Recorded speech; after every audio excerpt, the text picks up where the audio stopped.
Yo. Did it not work? It did. Sorry. Yo. It was just the music was like, I didn't hear it change because I guess I kind of hit a similar tune in the WoW game sound. And then, yeah, I got confuzzled because I'm not a very smart man. Yo. Okay, so the idea today, if it wants to pick up WoW, was that we were going to try and finish the I just did that. Sorama questline to get our knowledge and then hand in all of these after we did the raids. Now, I don't know if you guys remember I said this yesterday. It seems like I was getting less artifact power after I got knowledge. Because whenever I killed a boss, I would usually get above 5,000 infinite power per kill. And all of a sudden I was down to like 4.7. I was like, something's not quite right.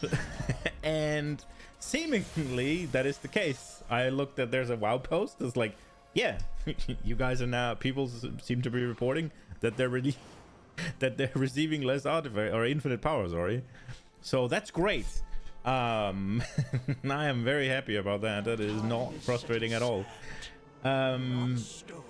Let's take all of the raid ones. I'm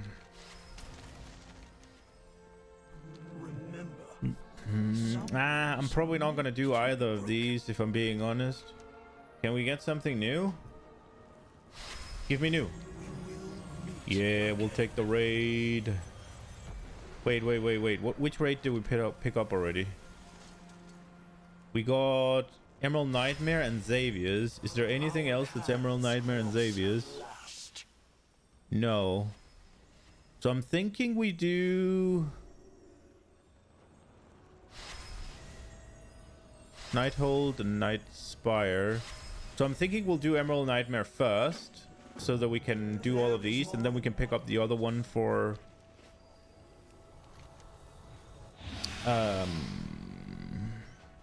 then we can pick up the other one for Nighthold and do that.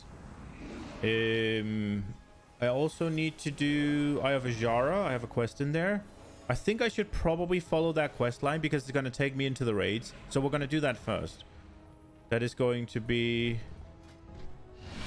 start of the day, and then we'll try to get into all of the raids, and then probably try to get the Surama quest line done.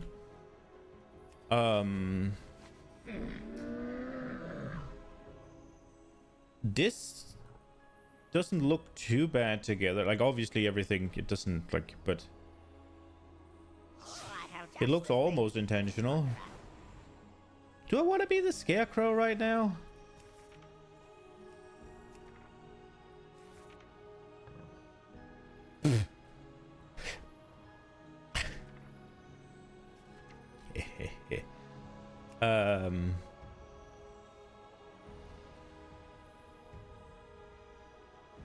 We could go here.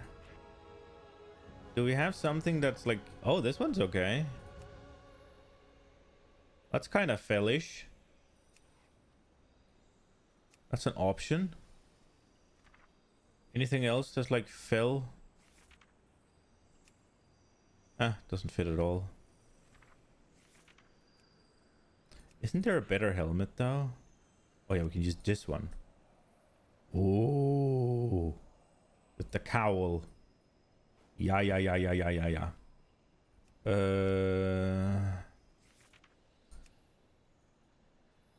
That one doesn't quite fit. Also doesn't quite fit. Also doesn't quite fit. Nah.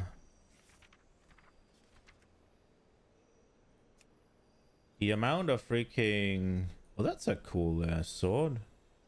Oh, that's the horseman's one. Oh, I guess I should have bought the one. There's the pumpkin stuff right now. It doesn't fit. That's okay. It's not bad. Is that better? Not really. Could use that. What about the fell cape?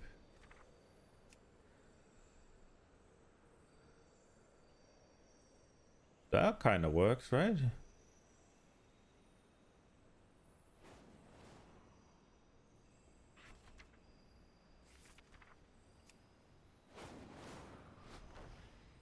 Didn't we get like a fell sword for doing the Legion stuff? I feel like I did.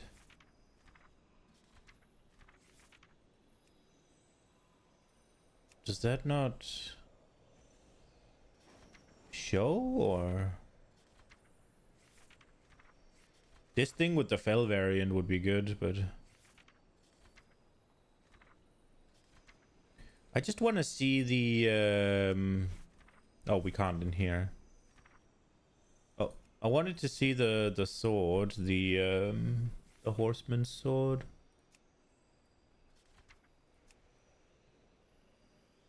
We're gonna go with this.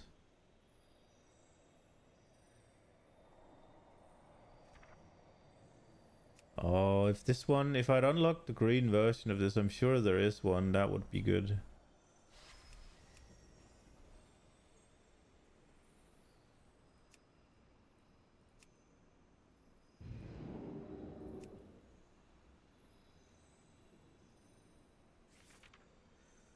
It's just not very thematic for a Blood DK to be all fell boy. But which other... I mean, we could just roll with this thing. Looks kind of dumb, though.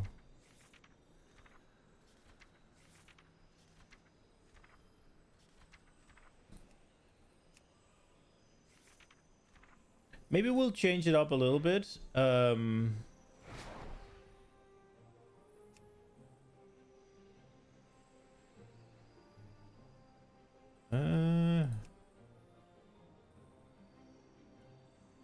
Maybe combine things a wee bit differently.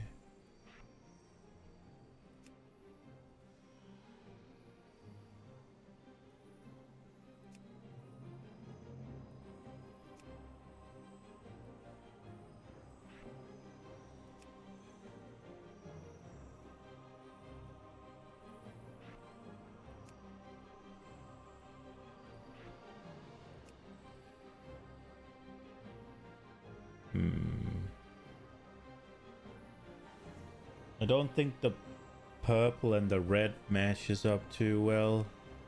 I think we'll stick to pretty box standard. And just with the cape. It does have the purple shit there, but... yeah, that doesn't look too good actually. That looks kind of bad. Not kind of bad, that looks very bad. That looks even worse. Was it this one? Yeah.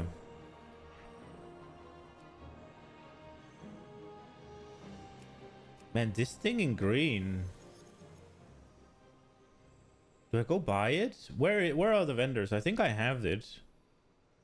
I think I have enough to buy it. Let's just see it. Oh, these are cool. Are these from the new raid? They are, right? Oh, this is dope. What's the PvP one? Okay. Those are pretty cool. Not bad. He's from Undermine, I guess.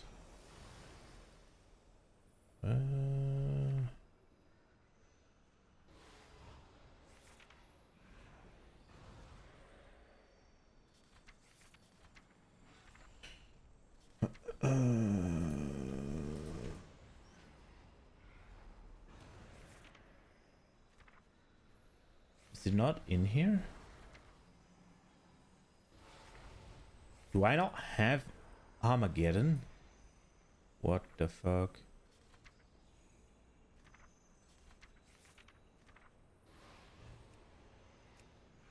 Also, I was kind of sure that you got like... didn't you get rewarded like a fell blade or something? Legion remix think you did, right? Like...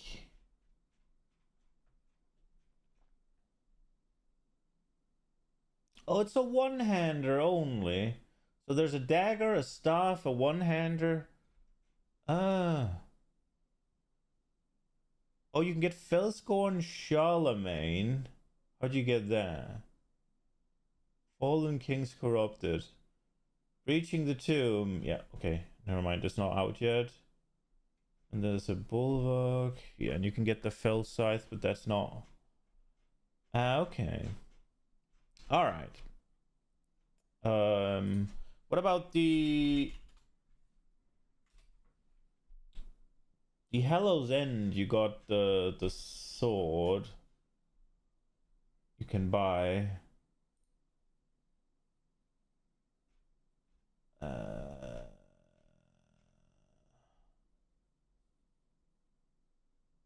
Yeah. Where? I haven't been able to find these vendors, if I'm being honest.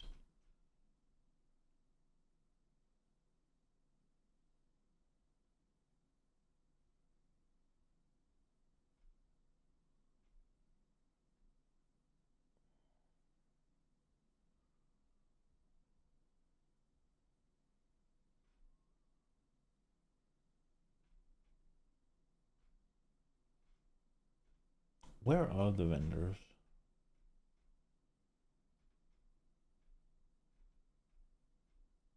I don't care. I don't care. Or do I? Fuck it, we'll try and see. Let's see if we can find one fucking around in Orgrimmar. I have 100 on this paladin.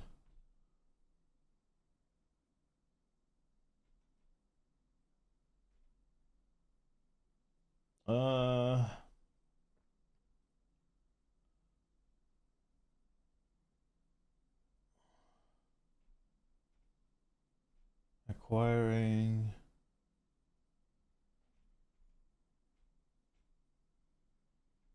Oh, here we are. Where are the vendors?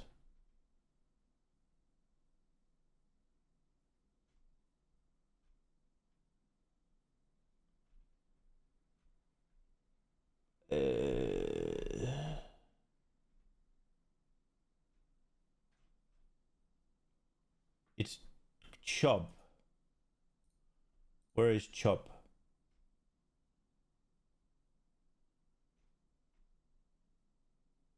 Is he in the Undercity? Nah, we're not doing that. Fuck that. Fuck that. We're not doing that. Never fucking mind. I will do something else. We will just pick something else that's sort of moderately fell colored and we'll be fine. I am not doing that right now. No fucking shot. I want a game. I want to game. I should probably do some of the quest lines though. I want to buy the shield and the sword because they're kind of dope. All right. No. Let's find ourselves something that's kind of fellish. Do we just take this one? This one kind of works.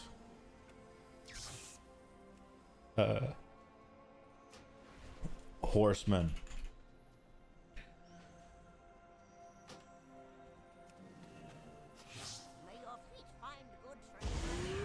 Let's go. And then, oh, we need to make it in the freaking speed as well, because now we're gonna be half freaking golem. Here we go, the horseman. Oh, we need to ride the horseman mount as well then, actually. Sadly, I don't have the new one. Oh, what about bone steeds? Does that... No, that doesn't fit. It has to be this one, right?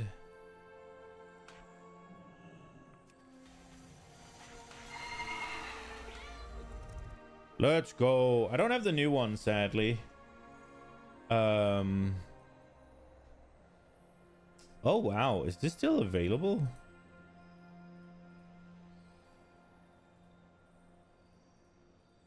I thought I had Rivender's charger. Okay. Oh, it doesn't even show up the new one? Oh well. I don't have the new one. We go. Eye of Ajara it is.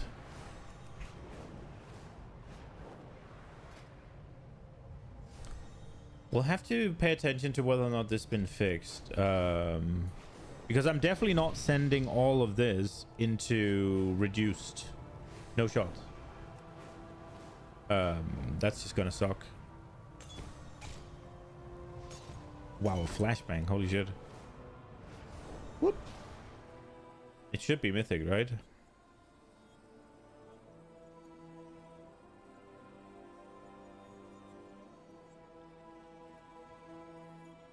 The loading screen. That's something.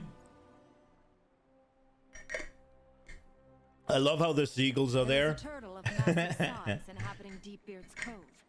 Bring me the shell so that we can investigate its legendary toughness. Oh, we might as well do the turtle, right? Like it's... Oh, where is it? Are we in mythic? No, we're in heroic. Heroic? Excusez-moi? That is not happening.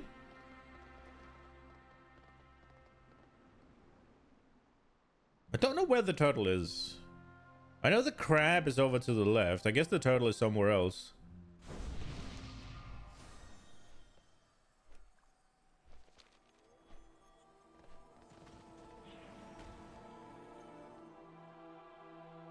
Oh, my headset's done. What the fuck? There is a turtle of massive All size right. inhabiting Deepbeard's Cove. Bring me the shell so that we can investigate its legendary toughness. Surely this is mythique, yes? Yes, I saw it. Okay. We go.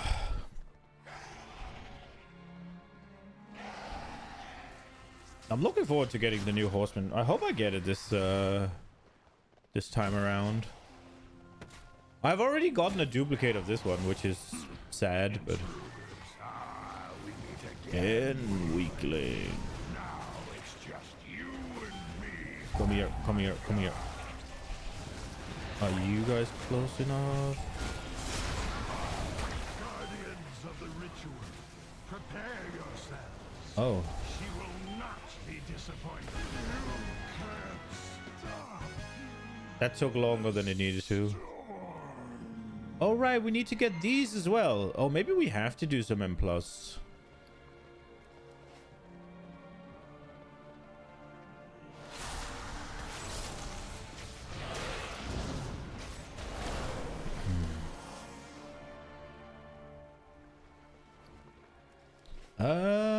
Are they dungeon boss only, or do they come from, what was it, lingering something? It must be... Where? Is it Metaquest? No, it's not. Where is it?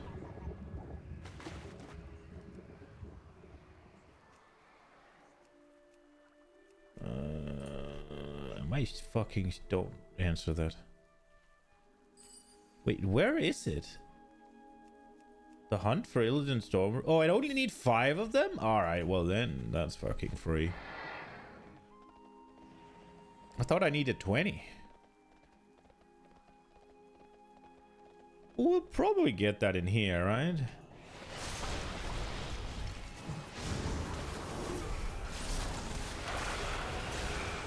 Okay, am I stupid when I say you used to need to kill 3 of these?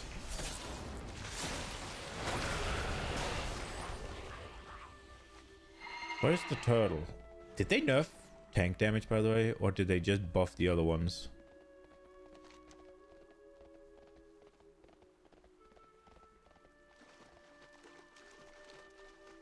Continue the ritual. I will handle these fools.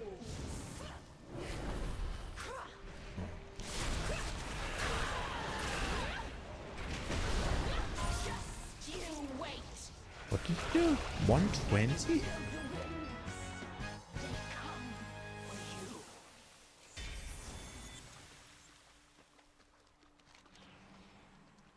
Okay, I'm supposed to do the turtle, right?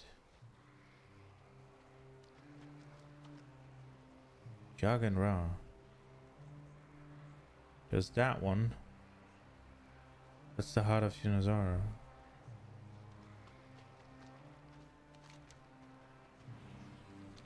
Where is Jagan Ra? Jagan Ra. Eye of Ashara. Where is he? Where is he? Turtle on the east coast. Oh, is he in? Is he in there? Up that way? Okay. I should have gone left then. Right, okay.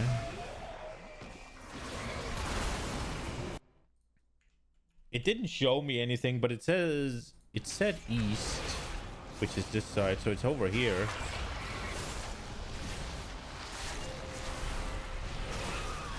Oh, I said the guy. No, where is it?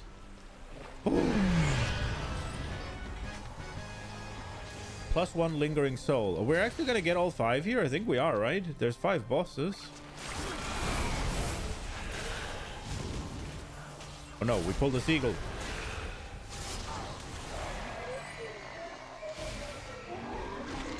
I miss the Legion dungeons, man. I miss pulling just way more mobs than you should be allowed to, and just AoEing them down.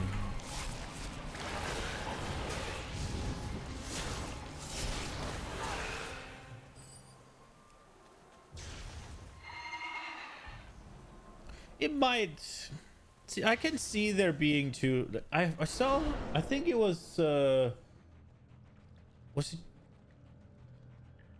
Dorky and Growl that was talking about, maybe Maximum as well, was talking about how the Legion dungeons wouldn't hold up if they were brought back, and like one of the things they said was like Court of Stars were brought back and it sucked.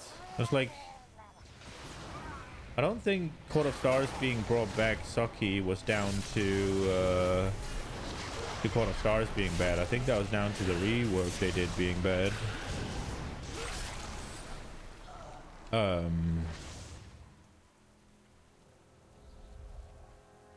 maybe I'm wrong. There he is. Oh, oops. Didn't mean to do that. It's fine. Hello, turtle.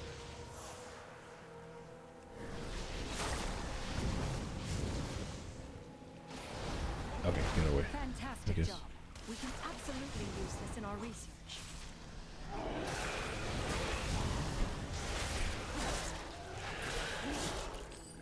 What are the emissary today? Oh, it's Surama. Okay, that's. I mean, that works because I have to do 2 more, I guess. We might as well do 4, I guess. Did I just murder the entire... Oh my lord. I didn't do anything and they're dead. I will take you guys with me.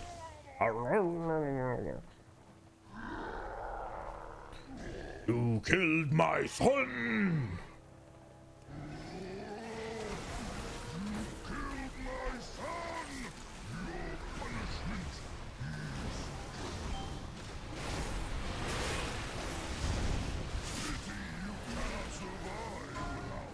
I'm not even using my button here and he's already dead.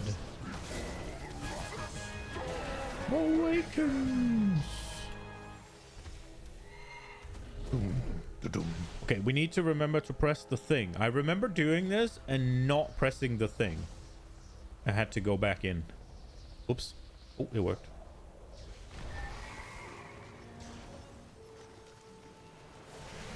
Hello.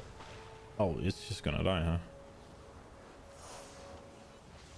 And yellow. Don't remember what I need to. Is it just do the thing? Or just take the thing? Okay. Oh no, I'm a fish. Oh, that actually hurt. What the fuck? So I took the thing.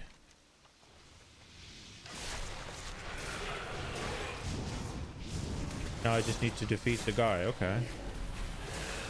What is this book? What does the book mean? Does it mean it's infinite knowledge? Opium? Well, we need to try and see how much we're getting for defeating him. Although, if it's not one of the yellow ones, then I'm not sure I'll remember.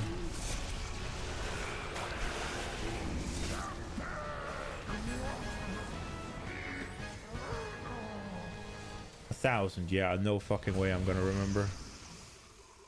Okay, do we have to pick this up? No, that's a different quest. Okay, so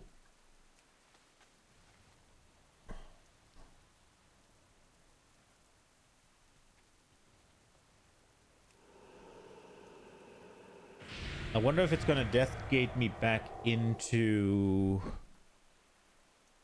Ooh, it shouldn't, right? It should put me outside, but what I probably could do is change the difficulty, maybe? You got something from the postmaster? What did I not pick up? Okay, some booties.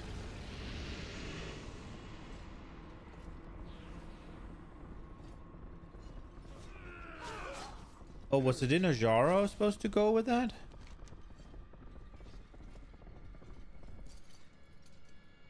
Oh, Asuna, sorry. Oh, right. Okay, so both of them are in Azuna. Okay, mistakes were made, I guess. Let's open this. And let's get rid of them.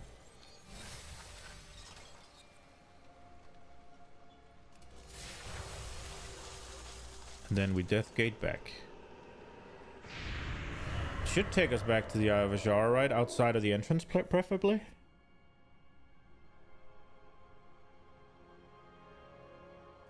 Yeah, boy. Look at me. I could have probably walked out faster, but here we are. I should have just used these. But I thought I had to hand in the Illidan quest line in my auto haul, so that's why I did the auto haul. Maybe Hydra eggs and Murloc eyes?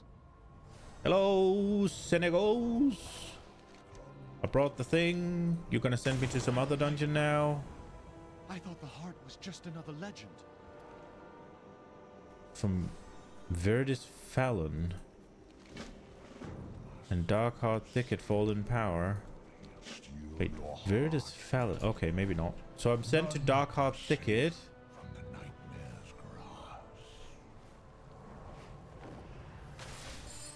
I feel like I should have done this quest earlier, but I don't know if it was available. Hello.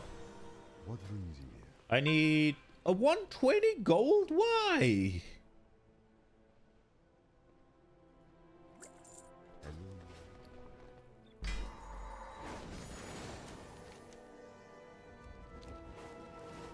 Hello. Too late, heroes. Your world is lost. What now? Defeat Helya. Do not give in. As you wish.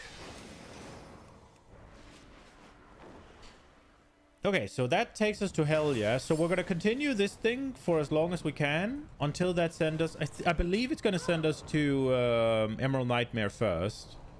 As far as I recall. I'm not sure if it sends us to Trial of Valor.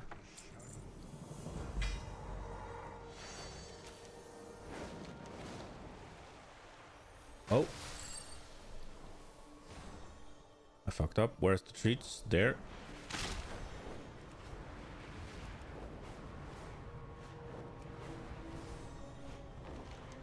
So Darkheart Thicket.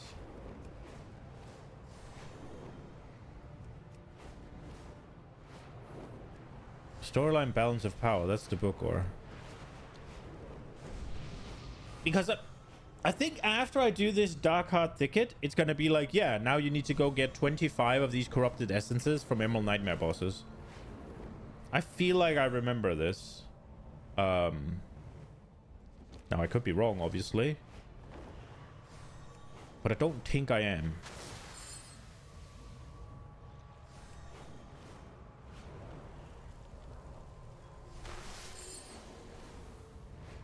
I wonder if there's going to be a fix to the whole artifact situation, or the power situation, or if they're gonna make a statement. Like if Wowhead has made an article about it, which they have, it feels like something they need to address, right? Like whether it's true or not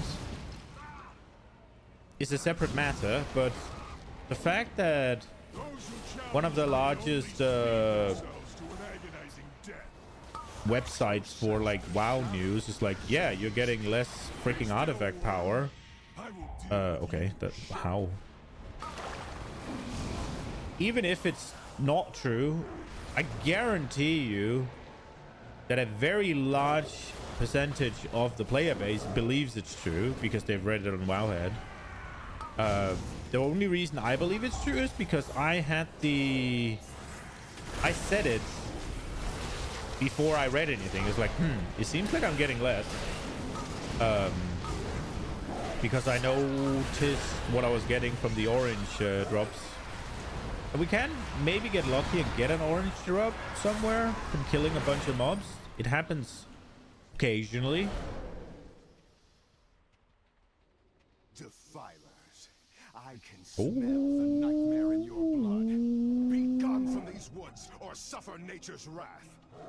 Defilers, so it is you who have befouled these woods with a nightmare.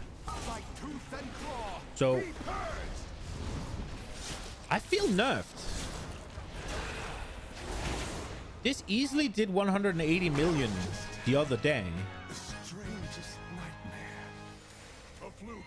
Savor it and pray you do not face me next. Did they add some scaling or something? Like what's happening? For your true power rests in the nightmare. Silence, weakling. It might be that I was on... Again, it will be to cry for mercy. No, I think it was on DK. On Blood, I mean. Not but just DK, because obviously it's on DK.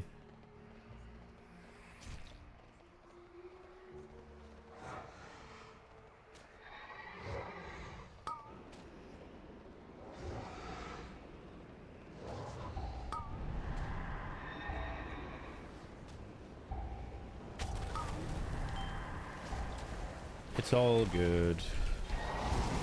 Well, that fears me through MS.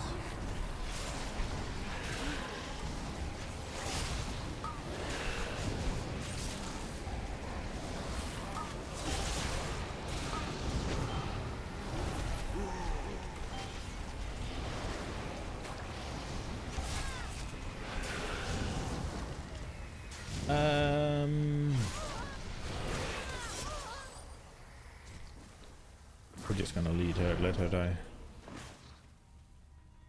My bark. Oh, is it just this guy I need?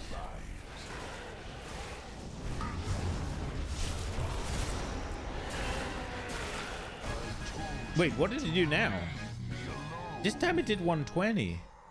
Is it buffs, maybe? A pity Might be you have buffs. come this far only to die at the hands of Xavius. I don't need to do this, boss. Sway over this realm's nightmare lord. Bold words for a prisoner. Even an echo of my power was enough to overwhelm. Oh, I don't want to do those Furies if I can help it. It's not that they're just annoying because they split into 4 little things, and those 4 little things can then grow up to be one big thing, and it's like, no thank you. Here comes the dragon. Oh, I don't have a thing. Okay, that is stupid. I just exist and they die. Go, go, go, go, go, go, go, go, go.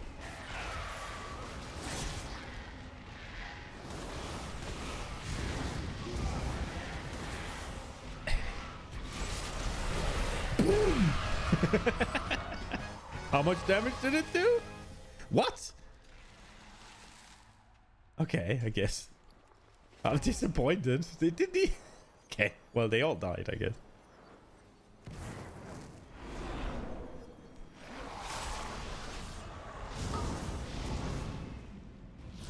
Okay, so Savior's well, it's Mythic 0, so I don't really have to care. But he does the bolt. And the bolt is annoying. So I have to AMS that. He probably won't get more than one off if I just kind of wait until the guy's back up. I don't think I'm going to wait until the guy's back up. I think I'm just going to go and hope I proc.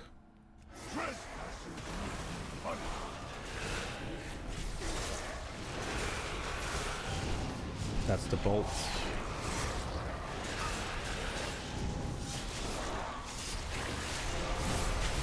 Yeah, he's done.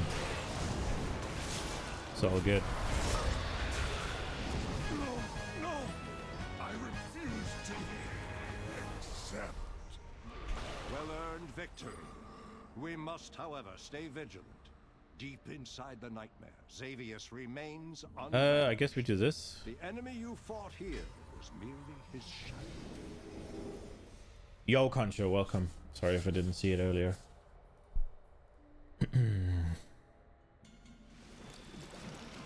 Let's just throw them in here real quick.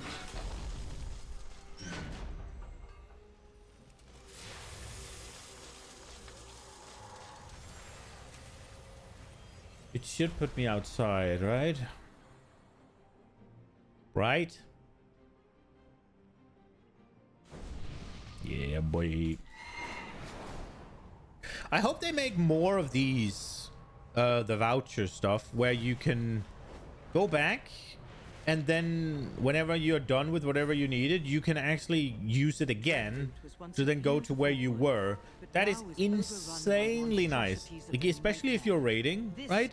And you need to do something. Or if you're doing a Mythic Plus and you use the portal to get somewhere and you're like, fuck, I forgot X, Y, Z, I forgot to lower it, I forgot to do whatever. More of the forest will fall to their treachery. I think they should just, unironically, I think they should just add that effect to your Hearthstone. Like, yeah, you can use it to go back and forth if you want. Because it's not something you're going to use every time, right? Because whenever, a lot of the times when you use your Hearthstone, it's because you're done, right? You don't need to go back. But sometimes it's like, fuck, I forgot XYZ, and now I've used this thing and I can't, whatever, get back easily.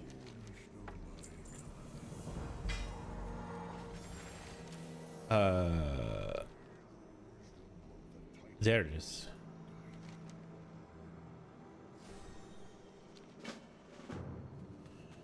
This used to give you a crap ton of artifact power. I wonder if it's going to give you infinite knowledge. It's working.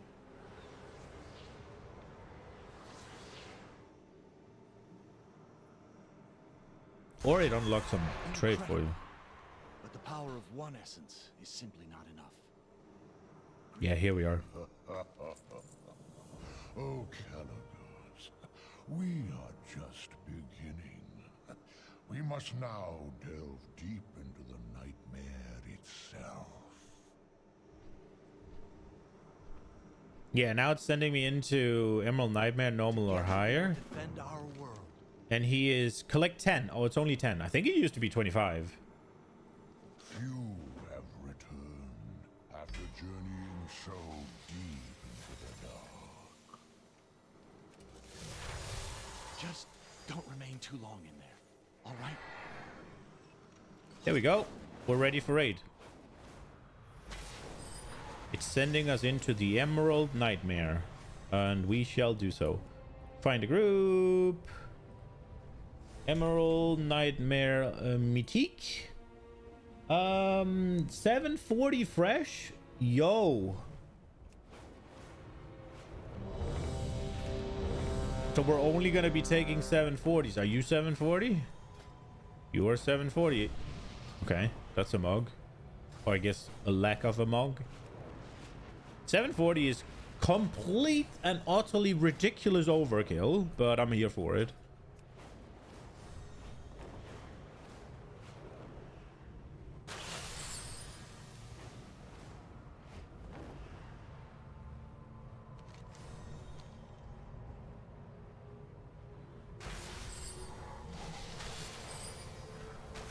Oh. I'm getting sidetracked. Okay, and I want to be... Probably want to be in Frost, right?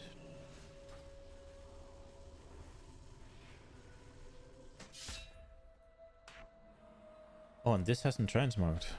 I have just the thing, Wanderer. Wanderer. Farewell, friend of the Grummels. So what is my speed here? 29, and if I equip... Speed set? Yep. We actually have a full group of 740s? Holy shit.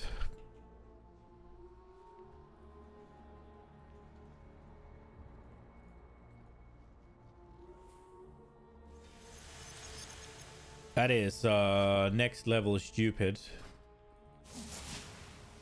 Okay, let's see if they fixed it. So I got above 5,000. And then I got like 6 infinite knowledge yesterday, I think. Maybe 5. I think I got 4 from Karazhan. And I got at least 1 for Nighthold. So I got 5. I'm not sure I was supposed to get 4 from Karazhan. But I did. So I guess it should be giving me like 6,000 ish, because I was getting over 5k, right? And then with 5 more knowledge, I don't think 6k is unreasonable. But if it still gives me like 4,700, I believe, then it's still seemingly bugged. That, or they just nerfed us across the board without telling us anything. That could be a case. That's classic Blizzard, I think. You just fucking stealth nerf you, and they're hoping you don't find out, and people always find out.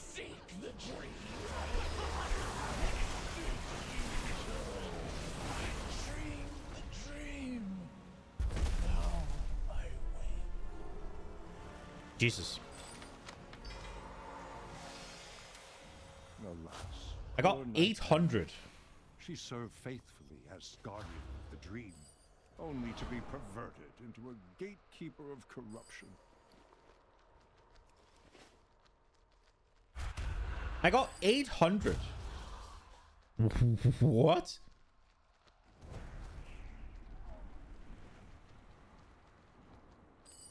But then again, it wasn't a yellow one either.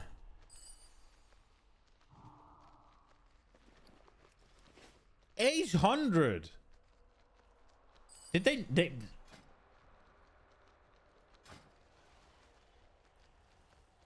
must have nerfed what you got from the bosses. Did I spawn that guy?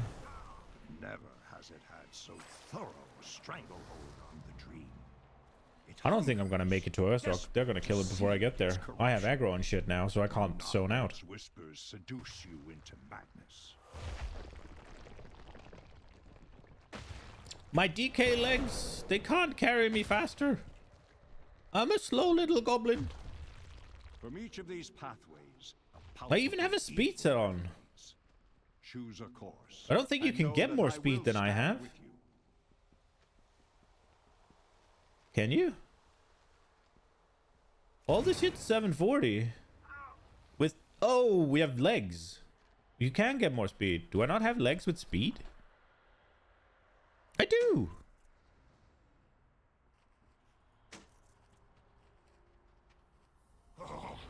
The nightmare consumes me. Compels me. You should have fled. Now, Yeah, I didn't get there. He's already pulled. He's gonna be dead before I even get there. How insidious the nightmare is. Look there. Boom. Even the fierce heart of Ursak has succumbed. Sad. Release him, I beg you. Sad. Where they're going now? Dragons of Nightmare? Truly, there was never a soul more noble than Ursak's. I pray his spirit finds its way back to the dream.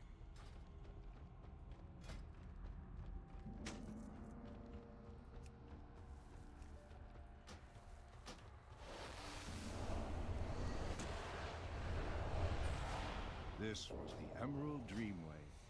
During my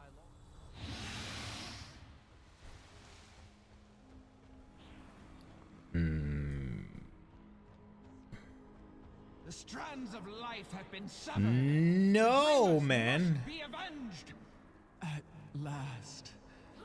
The long dream. Well, I guess it's what you can expect. Ooh, we got panties. Oh, Yasandra. Avoidance How panties. cruel it can be. Cleansed of the nightmare once before, only to become its victim yet again. Seething essence. Click to open. Wounds never truly healed. We got 5. Let's go. We're done, I guess. Old friend. Were they always like that? What manner of foul creature is this? It seems poised to unleash its corruption upon Thunder Bluff. The spirit of the Torrent people must not fall prey to the nightmare. I finally caught up. What manner of foul creature is this? Where is she actually?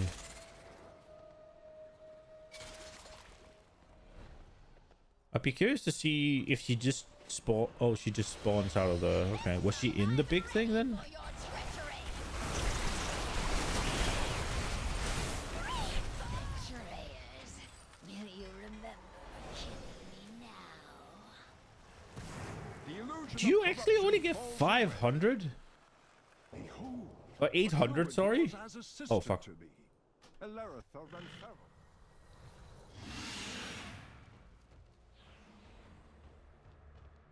What horror is this? A tumor of nightmare infecting a world tree. I think it's a Here, little bit reflection bad of the that he Titan's calls her. own He says she flavor. was a druid that was like a sister to him, and he couldn't recognize her. The roots of its infestation will wind Legion their way kinda into did the heart of Malfurion dirty, Azeroth. didn't it? The nightmare would devour our Like as world, much as the claiming every- Taronda, I This need must you not come to memes. pass. Malfurion is badass. Or he should be. Let's say it like that. Malfurion should be badass.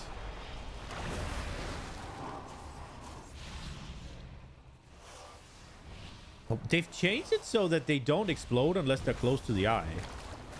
Like, they need to be... There's a zone, and unless they cross that threshold, they don't explode. And that was definitely not always the case. They would just explode wherever you fucking killed them. And you'd have to grip. And I think that was the case when Legion Remix came out first as well. People must have been hard complaining. Okay, well, there we go.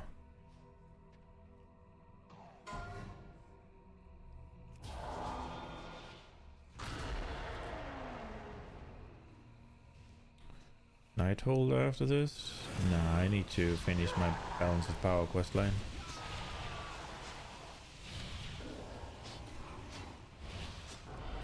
I don't understand why you wouldn't just wait with killing it until the game up there, but...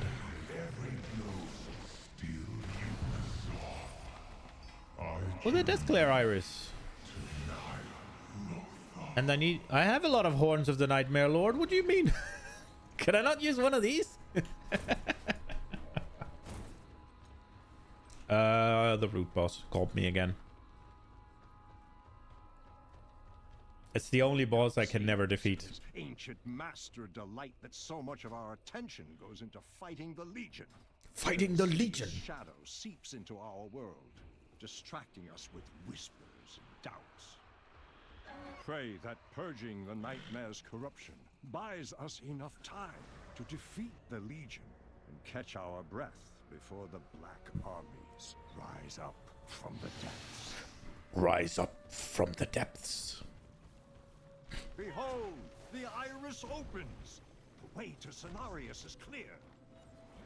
Moonglade Oh, is with the pulse? most sacred place in all of that my hand Oh, okay. any part in its corruption. He's fucking dead. Oh, there's one. 5,500. Has it been fixed then? I think it's been Steel your fixed. hearts against the darkness, heroes. That seems to have been fixed then. That's definitely more. There's like 700 more than yesterday. Okay.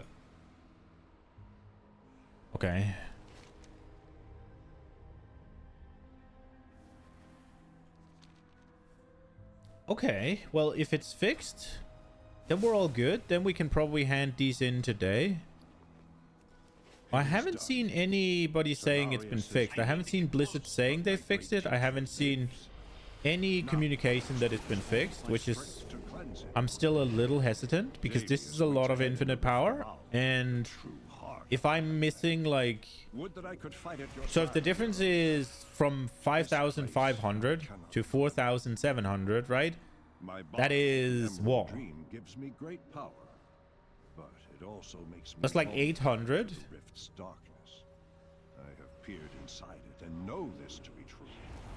That's like a good 15%, yeah? So on all of these, because I think these gives 100k ish. So if I'm gonna lose fucking 15,000 per, and I have 12 of them, that's gonna be like 3 or 4 traits, man.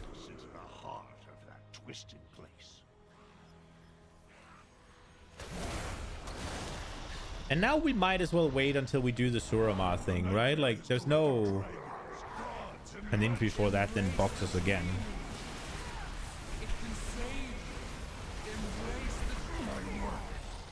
Let's see again.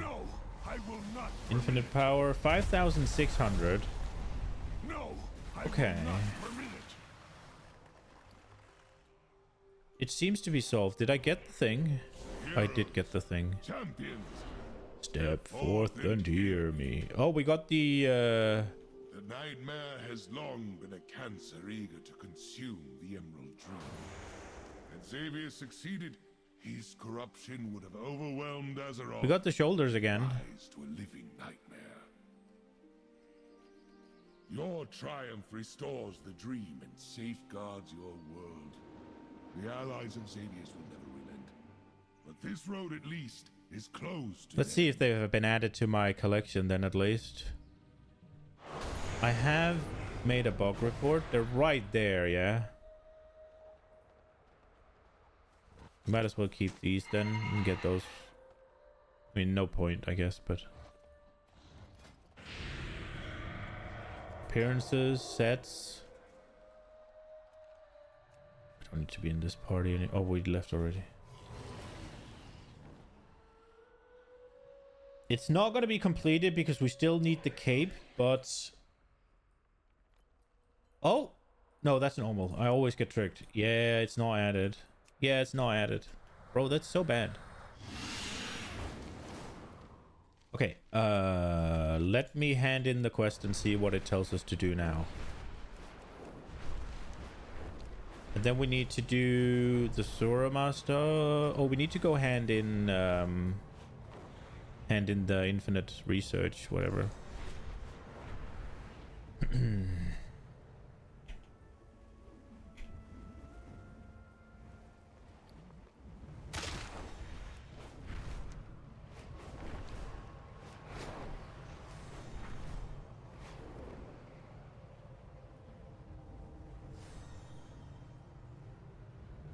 Oh, I need to go over that, don't I?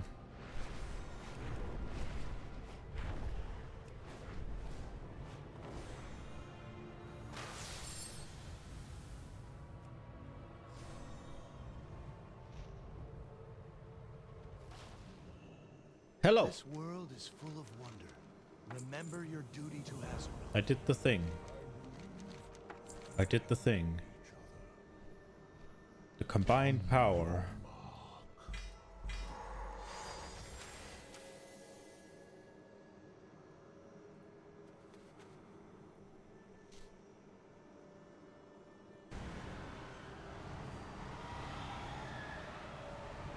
Okay, let's see if this gives us any power or anything. We must lend our strength, Kalagos. There is too much power. Work, damn it! Work!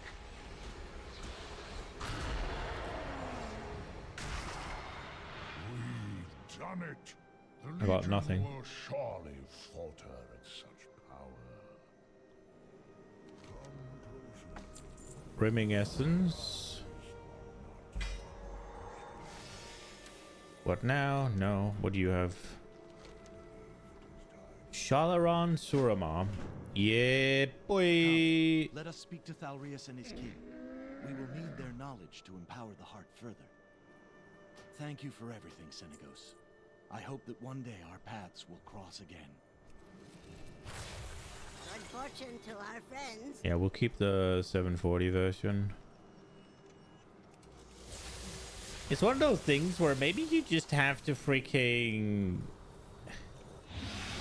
Maybe you just have to hold on to them until you get to live or something. I don't know, man. It seems kind of... Oh, wait, we need to go back. It seems kind of awkward that there should be some sort of reason as to why I... What's it called?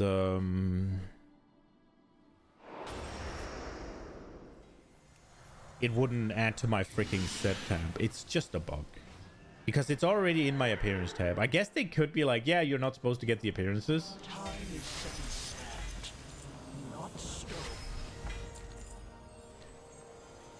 Oh, Emerald Nightmare again, bro? It re-rolled? Fuck.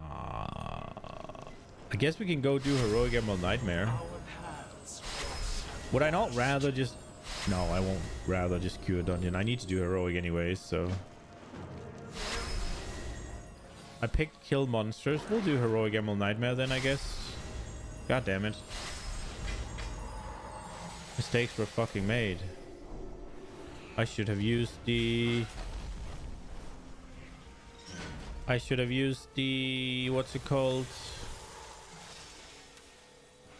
And we're back to getting only 4,005. I got a yellow one. And it got me 4,750. So I don't think it's been fixed. Or maybe it's just not all yellows are created equal.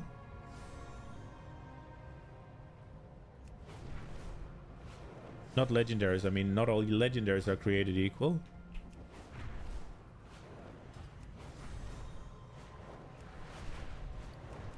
My progress has been feeling slower, and the traits are costing the same. Obviously, I haven't pressed these.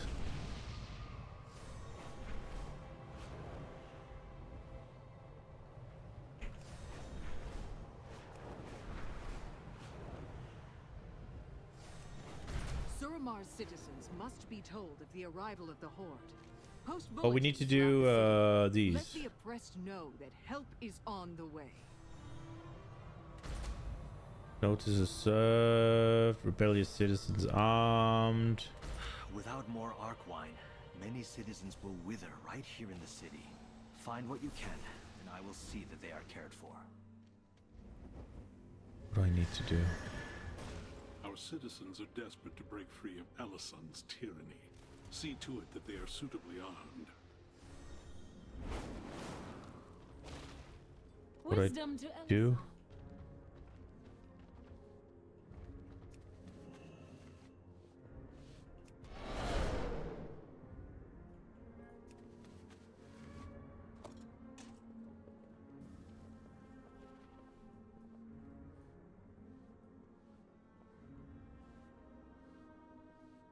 So these guys didn't get, okay.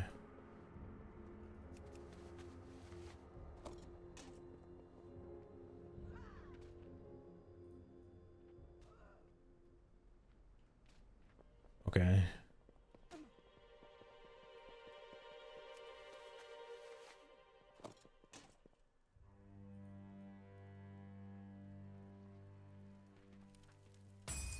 Oh, we're done, okay. People armed, Alison's thugs will face stiff resistance. What do I need to do here? Notice is served. Oh, if it's the Arkwine, I want to find... I want to find the casks, because that's just way easier. You just pick up 2 of these and you deliver it.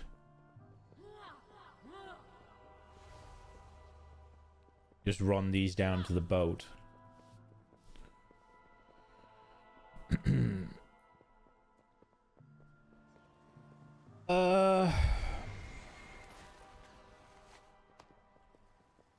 I'm doing this first because then we can get on with the Suramar thing and get another source of infinite power.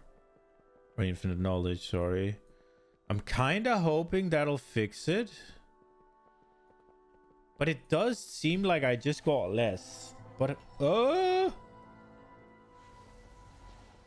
Something's not. But I'm kind of curious as to why some of them were giving me plus 5,000 and others are not. It might just be one of those things where An illusion. I'm getting caught here. What are you hiding? I couldn't jump over.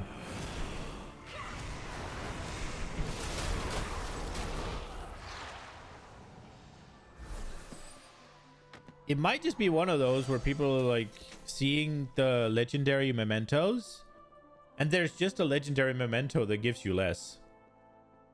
And it's not communicated very well that it's different. Because when you see you get a legendary memento from killing a raid boss and it gives you 5,000 whatever, and then you get the stuff. That there is a future beyond this chaos. We must reach as many as we can. And then you get a legendary memento outside of the boss time and it just gives you less. You're like, I just gained infinite knowledge and I'm getting less. Surely there's a bug. Well, that's a really good mount.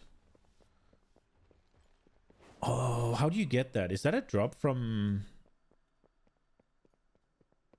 I want to see how you get that. I can save a lot of people with this hard wine. For many, it makes all It's the called difference. Infinite something. Chrono Corsair, I'm assuming. Master of the Turbulent Time Ways. Category Time Walking. Okay. I think I'm going to try and go for that eventually. We'll look into that.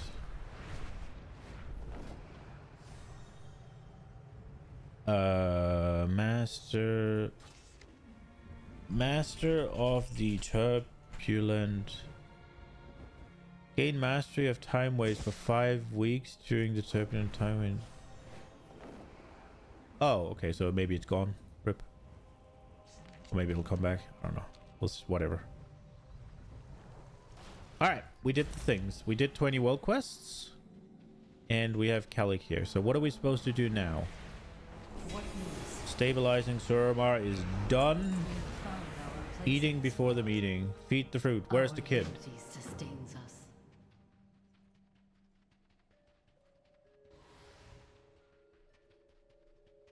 There's a kid. Wow, you're tall. If you eat it, she'll teach you about ley lines. That's kind of sweet.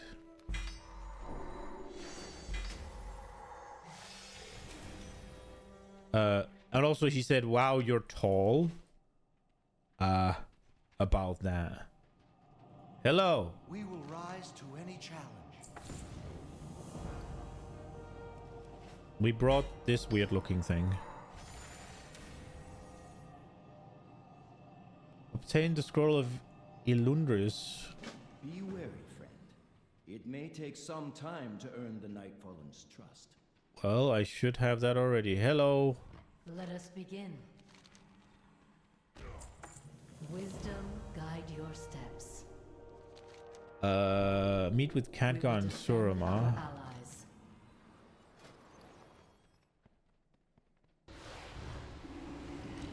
So what do I have to get from her? Scroll of Ilundris. Why is it fucking 120 gold? Where's Dadgar? He's there. Okay. That's it. I can feel it from here. Yeah. Oh my lord, 3 quests? It's all here. What do I have to do? With the right ritual, Vault of the we can Wardens. safely infuse the heart with even the most powerful magic. Arkway. Your timing is impeccable. Court of I will Stars. defend this place to my love. Okay. We'll continue this quest line until we hit a snag. I also need to do more wither training, but I don't know if I got any of the... Yeah, the ancient mana. I do not miss freaking ancient mana, by the way. Ooh. That, okay, hello. That was not a fun thing to go around and need. So somehow I have to increase my maximum, and I'm not sure how I do it. I need to get to 2k in order to actually do the... Hello, Dadgar. I brought the Lysra. Thank you for coming. We are here to discuss our mutual interests. I understand the struggles of the Nightfall and echo our own, First Arcanist. Addiction, betrayal. There is a cure for our addiction, but it will take time to administer it to all of our people. First, we must oppose Elisand and cleanse Suramar of the Legion's filth. Cleanse it we shall. The Cinderai bring righteous fury upon our enemies. And the Shaldarai are stronger than you expect. When the time comes, we will fight beside you. Lysra, your knowledge of the enemy will be crucial in the battle ahead. We shall call on you as needed.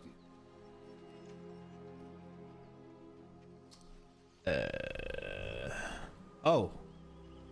Bro, they're hidden in the freaking... The quest things are hidden by the thing. Canopy or whatever it's called. That's cheating. I did not need to listen to that. Shorel Aran. It would be unwise to oppose us.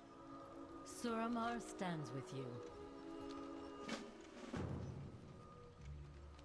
Okay. There's one here as well. Crystal clearing. Do I should probably be masquerading. I think this will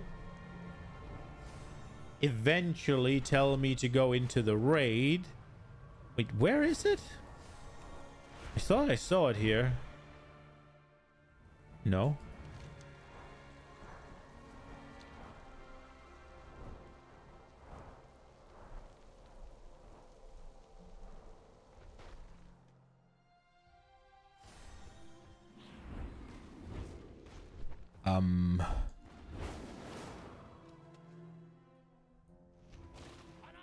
What the fuck? Anaria Shola. Salama Ashalanore. Hello? We will persevere. Obtain the charge Arcshaper. Okay. Remember the Sunwell. Remember the Sunwell. I think we'll be reminded about the Sunwell here next expansion. Oh, yoink. Now what? Volatile construct core. Oh, you look volatile.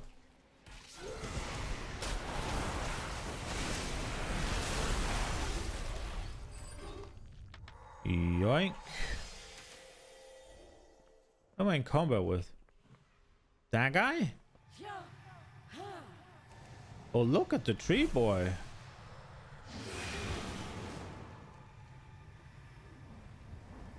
Hello, I did the thing. Maladash Malanore. Maladash Malanore. Use the arcane Arcshaper Thorendis. Where is he? That was the guy that was just killed. That I was in combat with.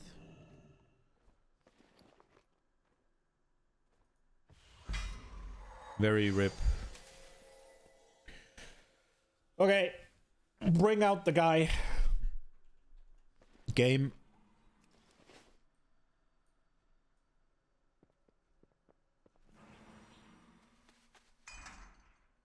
I think I've killed him before.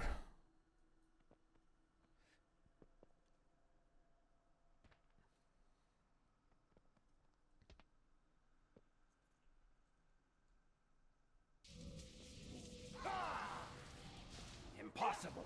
What have you done? My defenses were perfect. Well, clearly not.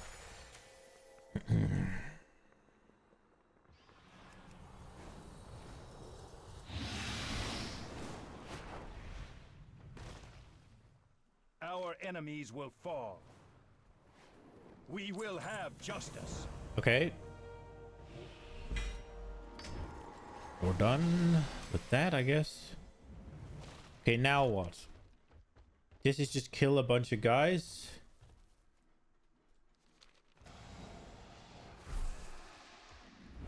There are no guys here. There's a guy here. I see guys.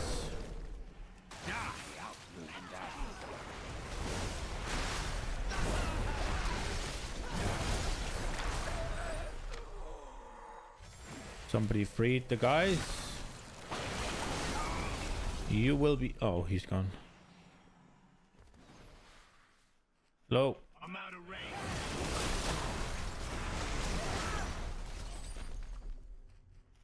It does seem like this is going to be a bit of a pain in the ass.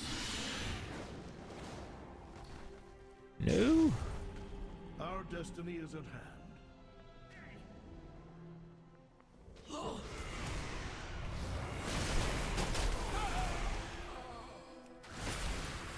It does seem like everybody and their mother is doing this quest right now. Song, I have failed you. Indeed. What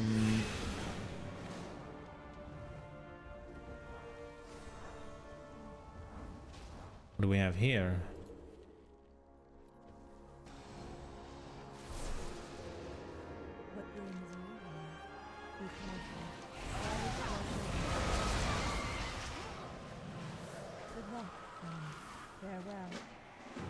I don't know what the fuck is happening. There's so many quests here, man.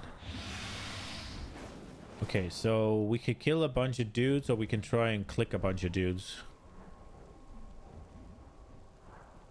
I think clicking the dudes right now. It's... Oh, it seems like most people are clicking the dudes right now. Guess we'll kill the dudes then.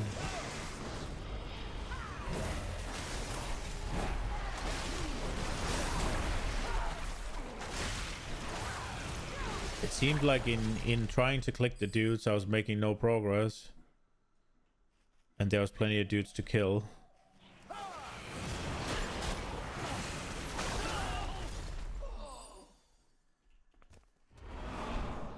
Man, the hamsters just need some help in this zone.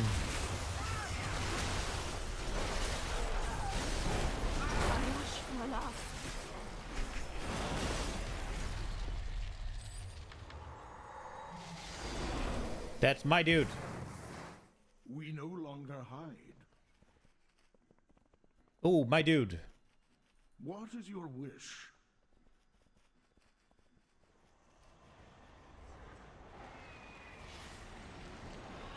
That is my dude. I will yoink all the dudes. Oh, my dude. Somebody's gonna swoop in and take my dude. No.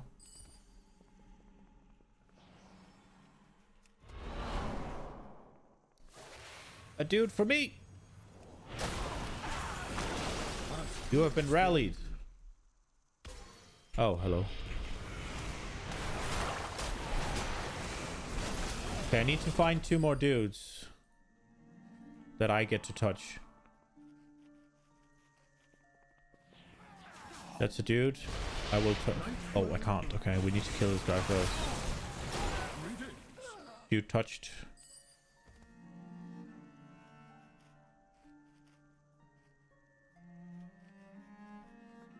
I see a dude. I get to touch. There we go. The dudes have been touched. Moving on to the next thing. What do we need to do now? Overseer Ingra and portal crystals. Cool.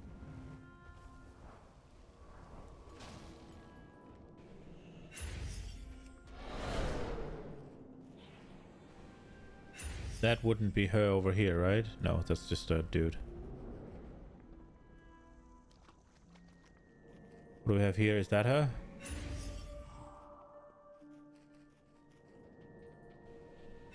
What is here?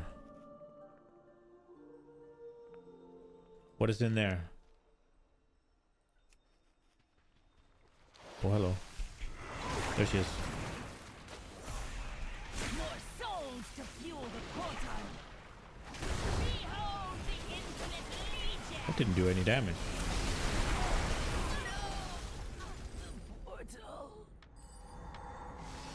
I'm still kind of curious as to what was over here, but I guess we'll go talk to this bitch first.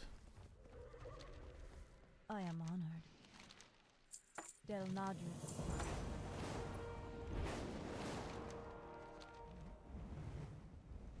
See, there's something here.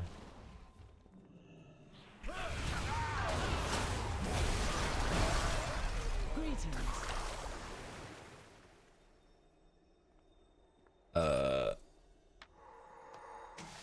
Okay.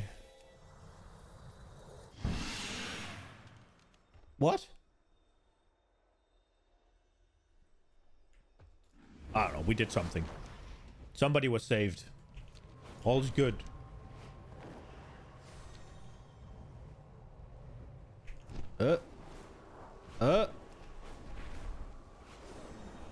Hello. Magic surrounds us. Something has been done. I answer to the light. Something has been done. The Sunwell must be Something has been done. What now?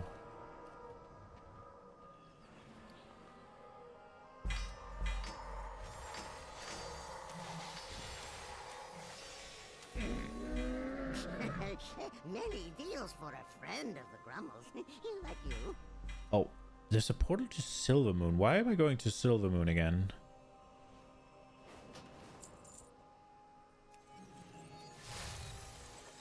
Okay. Friend of the Grummles. It doesn't see... Either I missed something? Oh, for crying out loud.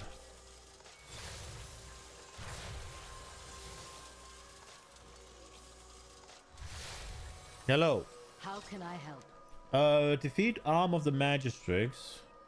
Moonlight watch over you. Okay. Where is it?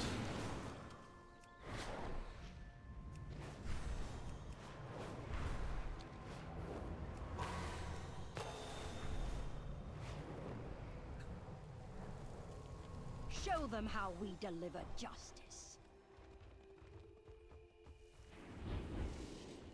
Okay, so it's not...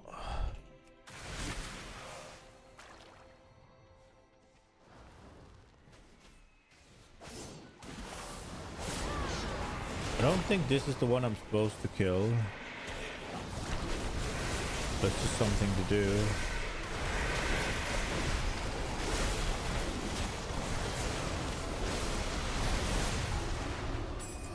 Well struck, like a true warden. Feed the hamsters, Blizz. They're struggling.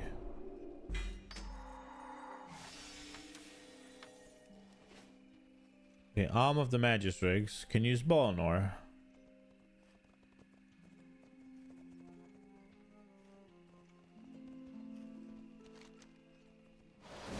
Oh.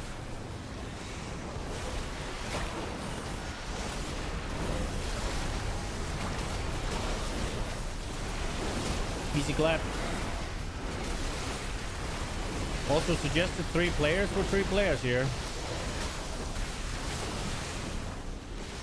Randomly.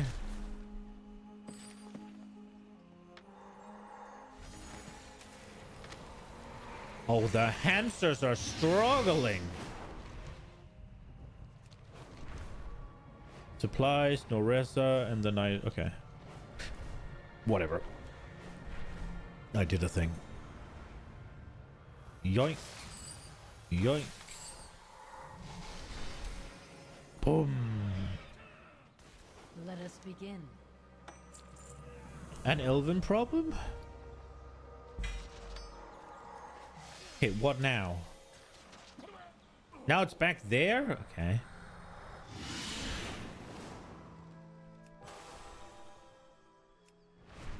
So we just got... Oh, it didn't show up, I guess.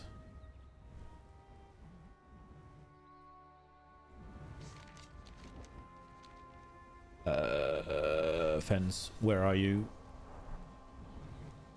There.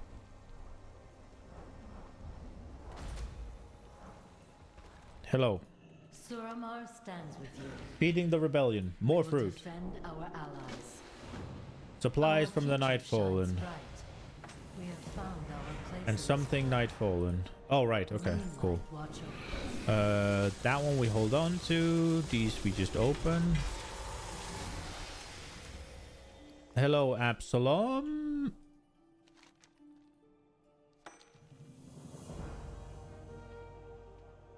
I saved your waifu.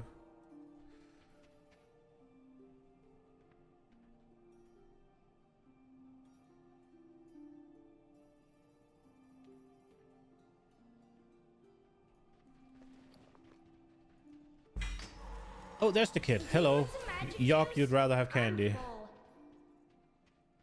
What's an arcane door? Is this like a portal? That's a good one. What now? Leandrin's commands? Mouths to feed? Our future shines bright. Oh, what now? Val-Trois. Hello, mouth to feed. The arcane is infinite. Take me to Azuna, I guess. Let's go. Next stop, sunny Azuna. At least it was sunny last time I checked, which was only a few thousand years ago. There we are. What? Okay. Wait, what do you...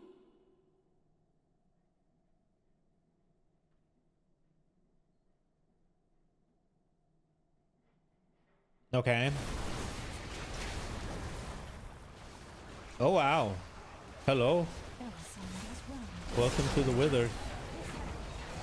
You sought to hide, Nightfaller? I could sense your teleportation signatures from Azure Ring. Wait! This isn't what it looks like. We simply need to tap it. Oh, I guess it is what it looks like. Our champion's presence is the only thing staying my hand. Speak quickly. Stelagosa is not happy.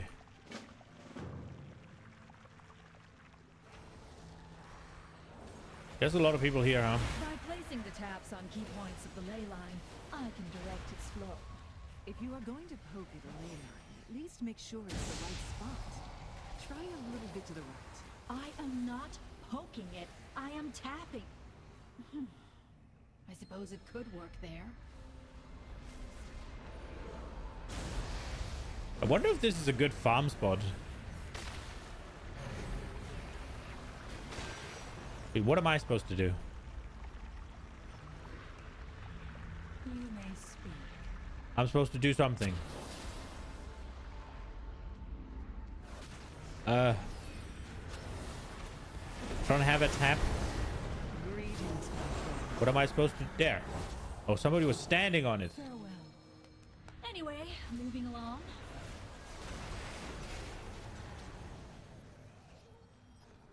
The next tap should go here.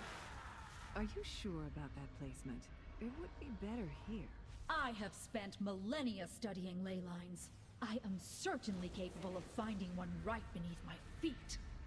But I can see the line and the focus of the conduit.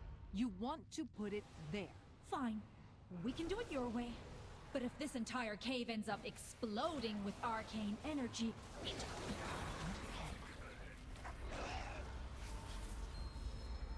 Okay.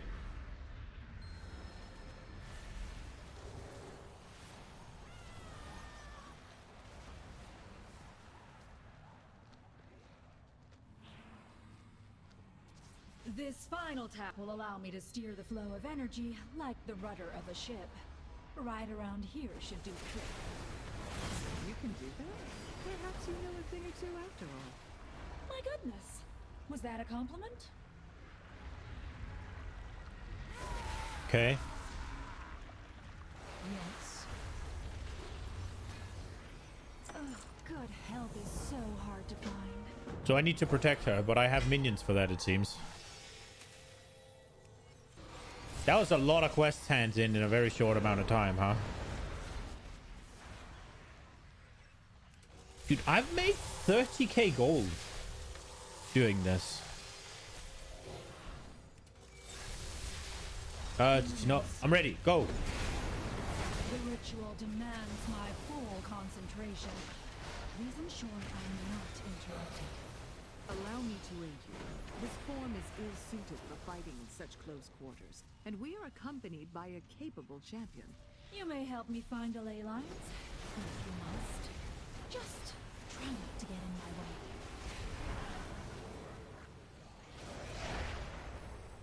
Okay.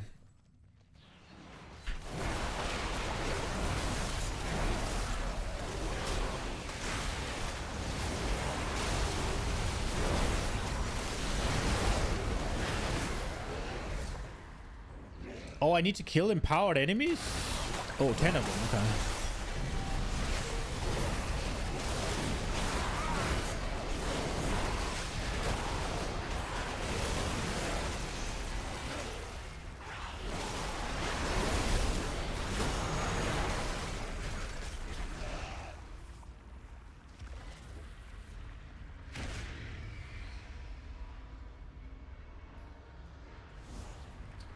What now? What are you doing?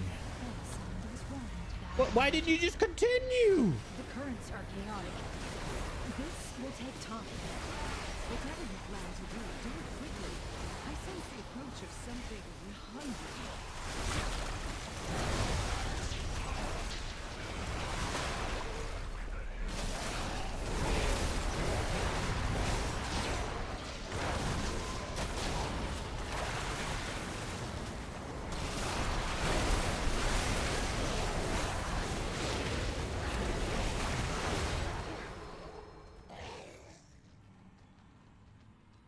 Oh, so they're all standing here farming my mobs? Oh, these are not mine. This is somebody else. Go. Just need to hold out a little longer. Look out, champion! It is here! What is here?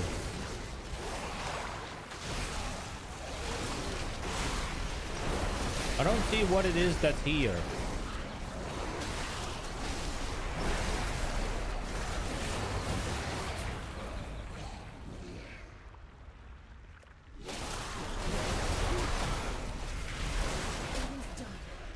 The flow has been redirected to shallow Okay. Shalasan Tora. Run along. It Run is good along. to see you. Fair skies and strong winds. I must rest before we make our way back to Shalom. That was more taxing than I expected. We have run along. I shall take you both to Shalom. Come with me.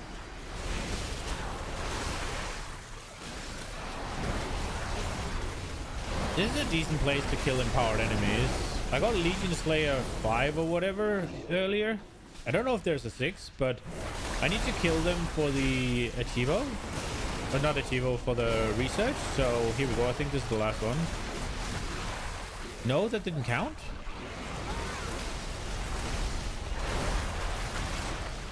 That counted. There we go. We're done.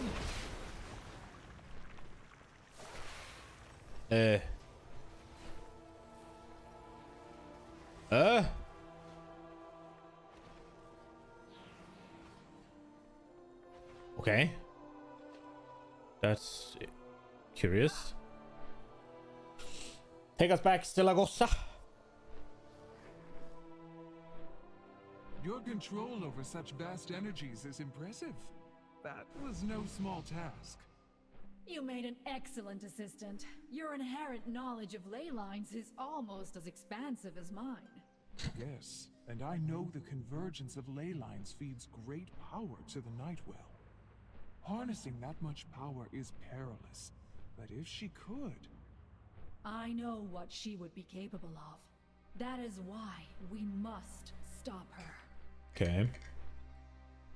You go on ahead and inform Thalysra. I have a few questions for our friend here. Yes? What do you want to know? Do you actually visualize the lines? Or is it more that you sense them? Is it a constant sensation? Or can you turn it on and off?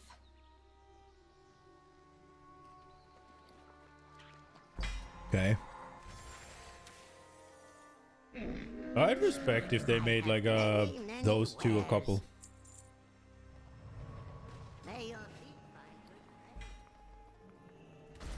How much bronze? Okay. Hello. What news? A dance with dragons. Wisdom guide your steps. Okay. Lady Liardrin in Meridel. There we go, I guess. Oh, is this why we're going to Silvermoon? It's nice playing Frost rather than Blood, actually. I should set up the weak auras though, but TBA. Hello. Pleasantries can wait. Fight well. Remain vigilant. Remove insulting items. What does that guy want? Take care, my friend. Oh. Okay. Hey there. Safe Is this insulting? Why is that an insult?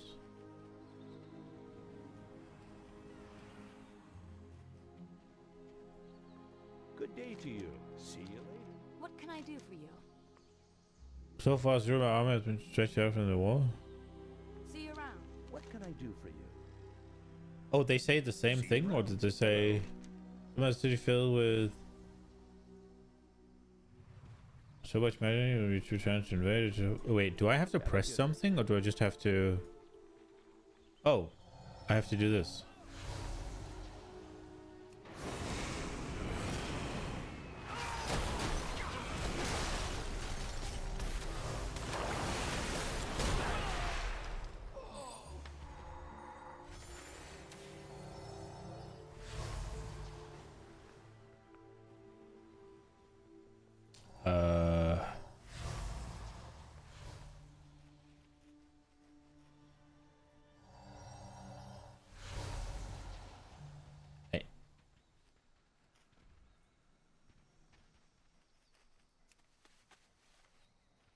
Why is the box an insult?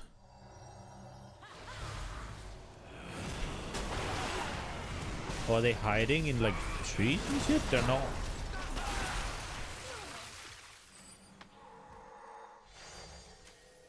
So what? I press it here.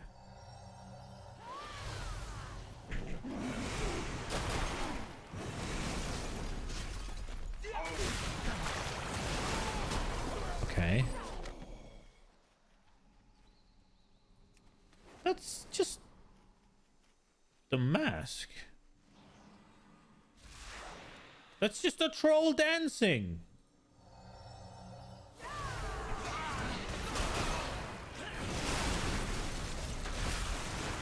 It is hopeless to resist. Oh, okay. So I can see them by them glowing freaking purple. Well, there we go. And then the last insulting thing.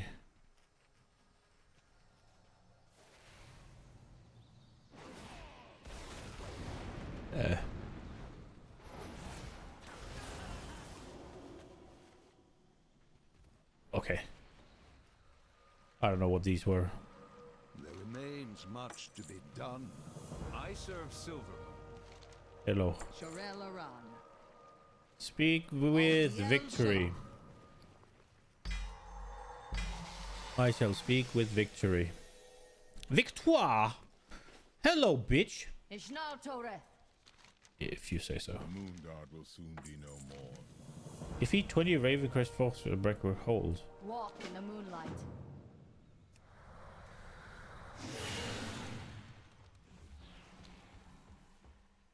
Have you made a discovery? Recover 3 weapon caches in Blackrock Hold. Aran Arcana. Blackrock Hold. Well, I sense a theme.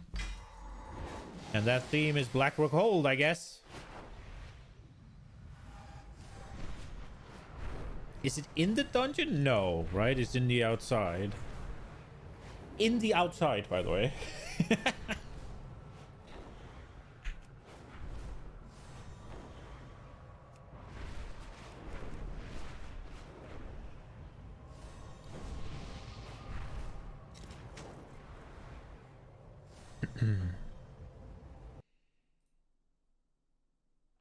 Okay. So far, so bueno, I guess.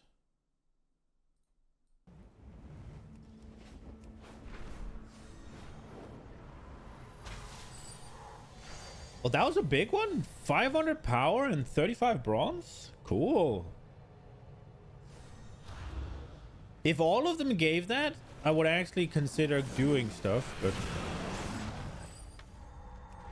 but they don't.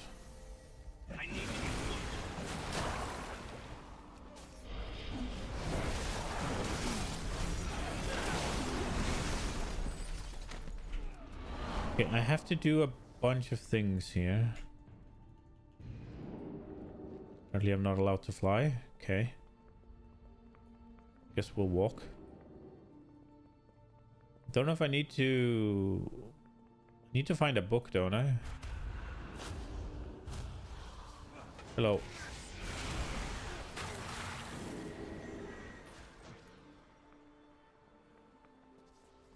I need to place a telemancy beacon, I guess. There's a book. Oh no, but I'm a Death Knight. I'm a goblin. Oh, I can reach.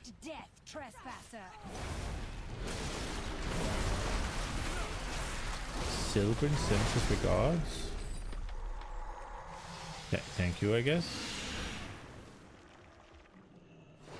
Stop, interloper! I'll make you bleed first. Why do you not have any armor on or anything? Like, that is one hammer she's holding, and he's just gotten 2 swords and freaking Rambo mode, I guess.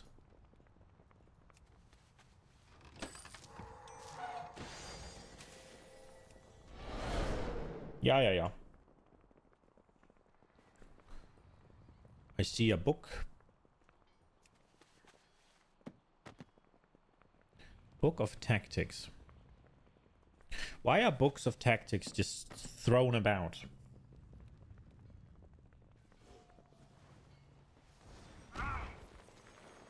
Pop the telemancy beacon down. We do need to kill some dudes.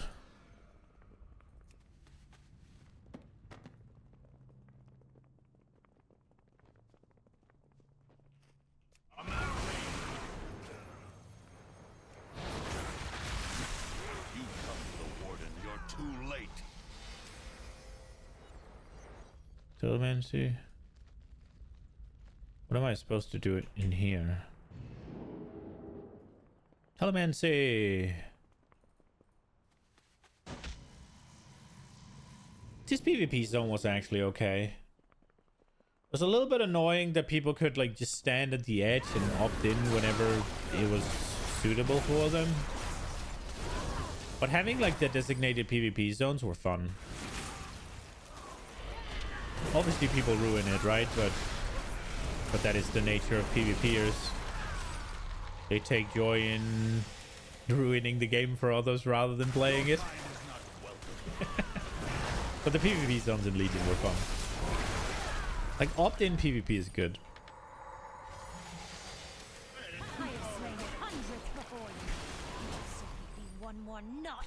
And it's not... I like the fact that it was contained, right? Like, it was certain designated areas, so you could go about your day, and if you felt like PvPing, or if you came across the zone and just saw, whoa, this is active, let me fucking join in, yeah?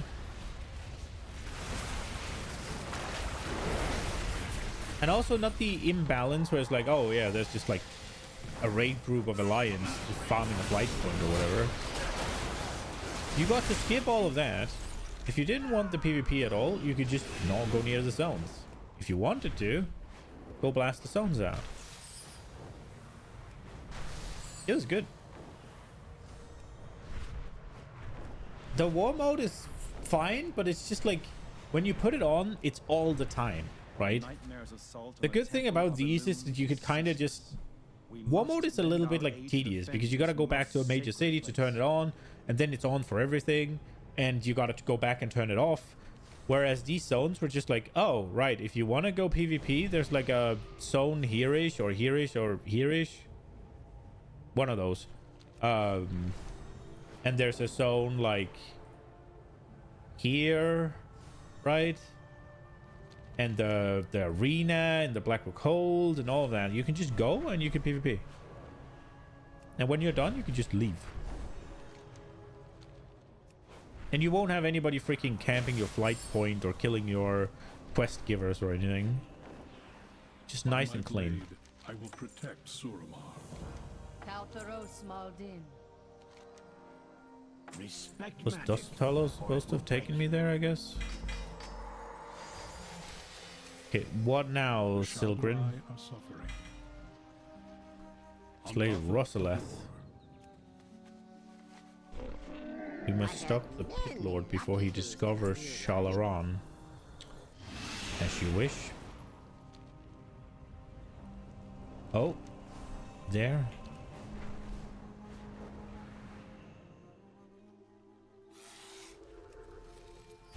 Okay. I don't see him, but...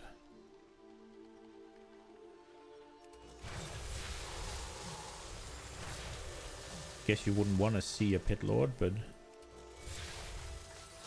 He's so big, I should see him. Come on, wherever you are.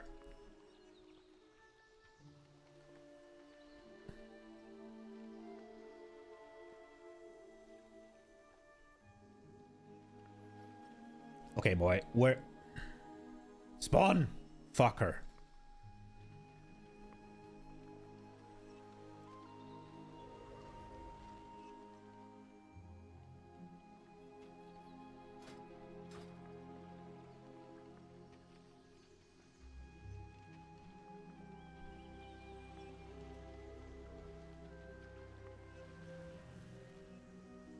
Am I...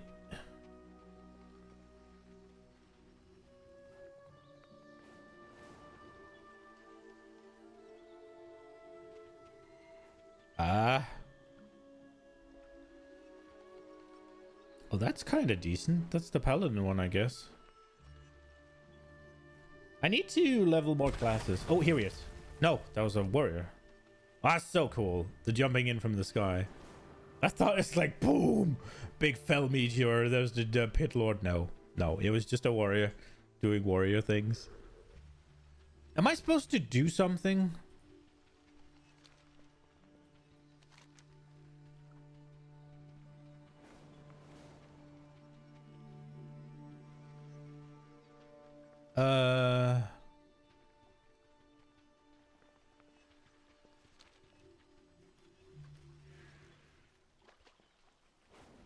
Join our recruits.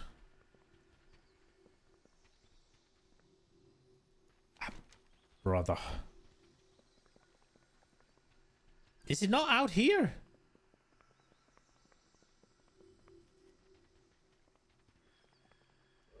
Something feels wrong. I think he should have spawned by now.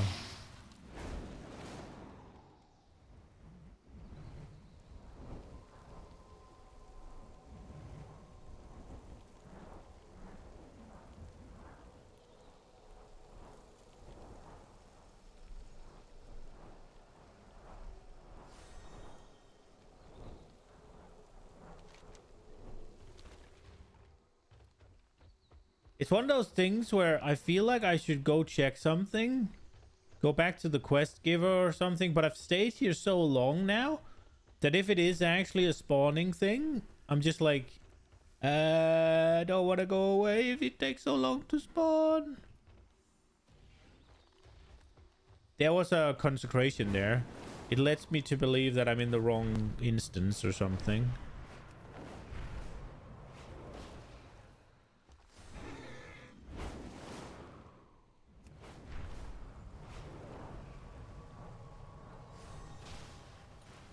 There we are.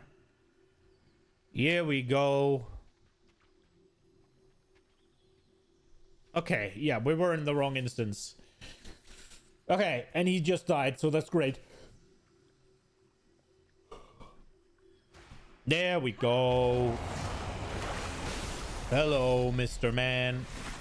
You and I have a date. Oh, that was quick. Is someone else here?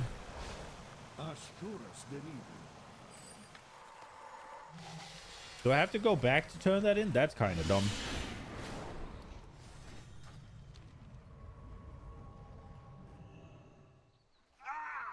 Hello, Silgren. I did the thing. Crafting war. Yes, we are blasting. Okay, what now? Back to Shalaran.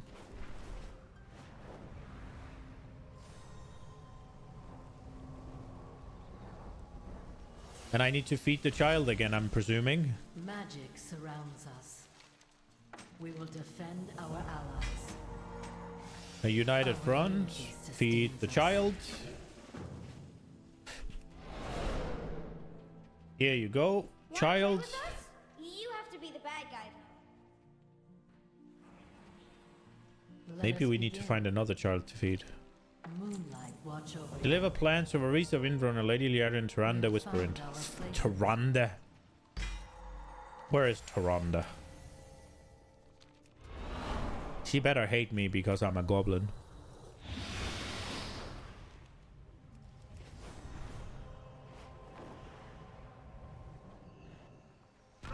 Hello, Lady Liadrin. Plans from Thalistra. Ready for battle. Impressive. Let us see what they can do. Ooh, is this campaign different when you're a... Because Alliance would probably be handing in the quest over here, right? Hello. When I let you take the Tears of Elune, I assumed the next time we would see each other would be at the final battle within the Legion. Now I expect to see you in the company of mana addicts at the foot of the city of my birth. Oh, she's born here? Cool. Speak quickly, Goblin. I'm not in the mood for Thalistra's petitions. Oh, she doesn't like Thalistra. So the time has come to march an army upon the city of my birth. May Elune grant us a quick end to this conflict.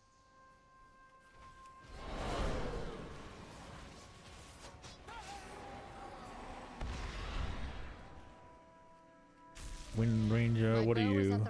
For the record, I counsel against trusting any horde in this campaign. I have lost a husband and a king to the treachery of the horde. I see no reason to trust you now or ever. Okay.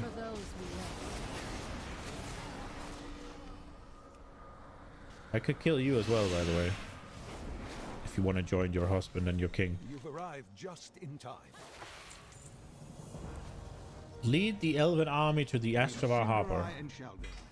Take the promenade and hold it against our foes.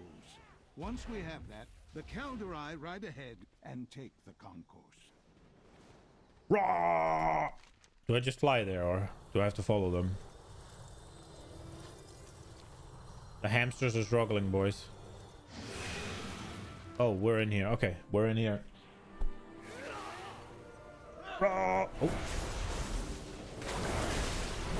Don't worry, I'm here.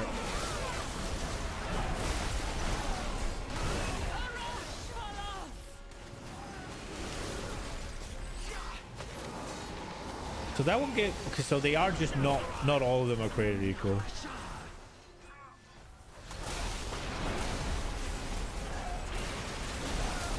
Woo! I don't know why I'm so fast, but I am. Dude, I'm a fucking force of nature at this point.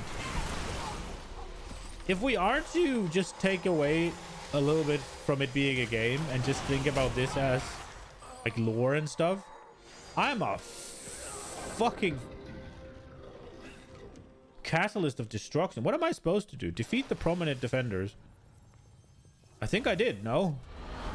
Do I have to kill all of them?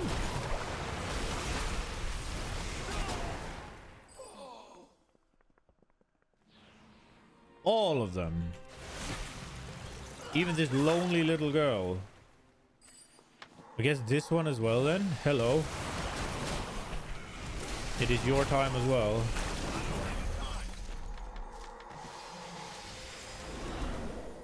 And now it's the ancient shield god. It is over.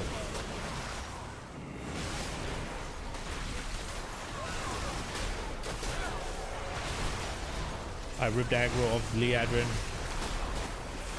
Dude, having so much movement speed is fun. Super stupid, but fun. Defeat the Concourse defenders. Okay. Onwards to battle.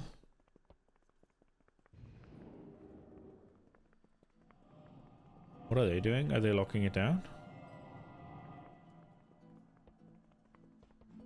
I do remember the time freeze thing that's about to happen, which is kind of cool. Hello, little elves. I have come to turn your city into my personal harem.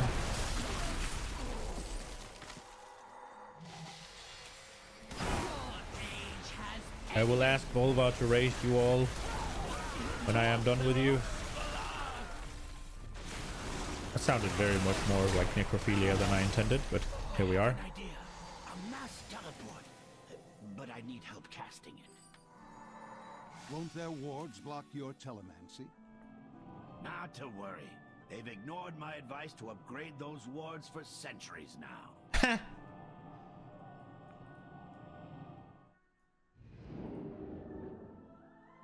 Oh! That sucks for them.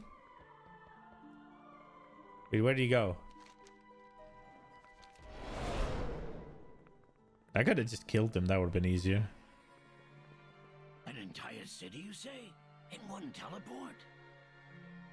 Well, to be fair, I had help. Fascinating. I would love to compare notes when this is all over. Come, champion. The Kirin Tour and Dust Lily Rebels have secured this floor of the harbor. Okay. You are always appreciated. Astra. Yo, Emily. I'm good. So we do this, and then what? The portal worked and we are still in one piece. Good! I was worried we might overload the network by adding another beacon. Okay. That sounded needlessly dramatic.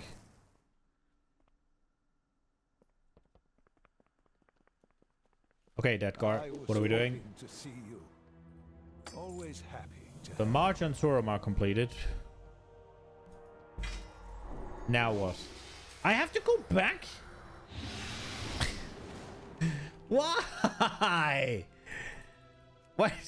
Why can't I just take the fucking quest there? You're new on Twitch? Oh shit.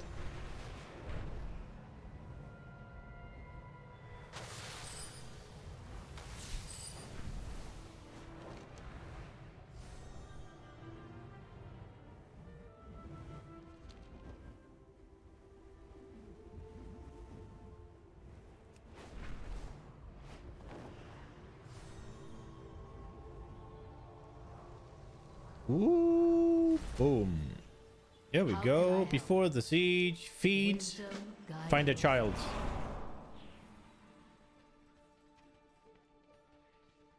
There's no children here.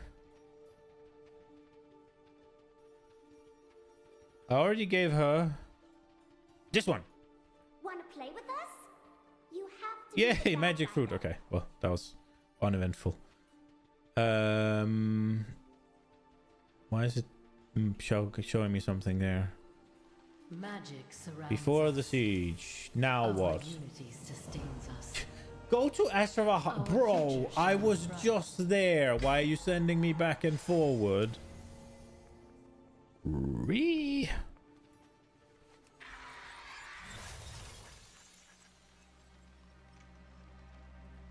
I guess I should open all of these because you do get infinite power from scrapping things, and I have a bunch of stuff just sitting in my inventory. Many deals for a friend of the Grummles. I just want to get to the point where I can do the Suramar raid for the quest. I think this is gonna send me into. I think this is the last thing here. How many hours do I stream? I stream what, 6 hours a day, 5 days a week.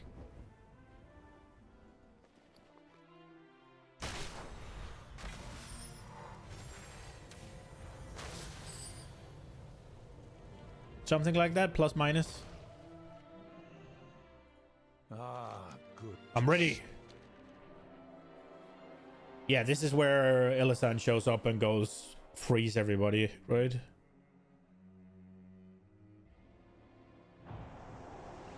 Oh, just a projection of it. This motley throng in which the rebels put their faith.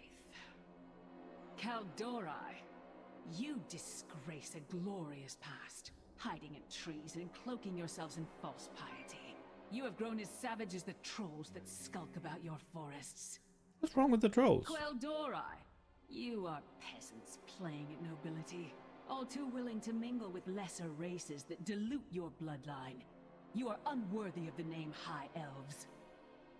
Sindorai, of all the elves, I thought you might understand the choice I made to save my people. Instead, you ally with misfits and monsters. Each of you has debased your proud lineage. Each of you has forgotten the ancient power that is our birthright. Let this failed rebellion be a lesson to any that would stand against the Shaldora. Yo, Blitz.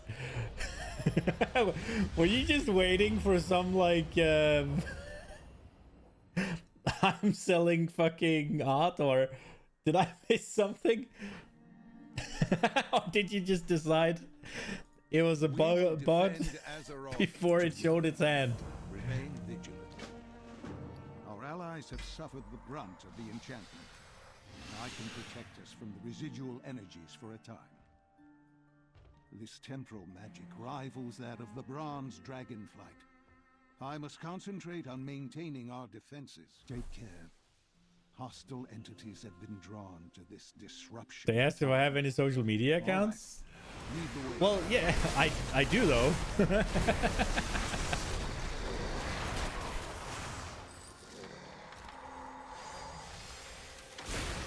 I mean, it was also called Illust and a number, right? So. Liadrin, I intend to pull her out, but doing so will require total focus. Be on your guard. The account was made 2 days ago. Remains much to be done. I mean, I'm not saying you're wrong. They did say they were new to Twitch, yeah? That was close.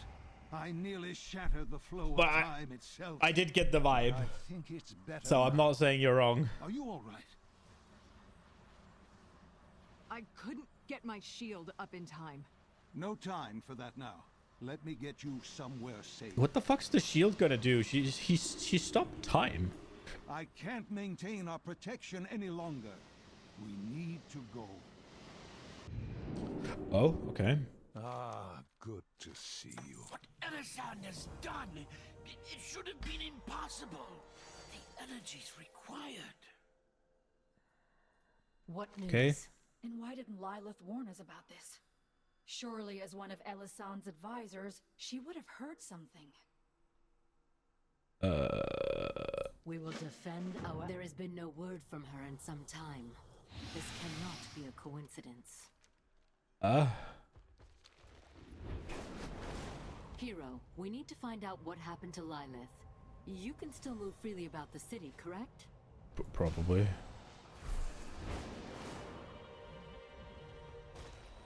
What do I need to do?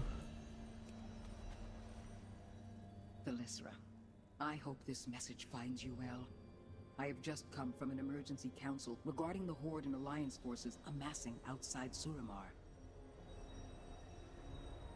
Okay. Who goes there? I do.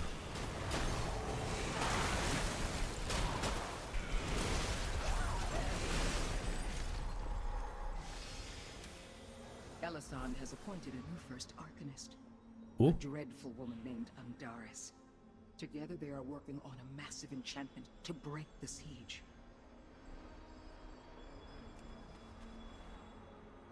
An attack on the main gate is ill-advised, but there may be another way. Andaris has dispatched her Arcanists to the Sanctum of Order. Okay. It seems there is some kind of breach that runs beneath the Nightwell and into the palace itself. They are trying to seal it, but I am sure you can find a way to...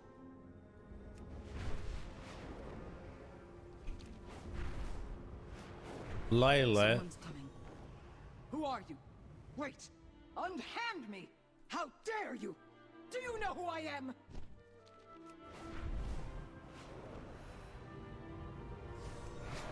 The good old do you know who I am? Well, I'm getting hungry. Hello! Suramar stands with you. We have found our place in this world. Information accurate is a brief. Moonlight watching. Okay. Do I have to take this? I guess I have to take this. Where does it send me? I think the next... Ooh. I think the next thing we're gonna do is we're gonna finish this, and that leads us into the raid, right? Hello, Valtma. I sense energies converging below, but aggressive guardians bar my way. I need you to clear a path. Okay. Hello.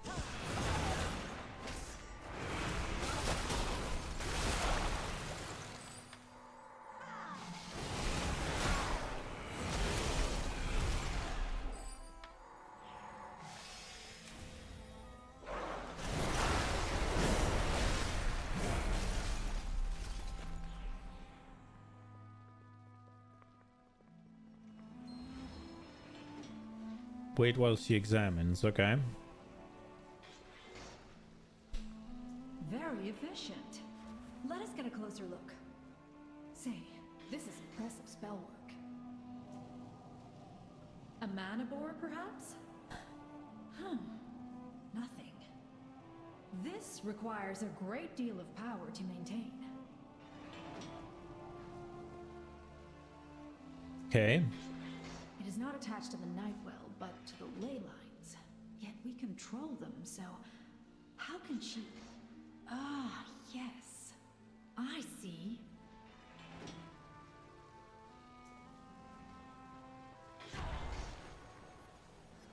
Okay, what is she doing? Power is out there. We need only reach for it. The night was so overloaded that they could not spare anything for the seals. Did they're borrowing power from the ley lines? Okay. Meet Valtois and Kerbalor. For fuck. There's so much back and forward. I didn't remember it was this bad, but oh wow, you didn't even go something's not quite right. You just went straight for the juggler, huh? So I do have a quest to do Aquay, and I do intend to do it, but it's just I want to make sure that I get the quest to go into the Nightholds, so I don't do the same thing as I did yesterday, where I do a quest for the dungeon and I'm then locked out of the dungeon, and then there's another quest that sends me into the dungeon. It's like, fuck. Because that is exactly what happened yesterday, which is why I'm doing this today, because I could have done it yesterday. But, we did the world quest before getting that one, and B, we did Eye of Azshara before getting the Eye of Azshara quest, so...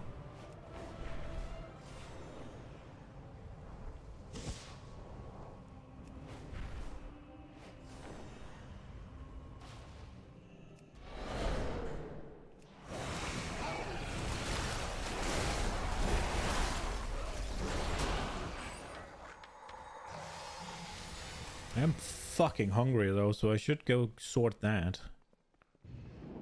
Hello. That's a big... You have arrived. What I the expected to find something here, but Dragon War? this ley line is being leached, but I cannot see. Wait! I have an idea. Okay.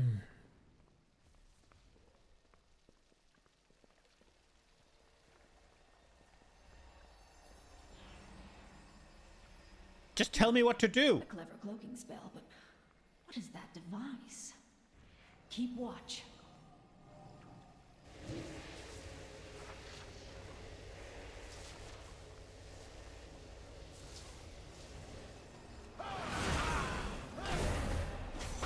2 guys?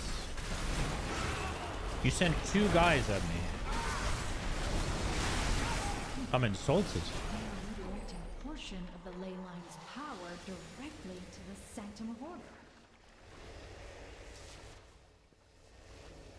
I am hesitant to take any action at this point. I will return to Shalaran and continue my research. I got 2. Wait, what? She doesn't want to do anything, so I have to go back to Shalaran?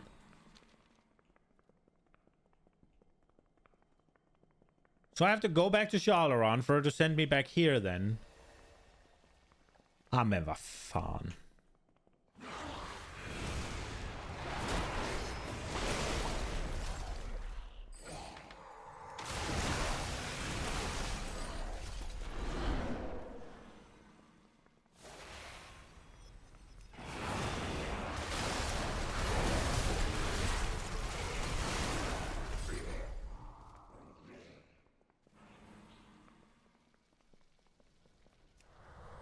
Okay.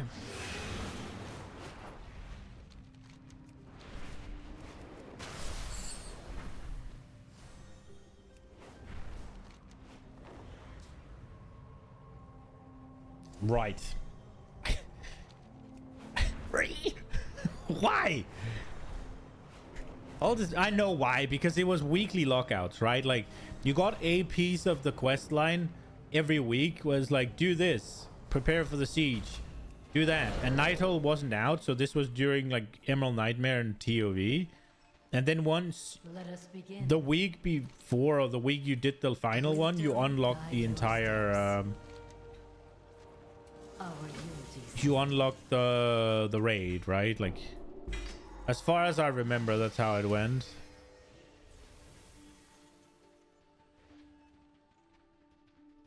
Are there more children? There's one playing back here. Hello. You can have. Sky is amazing. Can you peel it? I don't like the skin. Okay. Oh, she moved herself, huh? What news? Here you go. We will defend our allies. Listen. We have found our place in this world. Listen. Where's the message? This thing? It's a fell crystal. Poor Thalyssra. You try so hard to save your people, yet you cut them off from the one thing that can restore them. I fear Lilith shall pay the price for your arrogance. Let us test the mettle of your rebellion. Send your best to face me at Lilith's estate before I bring in more citizens for questioning. Okay, well, that's easy. Moonlight, watch over. I will take the teleporter to the estate and bring our most powerful withered. Meet me there. Why not just me?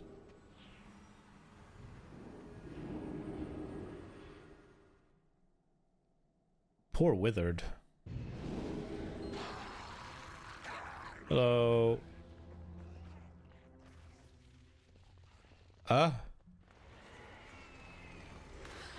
This is what you bring. Oh, okay. An outlander and a pack of mindless mana-starved There's corpses. only 2 of them. You have fallen on hard times indeed. She isn't even here. As if I would bother with facing you myself.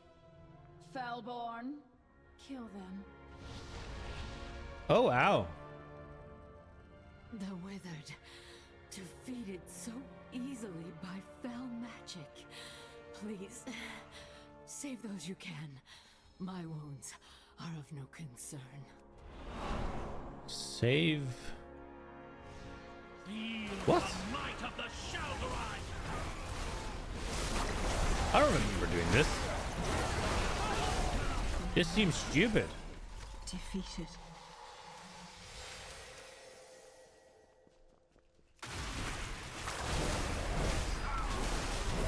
This feels dumb.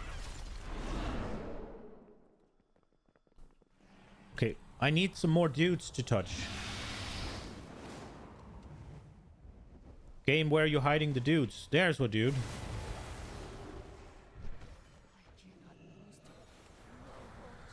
Where do they come from? Good question. Dude, what? There's a dude. I come to touch. No, it's a girl. Ugh.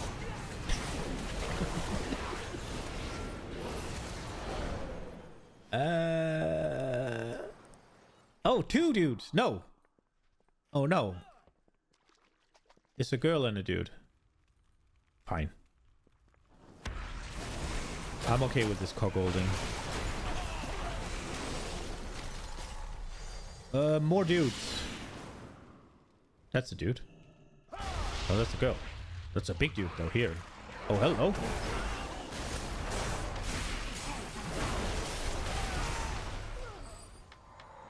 A little foursome.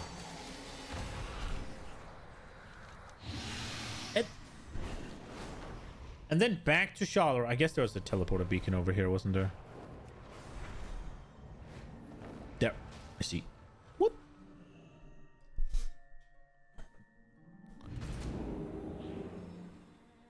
How can I help? I did the thing. Our future shines Fell bright. soul experiments. Test withers resistant to put. Okay. Moonlight watch over you. Gentlemen, speak with Oculus in Shalaran. Our allies. Okay. Hello. Survey the city. Use the advanced elemental beacon to survey the terrors of order. Observe. Repeat. Terrors of order. Terrors of order. That's the sanctum of order. Astrava Harbor, Evermoon. Terrors of order is probably. Okay. Where was the sanctum? That takes us downstairs, doesn't it? Oh, that's not too bad, I guess.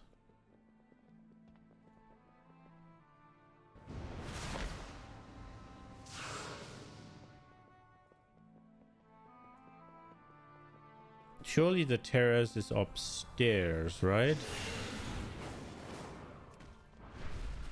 I just assumed that it'd be here. Here? Excellent. Begin when ready.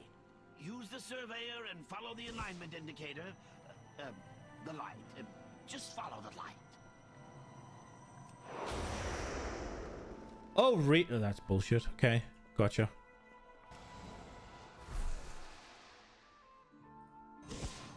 Oh, I have to be enemy number 1 to do this? I guess we have to kill the big guy then. Hello. All more. I would pop cooldowns, but I don't need to.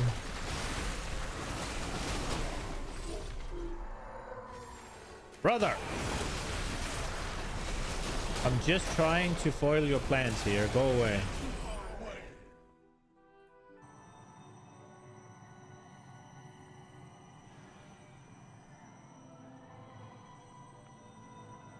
Really? That's kind of bullshit. It told me to jump off.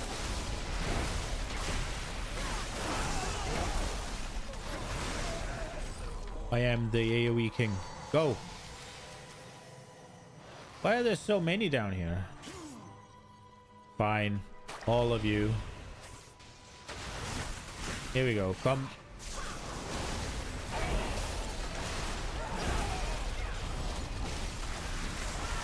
Do they just keep spawning? Oh my god, the spawn rate is off the charts. What the hell? No, observant inquisitor. Yeah, I guess he doesn't have to be that observant when I walk right into him. More.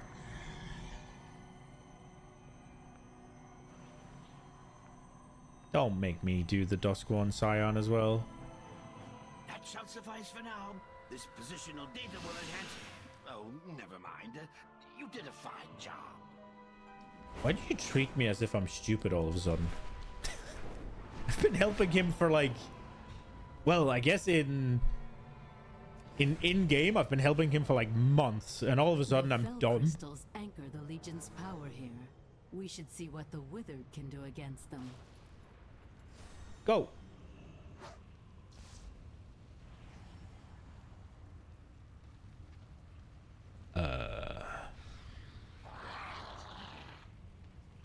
Go.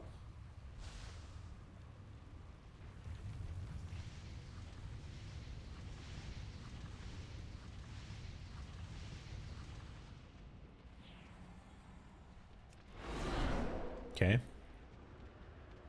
Go.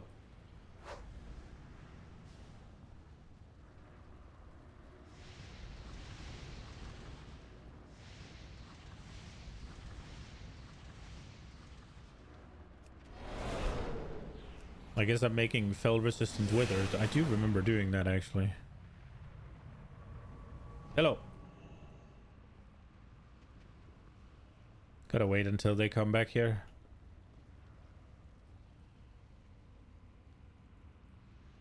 Or maybe they... There we go. Perfect timing. Because they're taking time, though. The Fell Soul experiments. I've seen enough. I believe I can dampen the effect of fell magic on the Withered. Go to the Soul Engine, and I will send new subjects your way. Okay.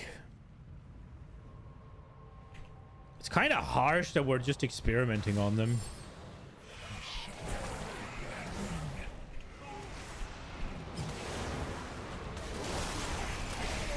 Where are my subjects, Thalystra? There they are. Eat it.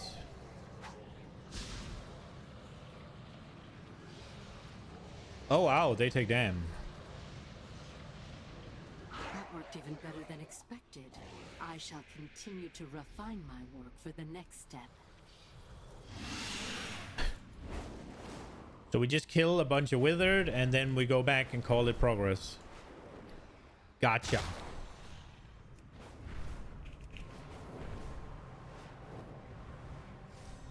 There.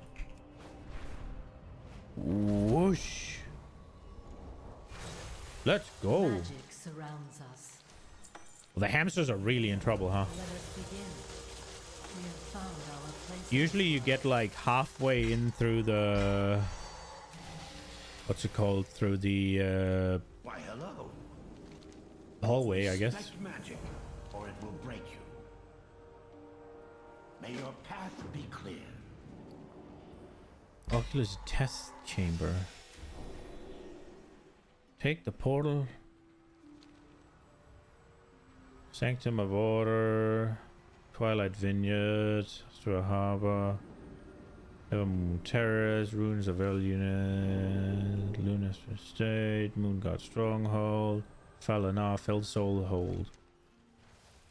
I guess we fly?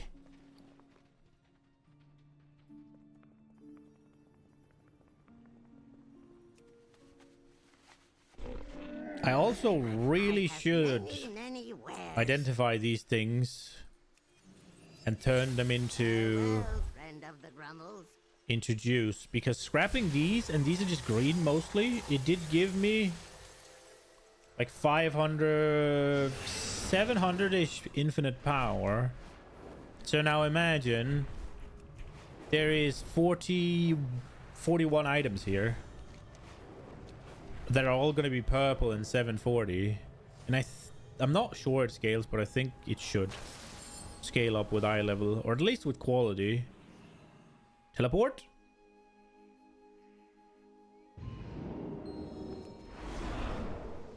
Oh, there's a lot of shit here.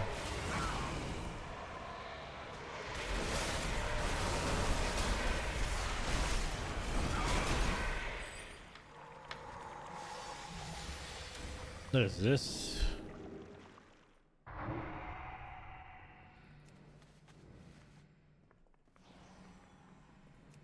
Need to find his notes.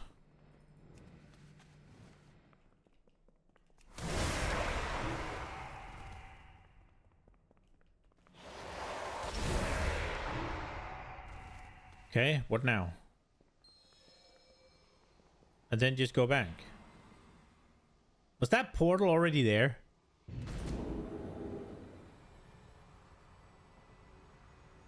I guess they might have been the ruins of Eluneth, I guess. Hello, I did the thing. Suramar stands with you. Our future shines bright. The Crimson Ticket. Isn't...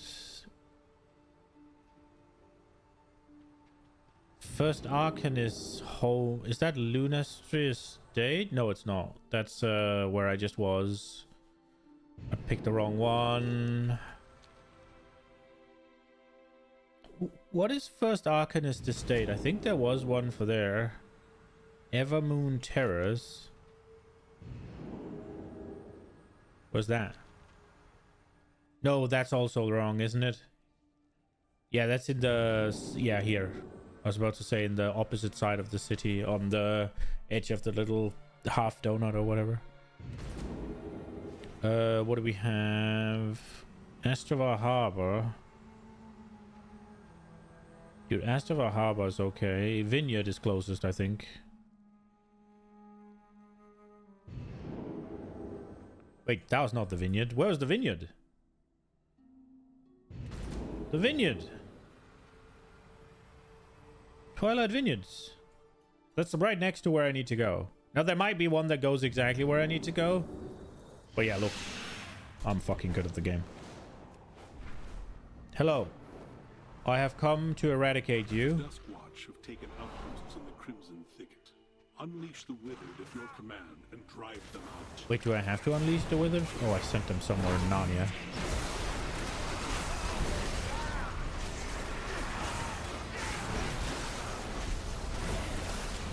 There's a big guy I need to kill somewhere. I don't want him to just get killed under my nose.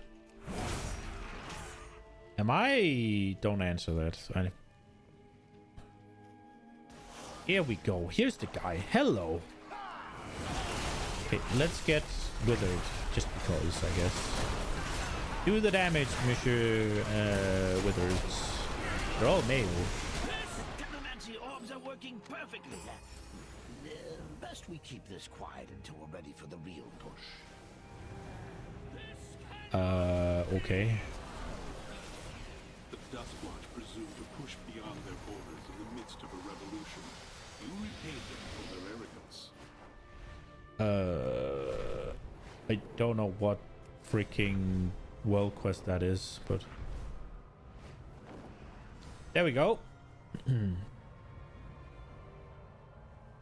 Hopefully we will get... I should have taken the teleporter. It's whatever, though.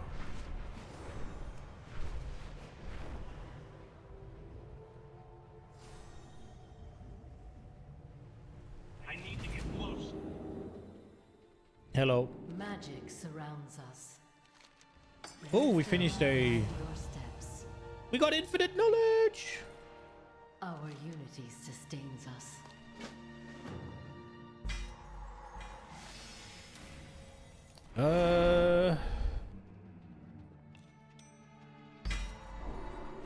It's still me charge. Yuck, I want candy. How can I help? A taste of freedom. Moonlight watch over you. Place energy distributed. Okay. We will defend our allies.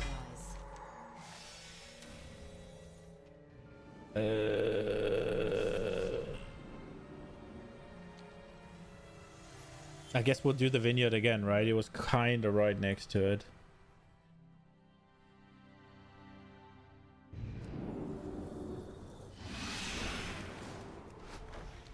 I think there might have been a better way to go here, but go here, but it's fine. We did it. I need to go. Oh my lord. Why do I have to go to all the way to the back of this thing? Oh, maybe there's a teleporter in here, actually.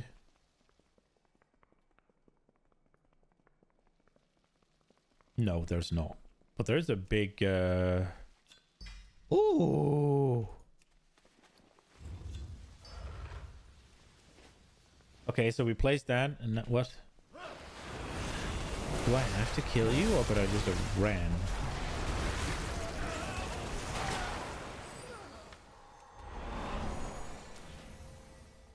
Okay, so we're up to 33 infinite knowledge now. We will check in raid.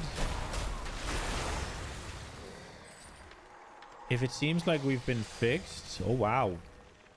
I don't know if it's just because I'm getting lucky right now, but these little random hand-ins have been getting massive. I was about to say, we should be capping soon. We are.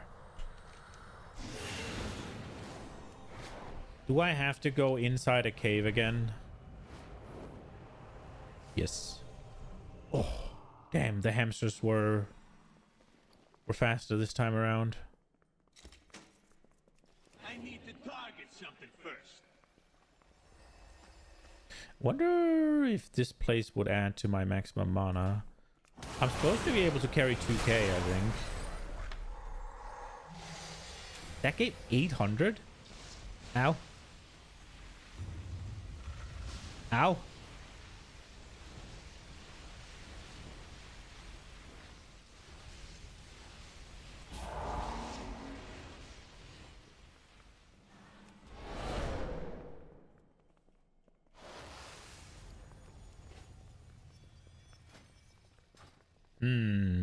Looking forward to seeing how much I get out of raid.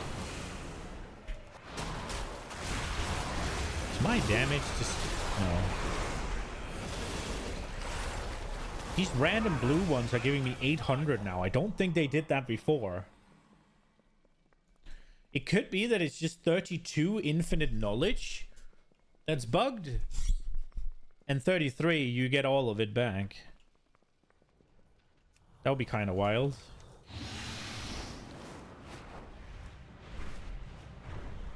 Oh. Where go?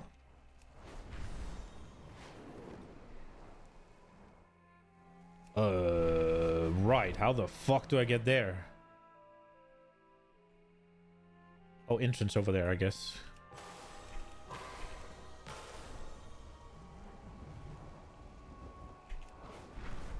Go. Ooh. Oh, we got to fly far. That was nice. Ah.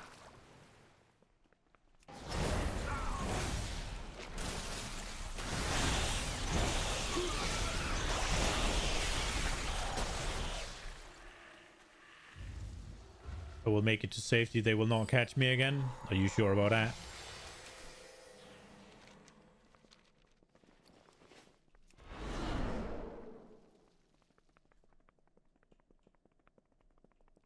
How did I get in here, by the way? Righto. Oh, for fuck's sake.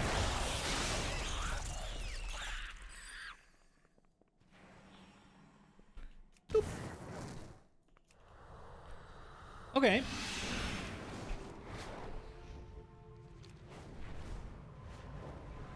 It should be like, go do Nighthold soon.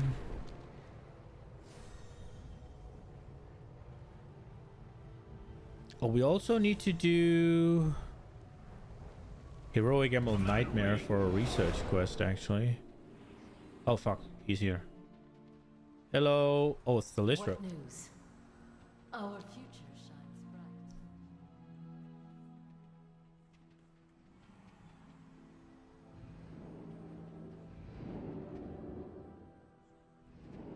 What, Naruto? Hello?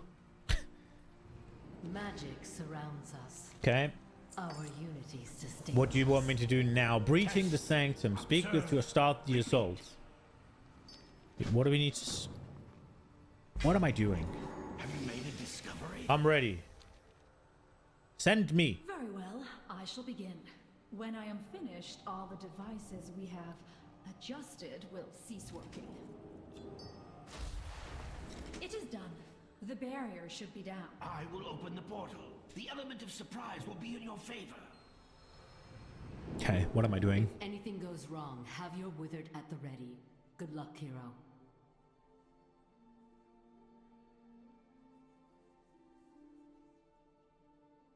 My spell!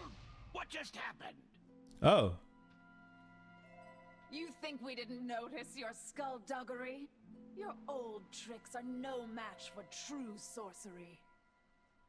I don't know how they co-opted my spell. It shouldn't be... We have prepared for the possibility of discovery. Okay. With the telemancy orbs and the fel-resistant withered, you have the tools required to secure the breach. Okay. Low-born scum!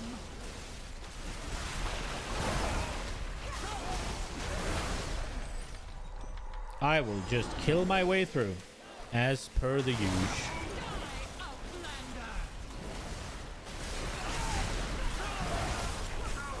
It would be kind of fun to see how many mobs I've killed. Is the age of the Shelderai.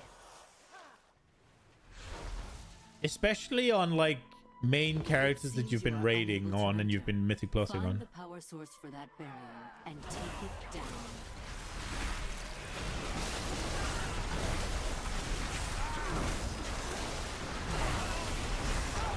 The same for games like PoE and Diablo and all of that. Like, if you could find out how many mobs you've actually killed throughout the game.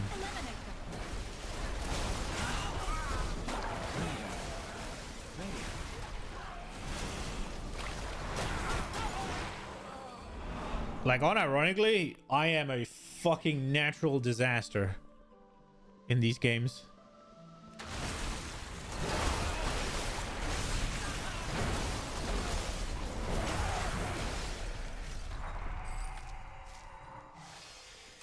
Let's try and use this. Woohoo! Oh shit.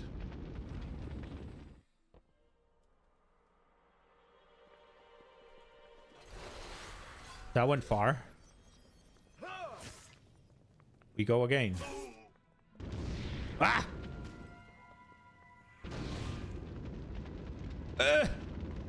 It seems you are unable to enter.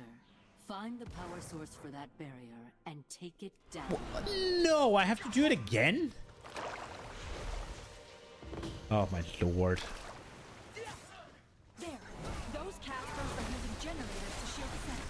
Eliminate them.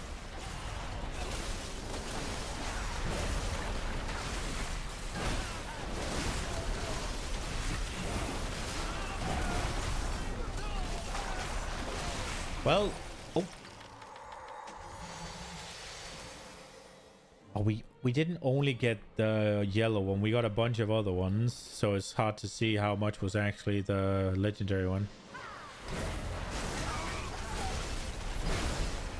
You're a menace to the bug. You got 30k bug kills, about 10k to the bug. I haven't actually seen the squids at all. When I played, it was only bugs and bots. And the bots were just significantly less fun to play, or to fight. With only 55 friendly kills. I wonder how many I have. Training those withered scum. How distasteful. Dalian, Oh, okay, I'm defend not the allowed. entrance. Slay my foes.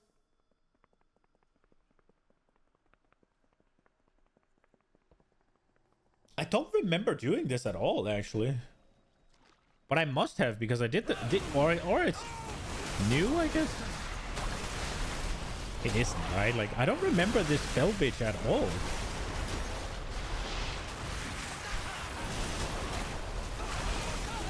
Now that Andaris' dog is put down, you should have access to the building. Get to the breach.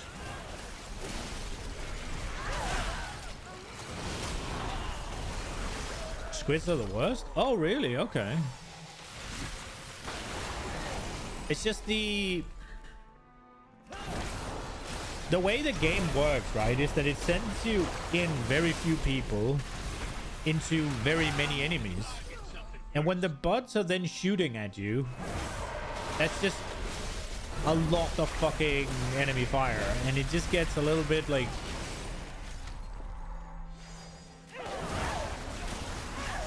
it kind of becomes a bit of a medkit check, right? Like, You'll go no further. I'll die before I allow you entrance to the Nighthold. Andaris has made a critical mistake. Her shield is vulnerable to the Withered. Drop some in a safe spot and they will leech the magic in her shield.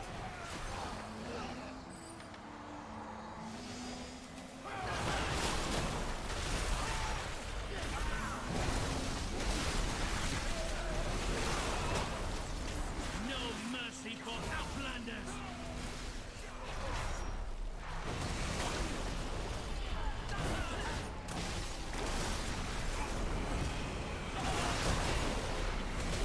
ah. Now is the age of the Shal'Dorei! Hey, why did my Wither die? So drop them in a safe location. So would here be safe?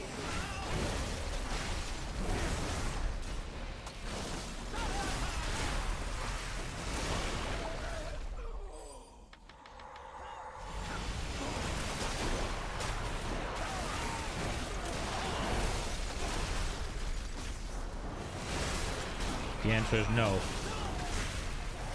They don't know what the fuck they're supposed to be doing over there. My lads, we are chosen to rule! Go! Suck her dry.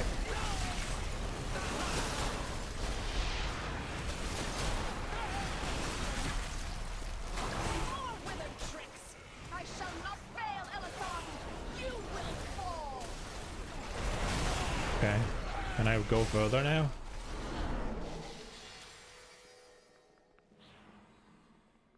Oh, here she is. Oh, that's why you don't remember her, because she's just a random mob you murder outside of the freaking raid entrance. Andaris was the key to their defenses. Calamancy is working inside the sanctum again. I'm sending Thalyssra and Khadgar to your location.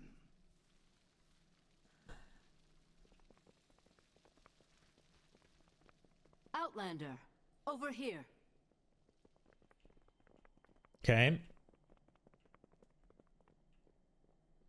But yeah, the bugs are fun because it's just you have guns and they're melee, so they just come running at you.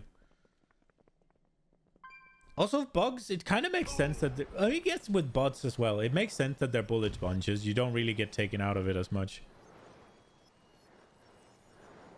I can sense the Nightwell from here. Elisand must But that's truly to say, be that's the desperate case to with the overload robots the as well. Nightwell like this. Once we break the time lock holding our forces, Gul'dan will fall. The Withered won't last long in their hero. Gather an elite group of champions to fight your way through. I'm sure you're familiar with such tactics. We'll be right behind you, of course. It's good to have Yay! you. Take care, my friend. Okay, we did it.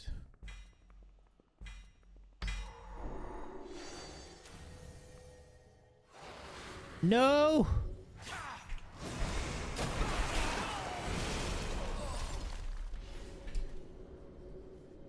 All right. I think it's food time for me. Is there something I want to watch while fooding? Are you fucking kidding me?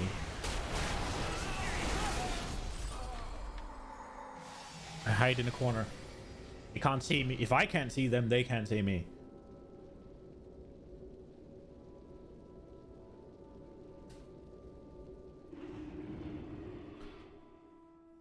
I have been watching Day 9 play WoW, but I don't think that's really good React content.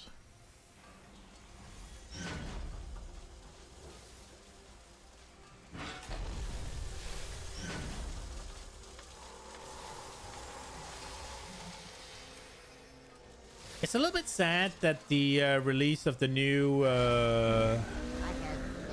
content didn't come with like a little bit more eye level or something. Like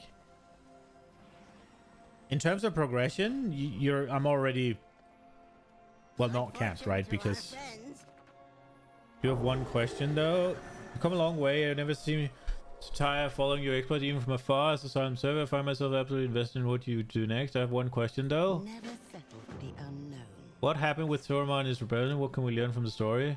Story of hope, despite the risk of withering, the Nightfallen persisted until they were free from their addiction. Story of tragedy, the Nightfallen reclaimed the home city at an immeasurable cost. Those who did not perish are left to grieve for those who did. It's a warning, a power as great as the Nightwell will eventually corrupt anyone who attempts to use it. It's a lesson in leadership, exiling criminals will only lead to civil unrest. And consequences, when Grand Magister sided with Gul'dan, she committed herself to a path of evil regardless of her good intention. Let's do that. Keen observation, definitely worth considering. Okay, well, welcome. I guess. I don't know if my choices here is gonna end up to amount to anything, but maybe. Okay, let's see if we can find something to watch.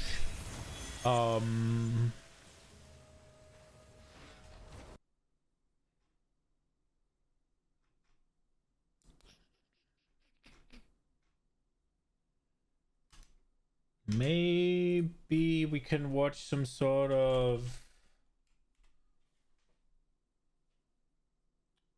Let's see what the newest one is.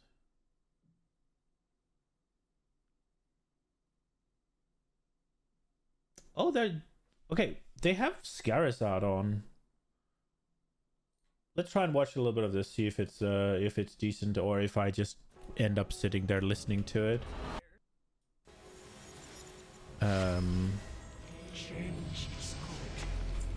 See what we get here.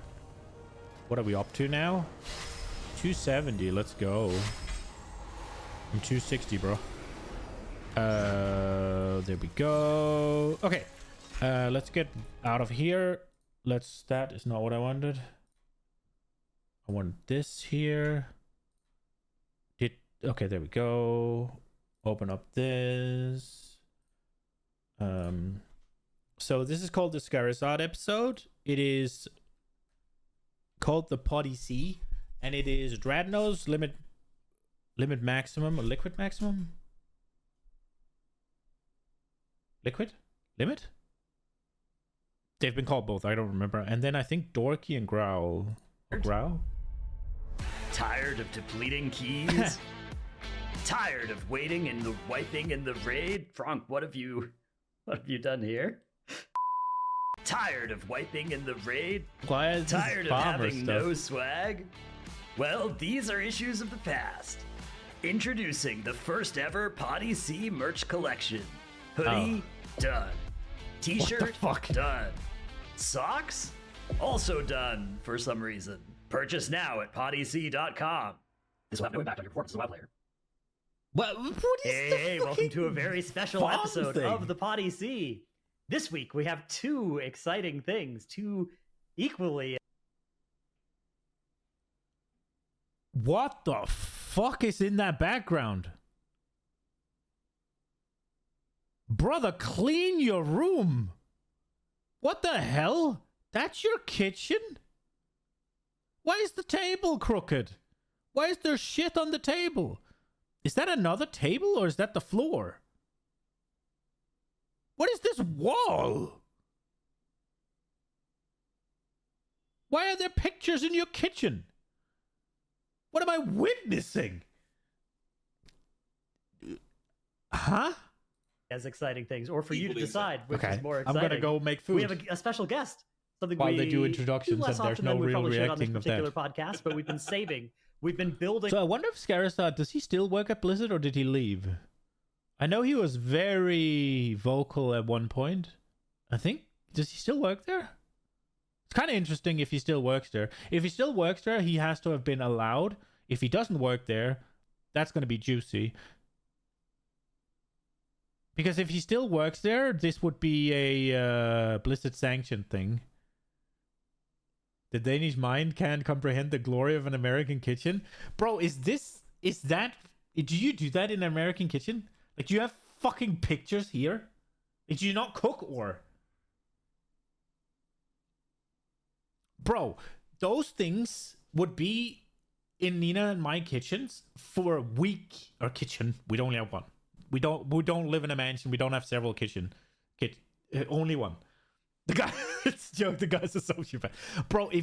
I'm just saying this, right? Like hanging this one here, the picture hanging here, that's fine. The ones here, they're fine. If you put pictures here, especially like this, basically on the fucking counter, you do not cook. Like, you just don't cook, right? Like, it's that simple. You just order out. There is no fucking way that these don't get freaking disgusting within a week. Bro, like, whenever you fry something, it's just spraying everywhere. You need to clean the fucking entire stove afterwards. Sometimes. And what is this fucking wall, by the way? What is that? Tear it down and you have a nice open area. What is there? The only reasoning I can see this wall being there is if you hang a TV on it or put the TV there. But again, that wall doesn't look. Maybe it looks like just a plaster wall, right?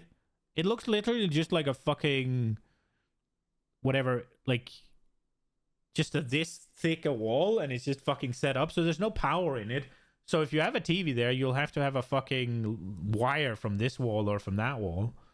But maybe I'm wrong. Mr. Scarisard, you live like an animal. All right, let's hear what he has to say. All of our street cred up to buy one exceptional guest instead of having 10 mediocre guests over the past 10 episodes. So please, everybody, give a warm welcome to none other than Scarizard. Hello. Don't let Dranos fool you. It was super easy to get me on this. Just DM me and I'll hang out. Okay, good. So it's that easy, huh? Well, Frank is PayPaling me, but the rest of you, it's very easy to do. Yeah, that's under the table. Yeah, Frank does have this, anytime he wants to interact with me, there's a fee involved as well. I think he's probably got that arrangement set up with most of his friends. I'm worried he's taking a cut, actually. Now that we're talking about it, I think in the episode, I'm worried. But that's for y'all to figure out. What's the other announcement, Dratnos? We're also launching Potty C merch. That's right. That's pottyc.com. Or you can think of it as pottyc.com. OM, depending on how you want to, remember that in your head. Wait, is that what it was? Yeah, well, that's what it stands for. That's what the URL stands for. That's how we set that up. Pottyc.com.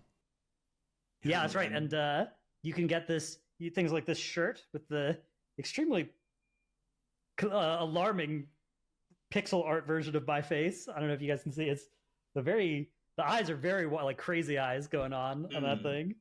So we got some hats and stuff accurate as well. Yeah, I was like, that's just you, man. Right now too. You were like a guy looking exactly like that, being like, this is concerning, but up here, this is fine.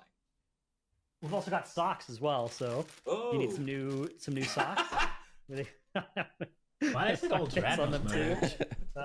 we got all kinds of stuff. So yeah, go to the website, buy some of our stuff, pay us a lot of money. What the fuck is? Let us pay the exorbitant booking fees associated in a with crystal ball, like he's that more often. I am so tickled by these Dratnos socks, and I feel like I want them because how does any conversation result from that? Where someone's like, "Oh, who is that? Is that like a family member?" You're like, "No, it's a guy I listen to on the internet." And they're like, "Oh, how would I know them?" It's like you wouldn't. That's well, okay. Maybe at some point I become more famous. I become mainstream famous. And I care about you, and I need you to know that 100% of the people who know who you were would recognize you from the socks, and there wouldn't be. Like you've already got the claim on the market. Is what I'm trying to say.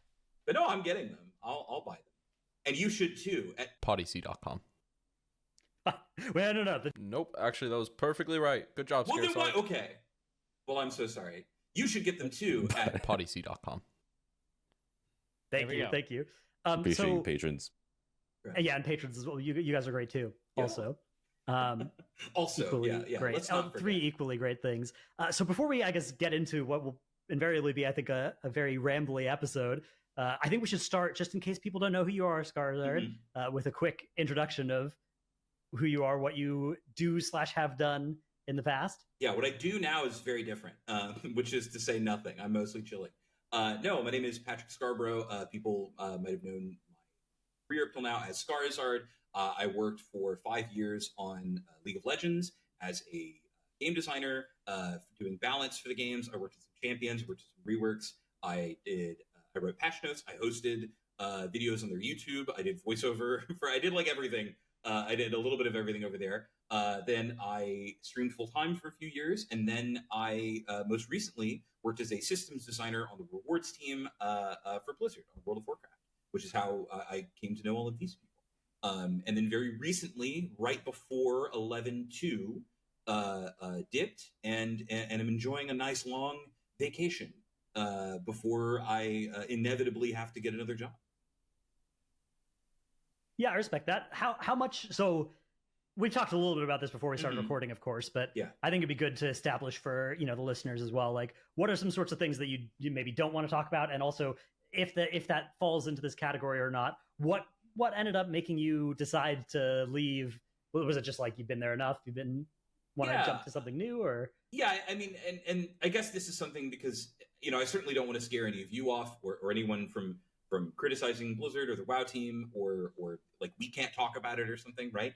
I think, I don't really have any beef with anybody that works on WoW. I loved my team. I was thinking about it, and this is funny that I'm going to say this, but I was like, I maybe had like beef with 3 people ever in my time at Blizzard, which if any of you listening have jobs, think about that and be like, how many people at your job do you like? And for me, it was like 99%. It was like everybody was awesome. If you meet somebody for the first time and you walk over to their desk, you slack them, it was always great. So the WoW team is incredible, right? It was really, really good. I think my issues were a little bit me and a little bit them, right? One of them is I was just going through a lot of, I guess, mental health issues that stemmed from a lot of, how should I put this? I think that the trajectory that the current WoW team is taking has a lot of consequences. And I think that I am one of those consequences, if that makes sense. I think the speed at which content is being made and the direction in which the design is being pushed are things that made me feel overburdened and kind of left behind, combined with the fact that, I don't like living in Irvine. I don't like living in an expensive apartment. Sorry that I'm probably going to soapbox about unionization and workers' rights and things like that. But I think it's one of those where the day-to-day of working on World of Warcraft is a dream and incredible, right? And I think the circumstances surrounding it that dictate what it is that you get to do, the timelines that you have to do them on, is the kind of thing that is really squeezing everybody. And I started to hit the point where all of those things building up, as much as I want to be like, yeah, it's bad, Blizzard has to change these things, right? It was really affecting me and my work and my ability to get things done. And I was like, hey, I could see a few months in here, really souring my relationships with people that I love and that I really care about, right? Not even just someone I respect, but people that I was like, yeah, I would work with you again in the future, right? Again and again. And arguably had already reached that point, but I think I felt it was going to get worse. So I was like, okay, I need to refocus on my health and chill and take advantage of the privilege that I have, with a bit of savings built up, and also preserve the future of my joy working on games, but also working with a lot of these people, right? So that's the, I have no idea how long that was. I have no idea how comprehensive that was, but hopefully that answers your question somewhere in there. Yeah, I think so. I think, I don't know. It's always, okay, well, I guess one thing that I've always... So there's a little bit in there about not liking the direction WoW took, and he kind of quickly steered away from that, which is cool, I guess. And then a lot of just... I mean, the mental health stuff, if you listen to Jordan Peterson, start by cleaning your room. We could see that, I guess. I shouldn't laugh at that. I mean, that sucks. I think Scarizard was really good to have on WoW. I think so, at least. But it seems like there's a decent amount of decisions that he doesn't agree with. And then the whole thing with things being pushed out too quickly, that does make sense when you look at the quality of what they push out. I would much rather they took a couple of more months to then make something good, rather than what they're doing right now is doing something mid very often. But yeah. Always found when talking to you is you are the person that I know the most who you'll like aggressively credit one of your people that was on your team with everything that you talk about whenever we're talking like off camera or whatever. You're always like, oh, this was this person's baby. Like, they're so great. They did this, this, and this. And I'm so happy for them. And they're turning into such a great, designer or whatever. Yeah, So it's incredible. I think, I'll stop soapboxing here because I want this to be an actual conversation. But I think, game design, and I want to focus on design specifically, but this is true for everybody that touches game development, right? Is game design is a discipline where when you are doing it right, people are not noticing it, right? You have, I think, a lot of y'all who can say like, oh, this particular like WoW boss or like dungeon encounter or something is like, really well made, right? But a lot of people, they might feel that elation in the combination of the music and the visuals and everything. They might think that's awesome, like they saw a movie, but they don't think about all of the hours that went into making it or all the people that made it happen, right? And so it is kind of a thankless job in that if you do it poorly, everyone is on your ass all the time. If you do it really well, none of it comes to you, and I think a lot of people are trained, and I think it's a good instinct, but I think it kind of gets run. I do not agree with that. If you do it very well, people are praising the fuck out of it. Like, that is... I don't agree with that. The whole, like, yeah, it doesn't really come to you. That maybe, right? Because you don't know which developer made what. So if that is what he's getting at, that's a fair point. But saying that if it's bad, everybody's on your ass, yes. But that's the case for everything, right? Like, what kind of job can you have where if you do it poorly, like really poorly, people don't get on your ass? Like, name me one job that if you do it badly, you don't get a fucking earful. Like, I don't think there's anything that if you do it badly, people won't complain about. And like, also a lot of jobs, if you do them well, who the fuck praises you? It's like, there's a little bit of a... Now I'm getting a little bit angry, actually, because now it all of a sudden it makes me think a little bit of a snowflake, right? Like, who the fuck gets praised for doing their job? Like, but I don't think it's true, though, because the Mage Tower got absolute fucking mega praise whenever that shit came out. I see a lot of praise for Legion Remix, where people are saying that the power grind, the loop of content is really engaging, really addicting, and all of that. There is plenty of praise coming around. Now, the question, obviously, because nobody knows who made it, so they have to seek it out themselves, I guess. I don't know. Let's see what he goes with it. Away from people, which is a lot of people are trained to say, well, I shouldn't want to take credit for anything that I've worked on, right? Because it'll make me look like I'm a bad teammate. And so the only solution then is you have to loudly hype up your teammates, because if they're not going to do it and players are not going to do it, then you're going to be ended up in this cycle where the players absolutely do it, though. Or 3 bad patches or bad features in a row beat someone down to the point that they're like, well, I don't know that I can do this anymore. Yeah, but if you do 3 bad patches in a row, then shouldn't you be maybe... Like, if your job is make patches, and it takes you 6 months to make a patch, and you do 3 bad ones in a row, maybe it's time for a new job? Am I cooking? Like, am I cooked? Am I off base here? Like, if what you create over a year and a fucking half, or a year or whatever, all sucks, then maybe you should be doing something else. Maybe you shouldn't have any confidence that you can do it still. And, games in general, and a lot of creative disciplines, but also games very specifically, is a discipline where when you lose someone, they often don't come back, right? It is not a secret that people in the games industry don't get paid as much as, like, many other private software firms. So if someone really burns out, you could lose the generational mind that was supposed to make the next big thing, or made something that was incredible, and they're just gone now, right? So that's why I'm all very, very Yeah, but if they've made that. shit for 3, it's not likely they're making something good. Be nice to your game developers.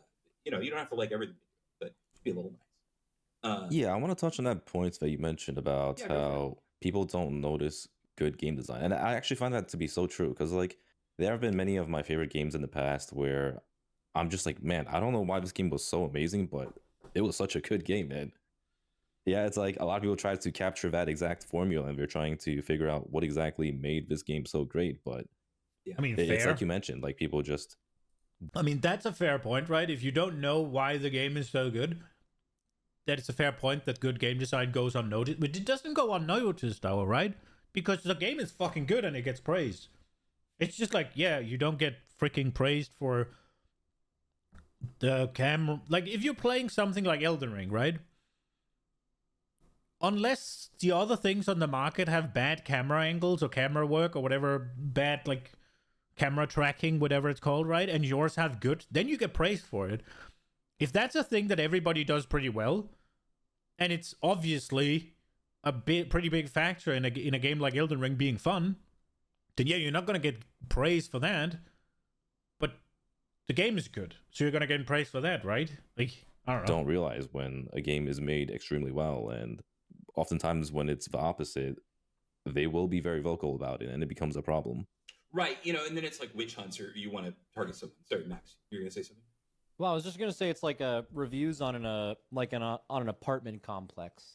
Okay. Like no one rents from somewhere and it goes just fine, and then they leave a review saying, "Oh, well, this place was fine or great. The plumbing worked." Right. Yeah. It's just gonna be you missed your. They were not like really gracious when you missed your rent or something, and you had a bad interaction, and like, or maybe they were just genuinely bad.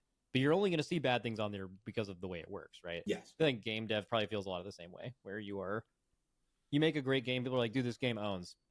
You have a bad patch, and it's like, but you don't feel that. You have a bad patch, or something about it doesn't work, and it's the end of the world for people. There's definitely a lot of very specific situations I can remember with bosses where like, a boss is like nerfed at a bad time or something, which the person. But this is the case for fucking everything, though.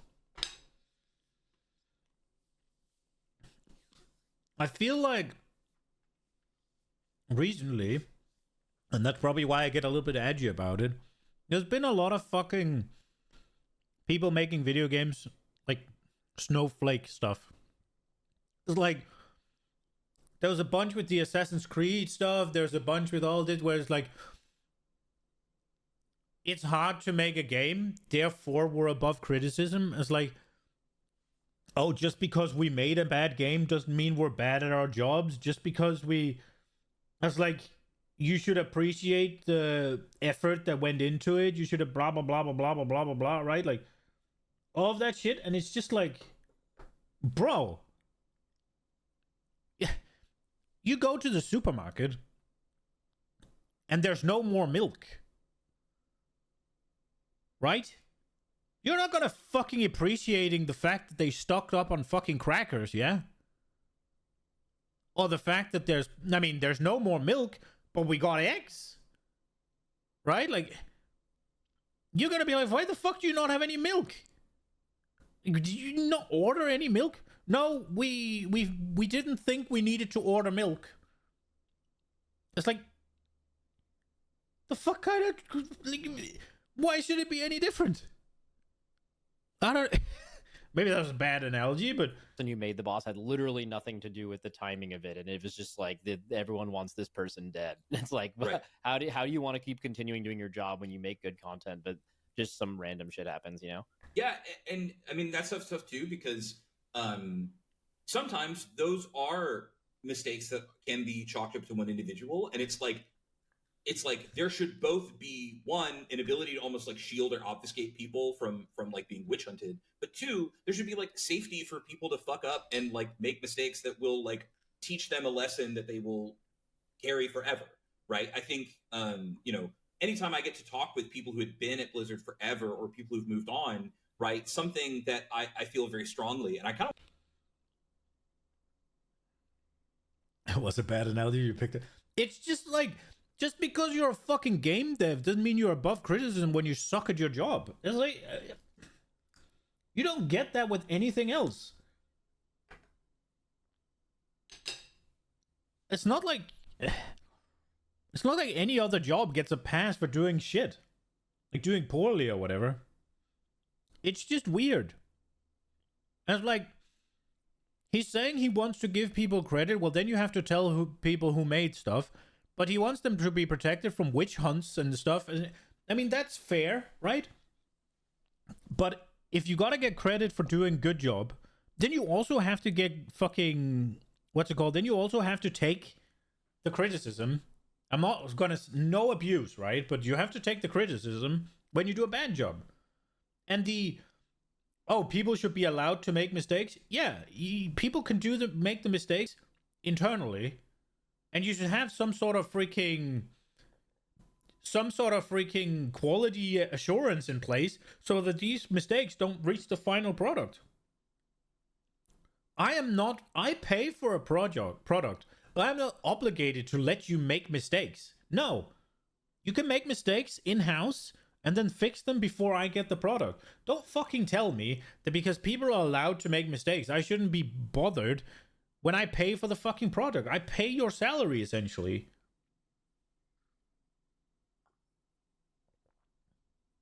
If a doctor's bad at his job, he doesn't get to keep doing his job. If anybody's bad at their job, they don't get to do it. Like, name me one single fucking profession where you being bad at it doesn't mean you get fucking smoke for it.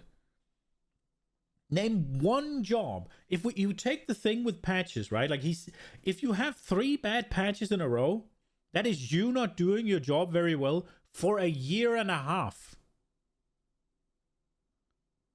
Who is not getting fired if they suck at their job for a year and a half? And if any mistakes do make it into the final product, they should be open to constructive criticism and work with the community to try and fix it. Yeah. I mean, I don't think anybody is going to be like... I don't think anybody's throwing too much shade around if it's just a bug, right? Like, if you release a game, it comes out and all of a sudden there's a couple of bugs, right? Doesn't fucking matter. That's making a mistake, right? Like, oh shit, you had this quest in, you don't get the reward? Oh, well that's bad. You clearly didn't test it. Can I get my rewards? And they fix it, right? That's not gonna make some sort of massive outcry. If you have like this time gating thing where you need to finish a quest line and then it's been time gated for like 3 weeks or whatever, and the raid opens and half the people can't finish the quest because something is bugged, then you're gonna get fucking shit for it, right? Because that's not just a mistake. But if it's like, oh, this spell doesn't do enough damage, or doesn't do the damage it's intended to do, or it's supposed to give you this proc and it doesn't half the time or all of the time, it's like, yeah, I mean, that sucks. And it's like, a lot of the times it's not those things that people complain about, it's when they make bad decisions, right? And you absolutely should be liable for your bad decisions. I wanted to ask all of you about is with the faster content cadence, right? I understand from a business perspective why it has to happen, right? And I understand even, as like secondary businesses, if you want to think of like yourselves as content creators, right? And how, if stuff is happening in WoW, you have stuff to talk about, people have stuff to watch, you have stuff to do, right? So it's good inherently for that stuff to be coming out faster and faster. But when you do that, you create a situation where it's harder to take risks, or it's harder to mitigate when those risks go poorly, right? And so I think you end up having those situations where people are just like really scared to do anything wrong, or when they do something wrong, it's like, well, we have to move to the next thing so quickly, right? And so it's something that I get really worried about, legitimately. Sorry, that was a bit of maybe a missed segue there, but no, it's a good point, because so you brought up when the first question. When you have to do things too fast, it also becomes lower quality. That's just if you have to do something faster, then obviously you can't spend as much time. Obviously, it's going to be less. Your work's going to be not as good. lobbed at you. Or they need at to add one more point hands, and in they the don't because they want more answer product. They before want it more got to where you profit ended on the that. answer. Sure, yeah. You brought up part of the thing that caused you to leave, or that was involved in your leaving, was the cadence of content, right? And bringing it back to that, I think I know among the WoW community, in particular, in the past 6 months, there has been a lot of, sort of grumbling about like, is this too much, too fast? Or yeah, and it's weird because the things that it's not like a lot of the things that have come out. So if we look at the past 6 months, right, it's like we had Liberation of Undermine came out, I guess, a little bit more than 6 months ago, and then it's like Turbo Boost, Delve Belt, Horrific Visions, new patch again, Mop Classic comes out, and then there's we've got the new Turbo Boost immediately in the future again, and then that Turbo Boost has like a weird time gate associated with it where the Turbo Boost itself coming out and then the dinars and the crest uncapping portion of it are now separated. Happened later, yeah. Yeah, and it's weird because like those aren't, I think those are things that would be a lot of work for, in particular, somebody on the rewards team doing a lot of work around those things. Yeah. But it's not like a whole set of like, a patch level, effort or something like that, right? No. There is no fucking way that that's a lot of work. That is bullshit. So, what the Turbo Boost is, one, all of you, so you have an upgrade system in WoW, now at least, where you have a track, and I think there's 4 tracks, and each track has like 6 or 8 upgrades, right? So you can get an item, and that item is somewhere along the ladder. So you can get like 2 out of whatever 6 or whatever in the track, right? And all of that work is done. That work was done when the expansion came out. They are not doing that now. So whenever I do a Mythic Plus 10, I'm gonna get Heroic track, and I think it's like 4 out of 8 or 4 or whatever. Like track place number whatever out of whatever. That shit has been done. What this Turbo Boost does is it adds 2 more levels to this upgrade path. So if there were 6 steps, now there's 8. If there was 8, now there's 10. Whichever one it is, right? You're still on the same place in the ladder. The upgrades cost whatever. Like the last 2 they add on to, all they have to do is say there's 2 more. Whenever they do the first of those 2, it costs this much and it increased the eye level by this much. And whenever they do the next one, it costs this much and it increased the eye level by this much. And then all of the scaling on the items, I'm pretty sure, is fucking plotted in. There's a graph, there's a rule, there's a multiplier. They have like, this is an eye level 1. For every eye level, it gets this much multiplier, whatever, right? Like something like that is in. So it's not even that they have to sit and code in how many stats they get. No, because it's just gonna get whatever fucking, that's sorted as well. Now, so that is that's the work. That's one of the things they have to do. Another thing they have to do is you get these upgrade currencies, and these upgrade currencies have a cap of how many you can earn every week. What the Turbo Boost does is remove the cap, right? So all you have to do is remove that limitation. There is no fucking way this is a lot of work. Then there's Dinar, guys. Now that is a little bit more work, but what it is you can earn this thing, and now how you earn it, they have to figure out. I think it's just a drop chance, but it could be a quest as well, where you take the guy and you do some content, you get the thing, right? Either or seems very minuscule. Now this dinar, then, you can use it to buy stuff from a vendor, right? Now this stuff you have to buy is already in the game. You don't have to fucking make it. You just have to put it on the vendor and make it so when I have that currency, I can then spend it to generate that item.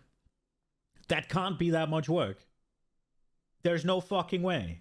Now, obviously, there's bugs and stuff they have to figure out before, preferably, so that you can't have duplicating of the dinars and stuff, but they have to do that with any other currency. So that shouldn't be a lot of work, because they're already doing it for 55,000 other pieces of currency.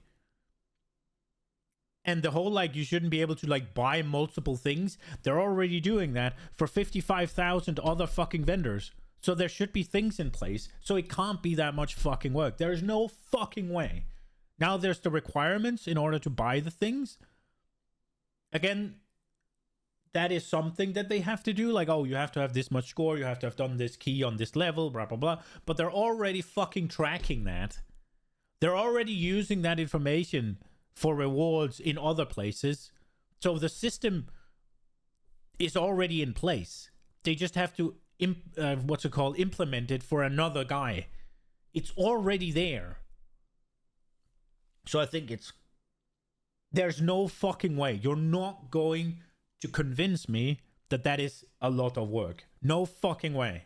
Like it's like it's a lot of work for a few people rather than the whole WoW team on those.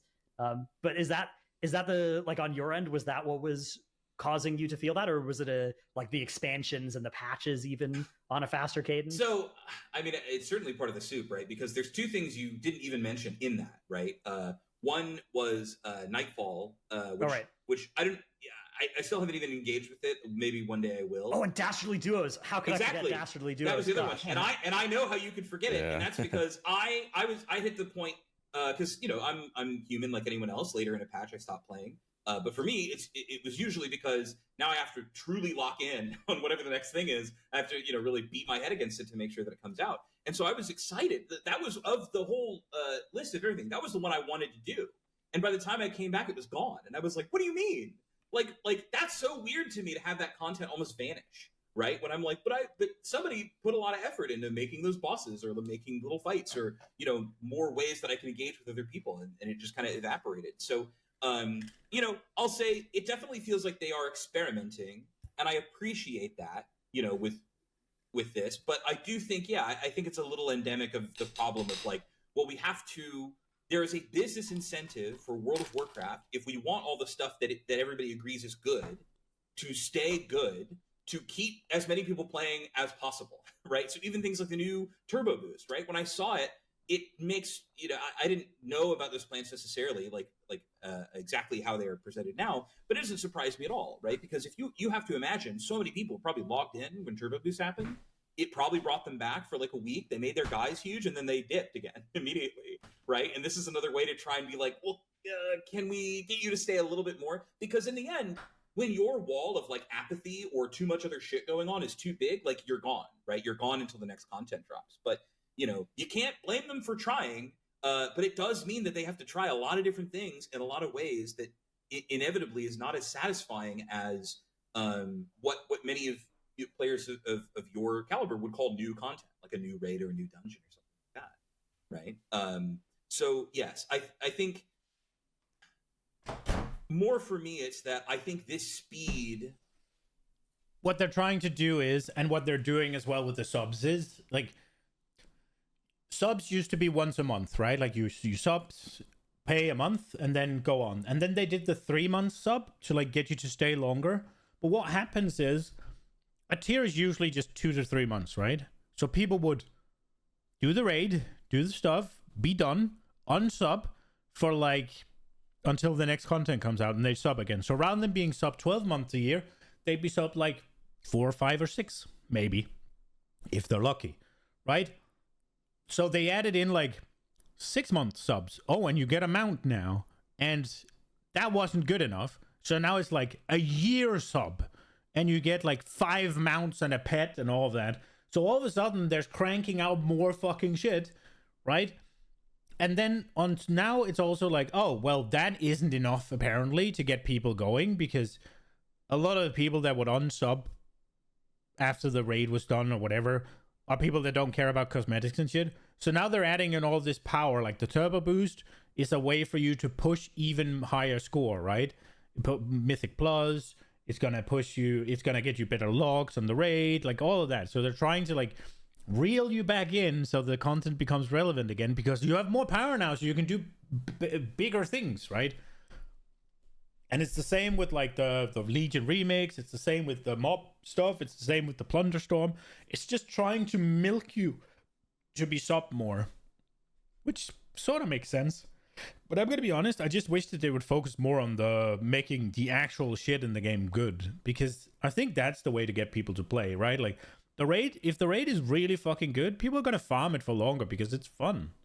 Makes individuals take less risk and makes the individual content have a lower chance of success, of being memorable, right? And that's tough, because you don't want to say like, hey, you know, what if Overcharged Delves was someone's baby, and be like, is anybody going to remember that in 1 year, right? We might have remembered that if you compared it to an older WoW era where there were fewer things happening in a patch. You might remember, oh, that probably happened when that was going on. But imagine this content cadence 3 years in the future. Will you remember anything that happened in the patch that wasn't the raid, right? Or the new season coming out, right? So it makes sense why they have to do it, but I fear for the consequences down the line, and what it means for people who get a real kick out of saying, like, stake in the ground, like I worked on the mega dungeon, or I helped make this thing that is like a moment in time that people will remember, that I can feel really proud of and get to put a lot of hours into, you know? When you said earlier that, like, we're trying to push that this much out in this much time, is that kind of everything, or is that more like, oh, we're trying to do the expansions? Like if Alpha's coming out soon, and you know, that means the expansion's coming out like pretty early next year. Clearly, like, that's on an earlier timeline. Mm-hmm. Obviously, you're not going to announce anything like that. But like, what does that look like in terms of is it more like, okay, there's a lot more content in 0.5 and 0.7s? Like, what really made you realize there was just like too much going on? So I don't want to do like and I talked about this earlier, I don't want to necessarily like air out Blizzard's dirty laundry or anything like that. But I'll say, I think this is one thing in particular that makes the job of a rewards designer very difficult, right? And puts a lot of undue stress upon our team in a way that is really tough, right? This is not to say that everybody's gonna have these problems, but I'll say this, right? So when 11.2 is being made, you have people who are working on that raid, right? If we want to talk about the Encounters team, right? Who I love a lot. Shout outs to all my Encounters designers. They're all great. Especially, Jesus, Matt Villers for Incredible Dimensias. What a way to wrap up the raid. We can talk about the raid. We can talk about all that stuff later, but I just had to say, I was messaging him while y'all were pulling the day that it got killed, and I was like, dude, this is so sick. And he was like, I have not moved for hours. I am like glued, anxious, excited, watching.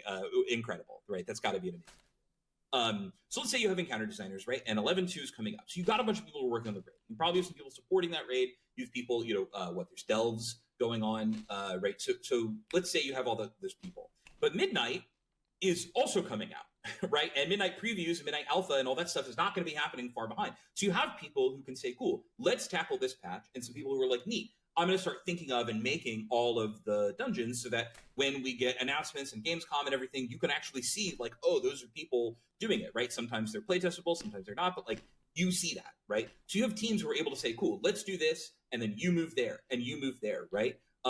Rewards is one of the few teams that has to kind of stop at every patch, right? There's not, at least right now, not really a feasible way for us to say, and even when, I don't want to make it sound like, we're fucking cave people that can't figure out like basic production schedules, right? But even when you have someone who's like, that guy's going to work on this patch and that guy's going to work on this patch in the future, right? Every single patch, there are on the ground issues with, look, I mean, think about War Within. Think about how many times we made big changes to crests, or situations based on player feedback, right? Or things like the turbo boost, right? Which has now happened, soon to have happened twice, right? These are still big undertakings that take on, if not one individual's time, also a lot of the team's time in terms of like, let's all talk and let's all make sure we get this right.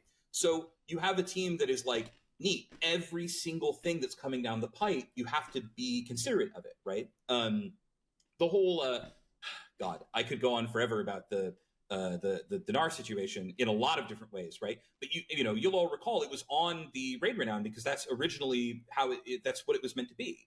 But while you're working on this, here comes Turbo Boost as a thing, and they're like, well, we need a thing for this, right? It's like, okay, well, how do we? The Dinars was supposed to be design just your thing first, wow, and then okay. you have to support it as new information comes out. and then as new information comes out, and then as new things are happening. And so by the time your stuff arrives, you already have plans for the next few months that might reflect poorly or make it harder or weirder. So something has to get nerfed or changed or pulled before launch so that it makes sense in the world a few months after, right? And that process is iterative, and I don't think you can particularly change it, but it does mean that unlike a quest designer who might say, I'm going to make my quest for this campaign and it's shipped and it's gone, right?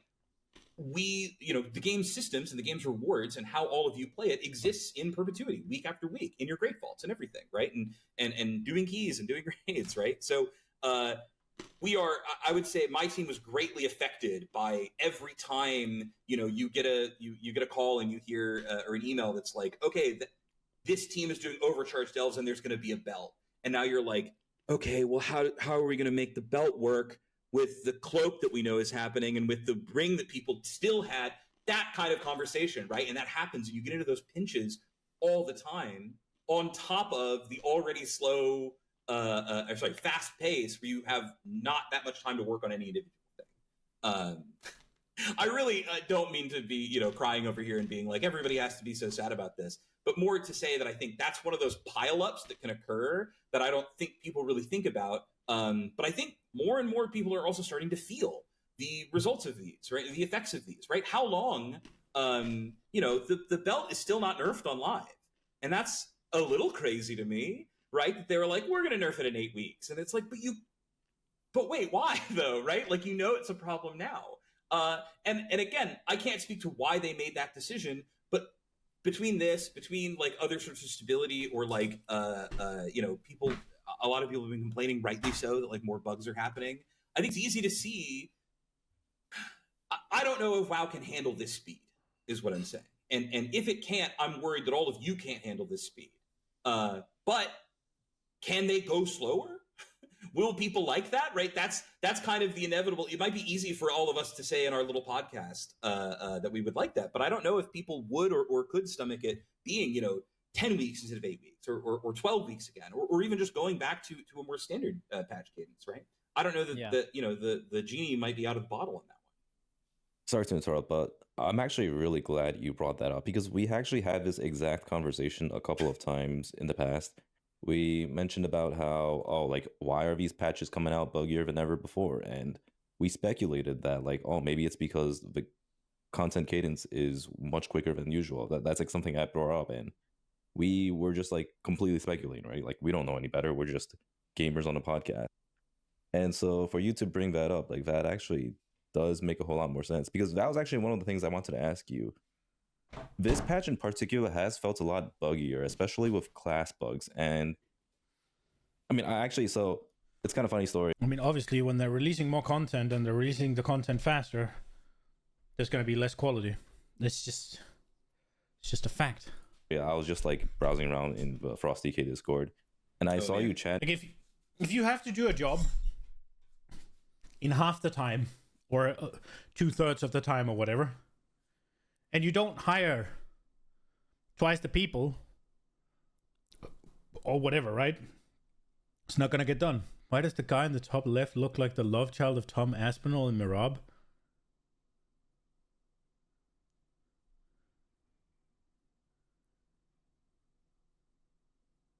What? Where do you see the Tom Aspinall? I mean, the beard is very like Marab, I guess, but... In there, you were asking for Frosty K advice in Raid or something. You were playing Rider Frosty K, I believe. Yeah, and they were telling you I'm a ride how... or die. I'm a horse guy. What can I say? Yeah, I mean, Rider's amazing, but yeah. So you brought it up how you were playing Rider, and they were telling you how Rider is actually not very good right now, and it's because the tier set is quite literally bugged, where the 20% increase obliterate damage just doesn't even work, and that is kind of mind-boggling how these can exist for such a long period of time. And in fact, some bugs I'm boggled, exist for man. Trust years. me, I'm boggled. I would be. Yeah, so that was one of those things I would get on Slack and I would be like, "Hey, what's up? What are we doing?" Yeah, what's up with that? Yeah, no. Brief aside, I want to say people in class discords Frost and Death Knights are usually nice enough to me. If somebody comes in asking how to play their thing, don't just say, do the other hero talent. You're psychopaths. What's wrong with you? Right? What do you, I didn't, So yeah. true. No. This was, yeah, the context of this was, for obvious reasons, when this patch came out, I was super checked out. I was not really playing at all. I think it was like a week and a half into the patch that my team was like, we're going to throw you into a 9 in eco dome. It's like, sure, fuck it. And that's when I learned that, like, the extent to which Frost had been reworked. And I was like, okay, I'm going to vibe it out. And then I hit a point where I was like, I should maybe make sure that what I'm doing in my brain makes sense. So I just went to be like, can anybody log review this? And they said that. And that's when I learned that it was like, hey, not only do you have sickos being like, just play Deathbringer. It was like, well, yeah, this line on this tier set just doesn't happen. Like, oh, that's insane, right? That is insane. You know, I could only speculate, and I don't want to get too into the weeds on that either, right? But when I think about that, it's like, well, do I, Patrick, know the individuals responsible for fixing that bug? Yeah, I do. On the other hand, I'm like, do I know the kind of stuff that team must be under to make, you know, I'll put it this way. Apex talents probably were in a conversation before I left. I had never heard the words Apex talent. I didn't know they were going to do Hero Talents Plus or anything like that. So I have to imagine that those people are absolutely face grinding to get a lot of stuff for Midnight out. Do I think that excuses it? No. But to me, it seems like it would be a probable way. You know, it's like the same thing as this belt. It's like, well, why wouldn't you take away focus a little bit to just nerf the belt? You know, we had done it for the circlet. You know, we'd done it for the amulet. We'd done it over and over again, right? Which, again, I don't think that stuff is good, but God, I hate the here's a patch and here's a thing, and then it's overpowered, and we tell you don't need it, but you are going to need it. I hate that shit, man. I think it sucks. That one's for free, gamers. I'll give you that one. I dislike it. But yeah, it's like... Anyways, the only thing that I do know is that everybody's working really hard and really fast. And so, to me, it's like, well, that can be the only reason then, right? Or certainly one... I'm just gonna say, if you have a fucking tier set that doesn't work,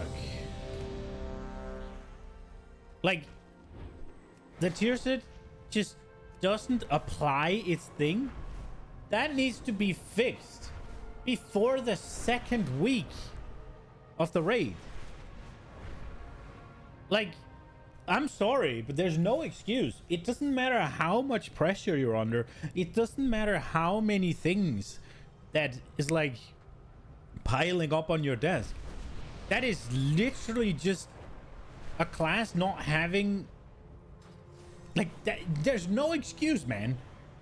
It doesn't matter how you want to angle that. There is no universe where that's okay. Like, so what he's talking about is you have these, right? You have Deathbringer and you have Rite of the Apocalypse, right? And then this is the one everybody's playing because that's the best. But this one doesn't fucking work with the tier set. So your tier set's supposed to give you something. It's supposed to tie to your hero talents, which is they all do. So for the... when you're playing whatever Deathbringer, it's whenever you do something, it does something to Reaper's Mark, or it puts out more Reaper's Marks, or does something whenever you have Reaper's Mark. Something like that, right?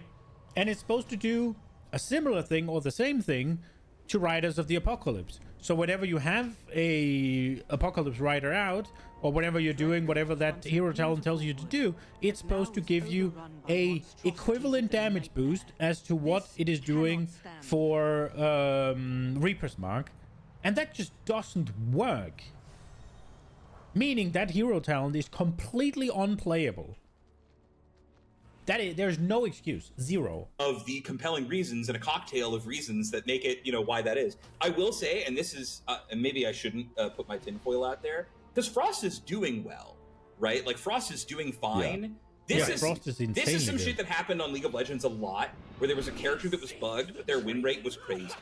And it was like, well, what do you do? It was like, you know, are you going to fix it and then, like, give Rumble, like, a 10% win rate buff? Now, granted, the answer is fix it and then nerf them. at the like seems like restore it them works. to a relative like functioning state. But anyways, I did get a little bit of that tinfoil. I was like, do they just not want to like have to figure out, are people gonna like lose their shit if they see, hey, Obliterate does 20% more damage now in a patch note, right? But anyways, dude, I mean, that is something that I've always wondered about, because like, it's just one of those situations where I'm like, man, is it? But it wouldn't be Obliterate does 20% more damage now. It would be Frost Tear Set now works with Rider of the Apocalypse. And then maybe that's a buff to Frost. Because maybe Riders of the Apocalypse is even better than Reaper's Mark. But then you deal with that later. Like, that is not a needs to be fixed now issue. That is just a, oh, this is meta right now. This is the most powerful one.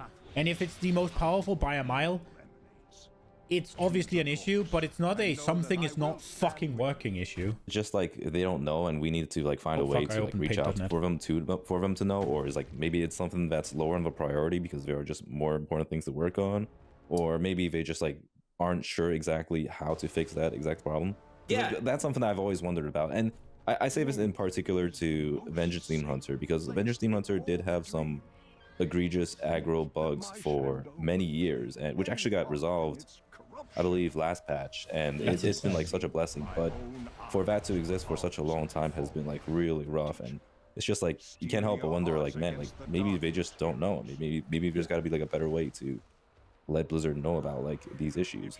Yeah, and I think I guess wrapping up this particular point, it's mostly that none of us can know, right? Nobody can know.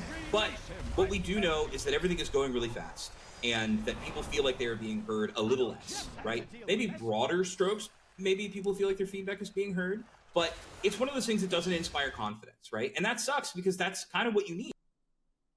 I think the Vengeance Demon Hunters have literally been bugged since they came out. So that is before the cadence got quicker. I remember hearing, back in Legion, I played with a guy who played exclusively Demon Hunter, and he was talking about a multitude of bugs. And if I remember back a little bit, I think there was something with aggro where it was either you got like one of your major sources of damage that just doesn't build aggro, or there was like a, whenever you used X ability, you just had a chance to lose aggro for some fucking unimaginable reason. But don't quote me on it. And then I started then in Shadowlands, we got another guy into the guild that played Vengeance Demon Hunter, and also was talking about the bugs. It's like, still? Apparently Right? it's the same bug. Especially moving into Midnight, right? If you want to say, like, do I think this next expansion is going to be worth playing? Do I think the one after that? Do I think they're going to bring it home on the World Soul Saga? Right? With less individual features being the standout reason, for lack of a better term, the like borrowed power stuff, to say like, this is the reason to play, right? You just need faith that like, well, when I log in, is stuff going to work, right? Or when there is an issue, is going to be resolved quickly. And the less and less that confidence is high, the more and more that it doesn't matter what your other strategy is. So I don't know. I don't think we're saying anything crazy here. Everybody knows bugs suck. And again, as somebody who's caused many egregious bugs, I don't want to sit from over on this side of the fence and be like, fuck you, Blizzard. Like, yeah, oops, like it absolutely happens. It feels like it shouldn't, but you got to fix it any way you can. But yeah, it's certainly been, I think, it's emblematic to me of one of these like faster patch cycle, right? I don't think anybody, I think I've said this, but I don't think anybody's going to come after them for bugs, right? Like, but there are some bugs that need to be fixed now. And there are some bugs where it's like, yeah, I mean, it works, right? Like if to use the League of Legends example he used, if you got a champion that is bugged, but it plays well and it wins despite the bug, right? Then it's fine, right? Like, it's okay. If you got a WoW class that's bugged and it plays fine while being bugged, but it does 10% of the damage it's supposed to, that's not fine. If you got a class that's bugged, like Rogue right now, I believe, Assassination Rogue, there is like I don't know if they've been fixed, to be fair, but I heard a guy talk about how there's like 5, 6, 7 different bugs with Assassination Rogue, and half of them is making them lose incredible amounts of damage, and the other half is making them gain an incredible amount of damage. So it evens out to being a working spec.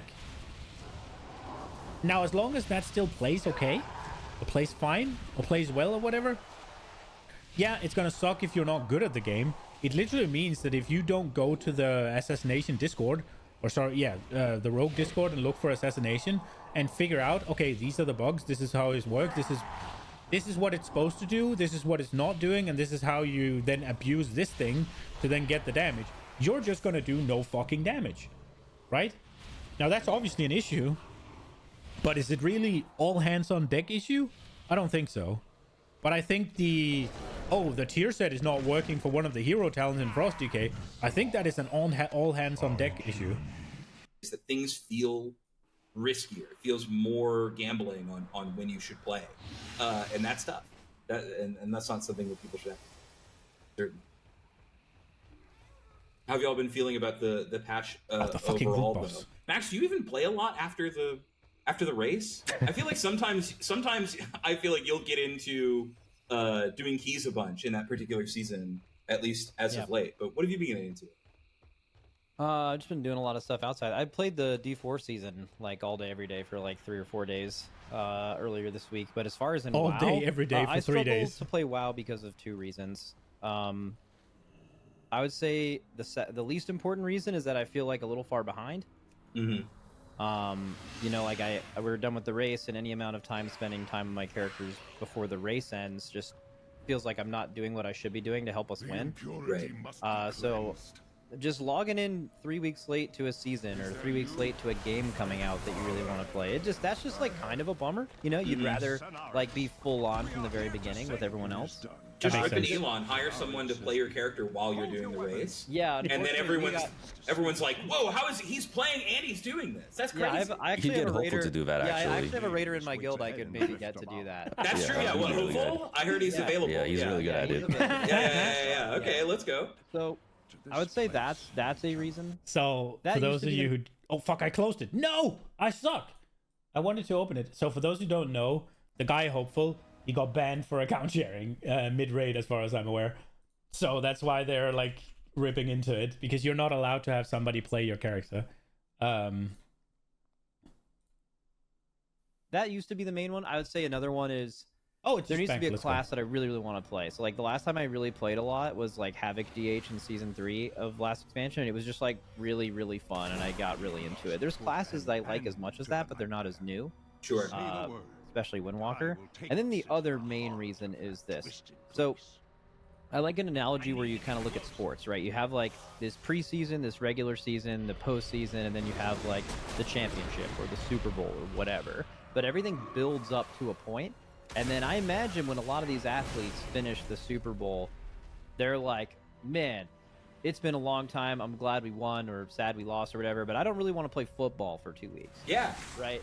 And it's totally reasonable. So the Race to World First is this really, really weird thing where if I felt like if the race was actually at the end of these seasons, I would actually play the whole time. Yeah. But because we do this thing that all of us care about so much, and it's everything that it's everything, and then it's over. It's like we're doing everything in reverse. Where like you start the championship, and I imagine if this was true of other sports, where like you did the thing that is going to define the whole season or the. This is a really good point, because in WoW, every season is a complete reset. Nothing you did last season matters, basically, a week and a half into the new season. Yeah, you can have a little bit better gear, right? Like, let's assume that this is the season, and the next season it goes up to 770 or whatever, or 720 or 760, I mean. Then yeah, me having a 4-set, me having good trinkets, me having all of this, it's gonna help me into Heroic Week, right? It's gonna make it easier. But literally every single piece of gear on my character I'll be looking to replace as fast as possible. So it's like you feel like whenever the race is over, as he's saying, there's no fucking reason to play. Like, it's just, you did the thing. You won the thing, you lost the thing is over, right? And then whenever next patch comes out, well, that's when all the gear comes out as well. So there's no point. Year or something. And then you were asked to do everything else, you probably wouldn't be as motivated to do it. So I need you to know, this analogy makes so much sense, but it is making me think about, what if you did the Super Bowl first, and then every 6 weeks into the regular season, all the football players got 20% bigger?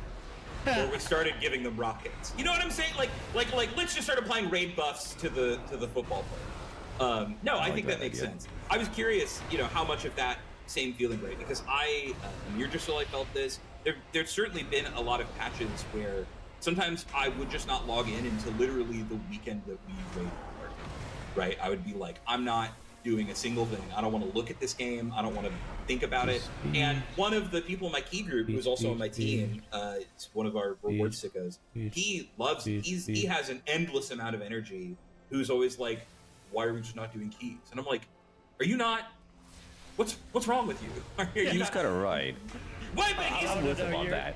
Okay, but he's doing okay. No. Shout out. Keys, Every single person in my guild knows who I'm talking about. This person will do them on 12 paradigms. This person, we have not pushed past 13s on our like weekly keys because every single time he rolls up on a new under-geared healer. Oh, dude, that's the worst. Wow, that's pretty bad. But do you want to know the most fucked part? And Dranos, if you do this, I'm step on a Lego. Oh my god, I'm punching you into the ocean. He will show up on a Mistweaver that when I inspect him when he logs in, is in Brewmaster spec and has the myth pieces for tanking that he was getting from healing for us. It's such rat behavior that I respect it, and I love him so much for finding a new way. This is someone who duo blocked one time. We didn't have 2 tanks for an Emirtisol raid. He solo tanked the whole thing on 2 accounts. He just played 2 tanks at the same time, and I was like, "Yeah, you're a sicko. You're a freak. I can't believe you."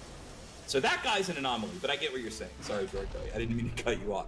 I was we had to take a detour for everyone to know that the absurd machine that I play World of Warcraft exists.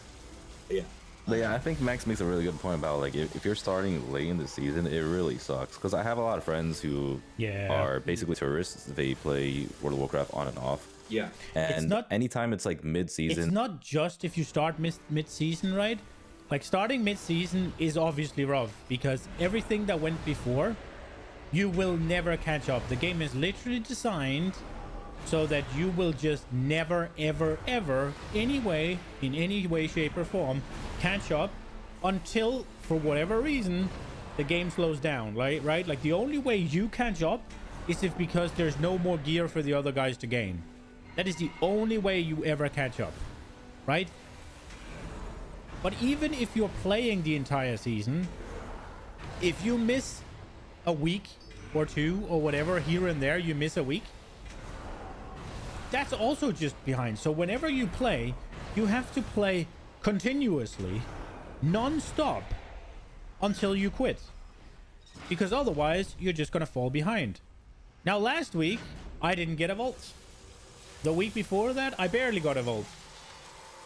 I am now, on top of what I started late, even more behind. And I can never catch up again. Because those vaults are gone. And it's really annoying. And I get that a lot of people are like, "Oh, I should be rewarded for playing." Well, yeah, sure. And there's some people that then take joy in the fact that they played and say I didn't, and they're then ahead, and they will permanently be ahead. It's like, okay. I don't know. That's just weird to me, because I think you should take joy in what you can do in the game, not what other people can't do in the game. But there's just no chance they're coming back to play the game. It's like, bro, like the fun of playing World of Warcraft is playing at the beginning of the season. You're playing with the boys, and it's just like, all the content is fresh. And when you're just coming in late, it just feels really bad. Yeah, and it's just a feel bad thing. It's not actually that you're behind. Like something the game does really well now is that you can just you can fully catch up, right? You might be a myth track piece or 2 down because you've missed some vaults and stuff, but at least for me, I can just totally streamer benefit my way through that. So it's not even that. Mm-hmm. It's just the feeling of a lot of people play. It's why Blizzard probably pushes you to do raids and stuff. This game's a lot more fun with friends. then like so when you want to play, you want to like Absolutely. you want to play the game with your friends when it comes out. But like all my friends just got done winning the race, so like we're not trying to log in and like set up new characters. They already have geared characters. I'm the only one without a geared character. Could I do it if I like really? If WoW was like my main passion and focus, would I still do it 100%? Right? And it still is for Yeah, so I get that a lot of people, especially because of how Mac's situation is, because all of his raiders, like all of his friends that he plays with, they're gonna be Omega geared, so they can literally just fucking carry his ass through Mythic Plus all week, and he'll just be caught up, right? They can probably do a alt raid or whatever. They have a bunch of buckets, right, or whatever. They have a bunch of alt characters that were in the groups that got pretty good gear, so he could probably get, say, at least if there's 8 bosses in a raid, they'd at least be able to kill 6 probably. Assuming there's a mid-raid wall or whatever, they'd probably be able to kill 6 fairly easily on those characters, and he could just get funneled all the gear.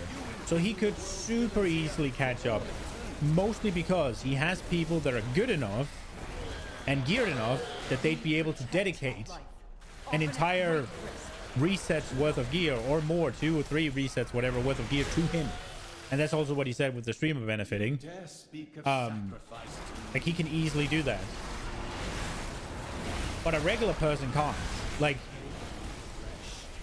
I can't just... First and foremost, if I don't play the first 3 weeks or whatever, I'm not getting into even normal raids. If I'm pogging, right? Like, if I was in a guild, then at the same point, like, why would they take me? Because they have other shit to do. They have their own... They're not doing 54 splits or whatever, right? Like, they need the gear themselves. So maybe they could... Maybe I could get carried, right, by friends to a heroic clear, maybe even a mythic boss or 3.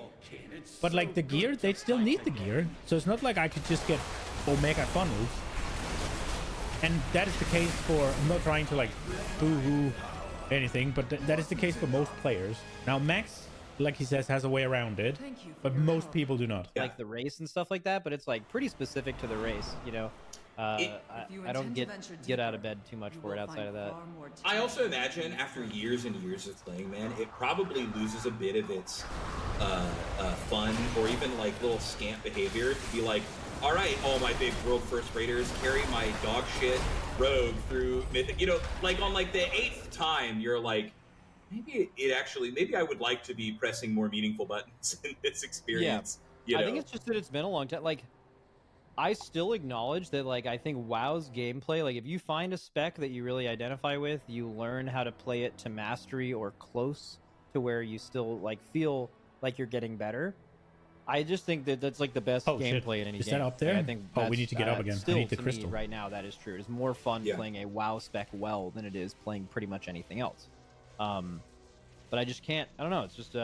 I mean, I don't think I'm done forever. I think it could be the beginning of the expansion. I'll probably play a lot, right? It's just like, especially, I don't know, after you win, it's just like pretty much my full focus just turns into like streaming and just like playing hockey and doing other stuff. Yeah, I mean, you got to rest too, right? You know, I think, I mean, every athlete needs to, right? And nothing I can do will ever, no amount of content, and I don't mean this in a disparaging way, there's nothing I can possibly do in World of Warcraft that will challenge me and be as rewarding enough as how hard Mythic raid bosses are in the first week and second week during the race week first. Like that content does not exist in the game once I want to start playing it. Everything else will be a shade of that, right? I could maybe wait. There is something you need to do on stream though. You do need to do the challenge mode. Yeah, he wants me to do the question. boss. What is this? Yeah, the question mark, the question Kai'Veza mark, thing? Kai'Veza. Yeah, with minimum item level. Dude, that was and so ideally good. a boomkin. Oh man, that was so sick. Start of the season. I remember at the start, as a long time. Maybe I should do that. I remember at the start of this expansion, all 3 of you were like, I don't know if delves are good. And meanwhile, I'm over here, like, getting my 100 delves achievement, being like, this shit rules. I like it quite a lot. So and I especially think their solo bosses. I want to say I want to give a special shout out. I think all of them. I think they've gotten progressively better, and I think it's a really fun way to get some of that little what is it called? That Brawlers Guild stand. Some of that little bit of like let's give you like a fun one-off boss that you can. Brawlers Guild. I don't know amazing. if like the version of the game or just what gaming is now. The community I'm within getting the game is the same, but like 5,000 per now. that's a whole other tangent. Yeah. I guess. We were wrong about We could delves. send these. We've started a few podcasts with like the old comedian bit of like, well, delves aren't good, huh? And then our chat, our comments, are just always like, you guys totally don't get it. Delves fucking rock. And I think after the last episode, I think we're like, all delves are right, fuck bad. it, we get it. So then we kind of focused in on, well, the delve part that was made for people like us, like the bosses, right, at the end. That just hasn't really hit yet. And then they came out with Nexus Princess Kaiveza, which is probably like the best version of that they could make. It shows a level of quality that you can look forward to every season where you're like, holy shit, I might actually want to log in the first week just to try to do whatever they come up with next for that, right? It's like, we've been moved off of our delves didn't hit stance. No. Although I did say when they came out, like most things, it might be good 2 years from now. That's true, and it was also good then. So you kind of are you're kind of playing both sides here. It was good then, and it'll be good 2 years from now. Cruel fate if somehow delves suck ass 2 years from now, but they were really good the whole time. No, I think I also want to say I really I was in favor of this, but I can't claim that I was like no, absolutely I was. But Kaiveza coming back as a delves boss is what I wanted, because the thing I was pretty loud about to anybody who would listen, which is like 3 people on the Encounters team who like me enough to talk to me, was I think this is going to be a bit of a yap, but I'm going to back up here. I think Zymox returning was really cool in Sepulchre, but is not like, I don't think it was successful, right? I think it was cool to be like, oh, we had a novel side villain who didn't really built up as anything. He just had a unique mechanic. But I think people liked his vibe, right? And then it was like, oh, and then there's an opportunity to make him a raid boss later, where he maybe feels like an upgraded or different version of that fight. And to me, the big issue is always like, well, one of them's just going to be the better fight. Like you're going to think of them forever as the good one and the bad one, right? Even if they were both, if people really like both of those fights, I think you're going to think of it that way. So I was like, Kaiveza was so good as a raid boss that it feels like having her back in Mana Forge, which I think, I don't know that there were any official plans to have done so, but I have to imagine it was pitched when they thought they were going to go do ethereal stuff, right? But it's like, do you want to follow that up? Like, no, probably not. And I think players would be excited to be like, when are we going to see her again? But then, like, what if it isn't as good as the first one, right? You're probably pretty sad. So having her... I wish that they would make a solo raid. That would be so good, I think. Like, just... You take the raid bosses and you somehow do the same raid boss, but scale it down to a solo experience. And you let the rewards be there. I would fucking get addicted to WoW so fast. Be the Delves nemesis and showing up and like ganking you. Perfect way to keep the vibe of the character and then springboarded them to make a challenge that feels as good or better for the individual because you change the context. So that to me is a lesson that I hope they take forever forward. Okay, right? It's like, if you have a really sick dungeon boss, you can make that a raid boss, or vice versa. Or you can do any of these things, right? I know there's sometimes you have like the Rashinan or you have the general call into those things. Those are not the best examples, but I also think, to me, the main issue is that they were being worked on simultaneously, right? If you think about like Shadowlands launch into Shadowlands raid, or War Within launch into War Within raid, right? I kind of think if the schedule would permit it, let wait and see which dungeon fights do people really fucking love and did they really vibe with, right? And then do an Anubarak, right? Like maybe you gotta fudge the little bit of like, ooh, we resurrected them with magic or something. But you could totally do that, right? You could see like what was everybody's greatest hit, what was something they really loved, and then bring that back. So sorry. You know what they can do? Yeah. They can do Bubbles Jr. comes Bubbles back Jr. as a raid Justice for Bubbles! Just all of you Bubbles sickos Jr. killed Bubbles. honestly, is gonna go crazy. He's gonna go through the villain it's arc. so cool, man. I love He's very shouty. I was not a isn't he? Bubbles hater to start, but that's because I'm a Death Knight. We're fucking unkillable. My poor Evoker dying like every other cast, had all his defenses up. It's not his damn fault. Meanwhile, I'm sitting here with an egg every 30 seconds like, what? What's the problem with this guy? He's fine.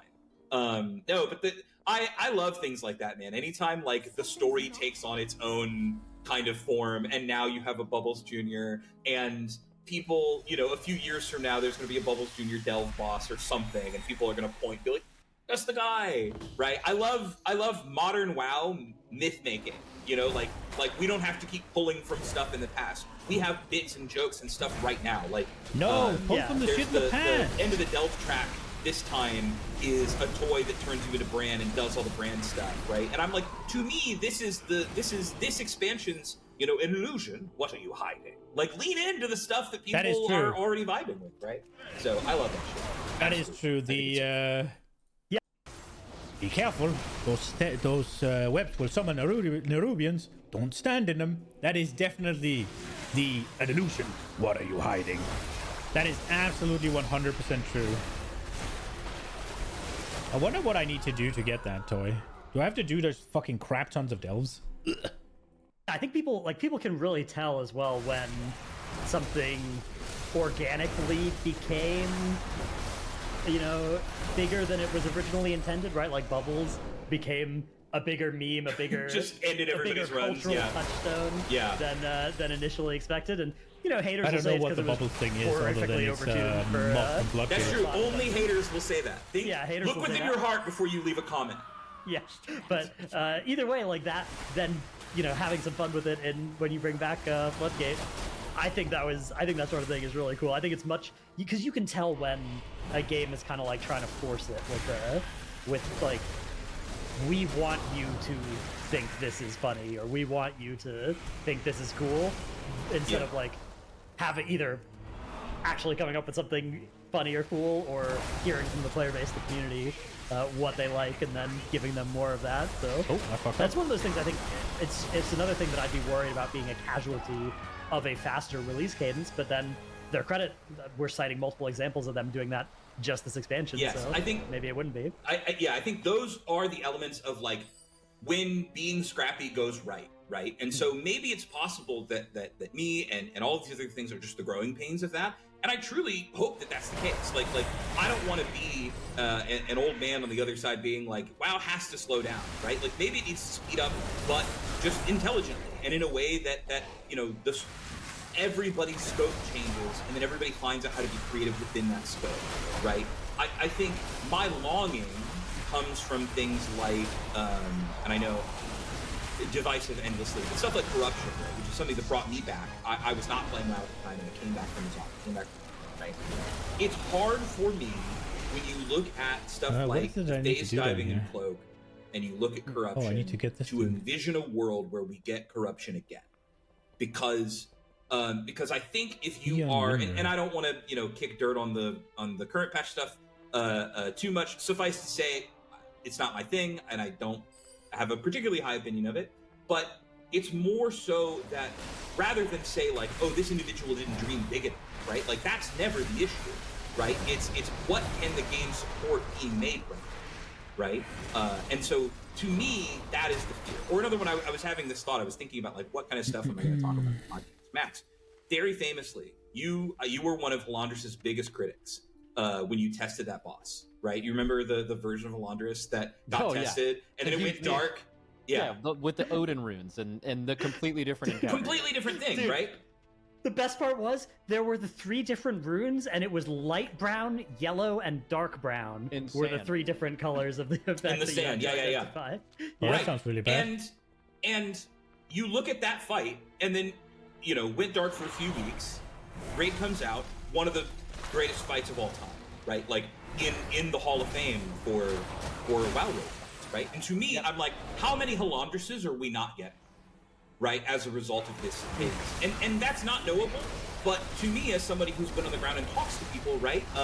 This is also, I'm going to keep referencing this because I feel like so many of my coworkers are going to watch guy this. That I need like, to kill. He said mean things about us. I'm like, no, I love you all, and I I care so much. But I think about one fight that I kind of can't hide my disappointment for this tier was Fractalus. And I will say, nothing but deep, deep respect for the person who worked on Fractalus. I think one of the smarter encounter designers ever. And obviously, sometimes things just whiff, right? But when I think of that Halanders thing, I'm always like, what if everything had a little more time? And I know you can endlessly apply that stuff, right? But to me, it feels like some of these things come out and look so promising, and then it's like, one little thing, it got solved in one way too quickly, or even if there isn't a cheese or a weak ore necessarily that fully solves it, right? There's often, it's like kind of a dare I call it an oversight. For fuck's sake, I hit the cross again. I'm so stupid. Not stupid because I didn't intend to, but I was about to pause it and say, dude, as much as, yeah, obviously, if you make things in a shorter amount of time, they're just going to be worse. But an oversight.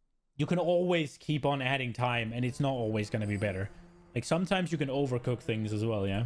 That it's like, oh, just the way that people will class stack, or the way that people will play, or the way that people will hold damage, right, will just change the texture of the fight entirely. And that's the kind of thing that a few more weeks in an earlier stage of development fixes, right? Because I think having time later is, I don't want to say it's useless, but it's pretty tough to make use of the time later in the cycle, right? Because art's already made, things are already recorded, you don't want to throw a bunch of stuff away. It's very, very hard to make changes later in that cycle, right? And so I think that's my, I'll step off this particular soapbox, but I think that's my fear, is that you get people saying, well, I don't even want to get close to something that might run out of time, right? So let me go with the safest option, or let me go with the medium option instead of the big option, right? And you get less swing. So I think Kaiveza and Bubbles Jr., these are the winners of something like this, right? And then I'm going to say stuff like Fractalus and the Cloak and things like that, to me, feel like the losers of this, right? Possibly. The Cloak's okay. When I went to Blizzard, I saw something pretty cool. I got not to something you see, interact I forget his with. It's just name, damage. but he sat in the corner in that same rewards room you're in. Jeff Groh, my goat. Yeah, the guy who does secrets, right? Yeah. Okay. Yeah, his professions, but yes, he also makes secrets. Yeah. Well, when I worked there, one thing that people said that they did is that some of their job is given to them. Like, do this thing. This is something that needs to be done in the game. And then a decent amount of things are, what do you find really cool? Like, you have a lot of, if you find this really interesting, you can make this thing. When I saw the stuff he was working on, I could tell that if he was not working at Blizzard, he would just be one of those people in the secret finding Discord figuring out secrets. Yeah. He just seemed to really, really enjoy that level of it. So he was able to put something that he personally loved. I'm not sure if he was assigned to do that or not, but he was just putting them in a game because he thought. No, I don't believe he was. I mean, he was, and also specifically, I believe what you were referencing was. He was assigned to and was working on the customizations for something he has in the emergency patch. And then he decided to say, well, let me have my unlock condition for this, not just throw it on a renown. Like let's come up with a fun, unique way. And so you had to go travel around the different moon welds that exist in the base. So cool. Yeah, I love Jeff Groh. He's actually my neighbor. He's somewhere over there. So shout out to Jeff. I will also say. Used to be an escape room designer, so another fun thing. Awesome. That's something that I want to learn that skill from him. And he's offered to talk with me more about it. I bet he's great at puzzles. Yeah, not at all surprising to hear that guy is making, or I think he was also involved with the Warlock pet customization, where there's a book you have to take to a port. Spoilers. Where does that go? What the fuck was that? Spoilers for something that's cool. 2 or 3 years old now, right? You had to take a book to one of the portals in the last Raid of Legion. In that portal fight, you had to take a portal and then put the book through, and then a demon came out. I'm like, that shit rules, man. That's awesome. Yes, I heard that he is going to be working on some more raid stuff for the future, which has me very excited. Oh wait, I want to hear that again. Forever and forever, I've been thinking I think he's yes. He also makes secrets. Yeah. Well, when I worked here, one thing that people said that they did is that some of their job is given to them. Do this thing. This is something that needs to be done in the game. And then a decent amount of things are, what do you find really cool? Like, you have a lot of, you know, if you find this really interesting, you can make this thing. When I saw some of the stuff he was working on, I could tell that if he was not working at Blizzard, he would just be one of those people in the secret finding Discord figuring out secrets. He just seemed to really, really enjoy that level of it. So he was able to put something that he personally loved. I'm not sure if he was assigned to do that or not, but he was just putting them in the game because he thought... No, I don't believe he was. I mean, he was... and also specifically, I believe what you were referencing was he was assigned to and was working on the customizations for druids in the Emergency patch. And then he decided to say, well, let me have my unlock condition for this, not just throw it on a renown. Like let's come up with a fun, unique way. And so you had to like go travel around the different moonwells that exist in like the base game. That stuff was really cool. Yeah, I love Jeff Groh. He's actually my neighbor. He's somewhere over there. So shout out to Jeff. I will also say, used to be an escape room designer. So a very another fun thing. Awesome. That's something that like I want to learn that skill from him. And he's offered to talk with me more about it. I bet he's great at puzzles. Yeah, not at all surprising to hear that guy is like making, or I think he was also involved with the Warlock pet customization, where there's like a book you have to take to a port. Spoilers. What the fuck was that? Spoilers for something that's like 2 or 3 years old now, right? You had to like take a book to one of the portals in the last Raid of Legion. In that portal fight, you had to like take a portal and then put the book through, and then a demon came out. I'm like, that shit rules, man. That's awesome. Yes, I heard that he is going to be working on some more raid stuff for the future, which has me very excited. Because forever and forever, I've been thinking like, I think he's would be very, very good. Yeah, I puzzles and the raids. reason I brought that up is I just found it cool that you guys can go do two stuff ways. in your job and put stuff into this game that we all love. Like if he puts puzzles in the raid, that can go two ways. One, it's really cool and interesting, and it's nice and unique, and it makes the fight fun because you have to solve this little thing. Or it's tedious and fucking annoying, and it takes away from the fight, and you just hate getting the mechanic because it's going to take you away from DPSing for too long. Like, I don't think there's any middle ground where it's just like, yeah, it's fine. Like, it's gonna be one of those mechanics that are either, oh, this is cool, but you like do it pretty quickly, you do it super easy or whatever, or it's just like maybe it's spread out spread out onto a couple of players, so you don't really feel like, oh, I am just doing fuck all right now because I got the thing. But obviously it could be that he doesn't add puzzles and he just adds mechanics that are cool, right? But if it's like, take this thing through a specific... I could definitely see if we keep to the portal... example. If it's like, oh, right, so you get this mechanic, and based on a certain amount of factors, you'll figure out whether or not it has to go here or here or here, right? Like, there's like a couple of options. And you have to figure it out in the moment, and it's not like... You can just script it as be like, oh, if you get the third one, it goes there, right? If there's like a couple of things where it's like, maybe it's a little puzzle you get a debuff, you have to take it somewhere, and then you get a separate one, you gotta go blah, blah, blah, whatever. It could just be like, ugh. Too many things, too much bullshit. But it could also be kind of fun. Because it's not like the...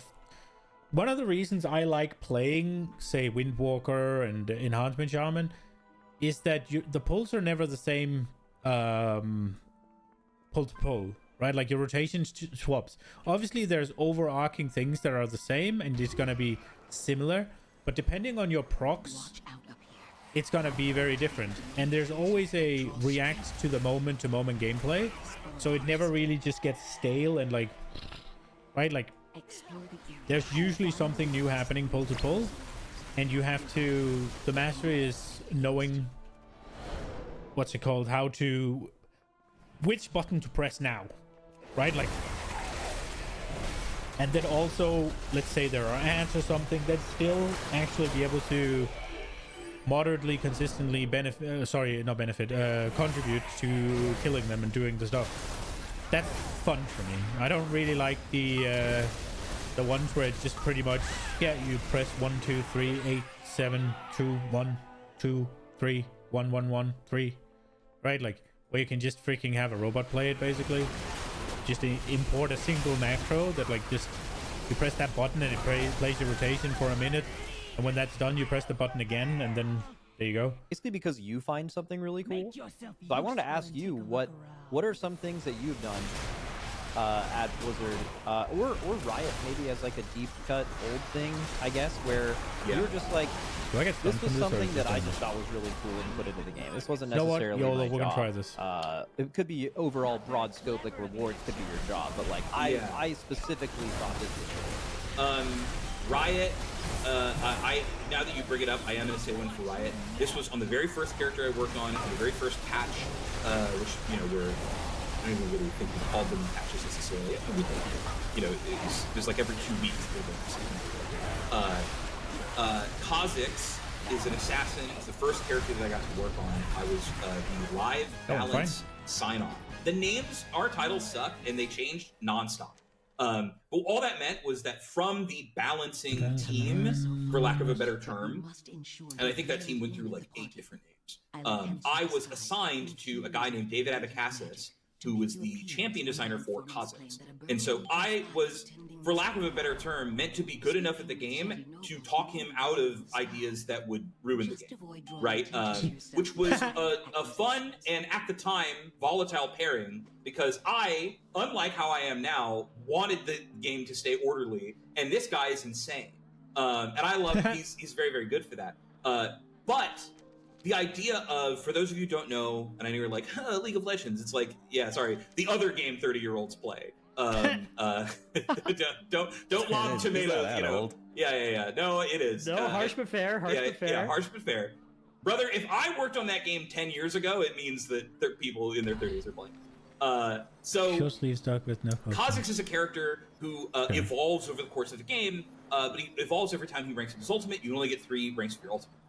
So there was supposed to be a choice baked into, well, which of your abilities do you not evolve? And we had the idea of, wouldn't it be cool if there was some secret condition upon which he could get his 4th evolution? And to me, the balance reason of why I pushed for this so hard was that inherently it's not even that strong, right? Because you would choose the strongest thing first for you, and then the second strongest thing, and then the third strongest thing. So you're getting barely an upgrade, right? But it feels awesome, because the whole point of the character is to be the ultimate evolution. He eats things and he grows stronger, right? And before him came out the Predator character, this big lion named Rengar, and he had a unique item that when you killed characters would like stack it, because he's like a headhunter, right? And they were supposed to be the Alien versus Predator, legally distinct, do not at me, Alien versus Predator, right? That was their whole bit. And so I really pushed for and fought for adding a quest, the first of its kind quest in the game, where if you had a Rengar and if you had a Kha'Zix on opposite teams, and they were both level 16, so Kha'Zix has his 3 evolutions, and Rengar has his maximum stacked necklace, a quest would appear. And quests existed in the game in the tutorial that by this time was defunct. So many people had never fucking seen this UI in their life when it appeared. They were like, what do you mean there's a quest? Right? Like, WoW has quests all the time. What is this? And it was the first one of them to assist or kill eventually take down the other would get their benefit permanently. Right? And so everyone on your team is like, you got to help your feeding ass Kha'Zix kill that Rengar, or you have to protect him, or you have to do whatever, right? And it was really fun. And that sounds cool. One of the older designers at that company, like, almost made me cry over it. They thought it was such a bad idea. They were like, you can't do this. Our game is important. It is esports. Like, you can't ever do this. And then it went out and it was fucking fine. And it was fine and people liked it. And they have since done quests later, and then I think people criticized them because they didn't have any power stakes to them. And I think finally they've ripped that band-aid off and they've said, fuck it, we have some quests. Like, I think there's a Nasus and Renekton thing where they'll fight each other. Sorry, everybody can unplug your ears. I'm done talking about League of Legends for now. But that's like the first thing that I was like, we should do quests, so we should do this quest. And everyone was like, so it's all okay, so you want to die, and if this doesn't go well, we're gonna fire you. And even if it does go well, you should never do a good idea. And I'm like, okay, I'm sorry. I'm fucking like 20 or something. I'm like, oh, please don't beat me up. No, my greatest passion, we've talked about this, I think some of us off camera before. Yeah. For this is naming things, naming the tier sets, doing flavor text. It's something that I really care about. It's something I really care about getting right. And really, you know, the flavor it's funny text. And interesting. I don't want to sound too self-important. I'm on a fucking podcast. Everyone's listening to me talk about it, right? I know that's some maybe a little silly, but it's like, think of Frostborn, or like the Blades of Azeroth, right? Bro, he talks a lot, doesn't he? He is the guest, so it makes sense. But Dorky, Dreadnoughts, and Max have barely said anything. It's kind of wild. He is just fucking blasting. There's Excalibur. Who the fuck in life, somebody thousands and thousands of years ago, came up with the word Excalibur, and everyone was like, damn, that's a heater, right? Like, like, there's something so cool to me that I discovered about myself on this job.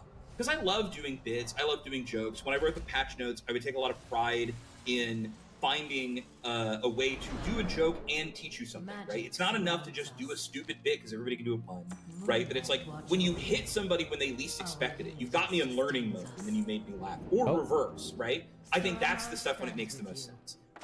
So I learned about myself on this job. I was like, I really, really care about, and again, no shade to the Blizzard people of old. If you go look at every, I think there's like a generational, like 9-year run of every hunter tier being called X-Stalker's Battle Gear, right? And it's like, look, man, everybody's got deadlines. I fucking feel you.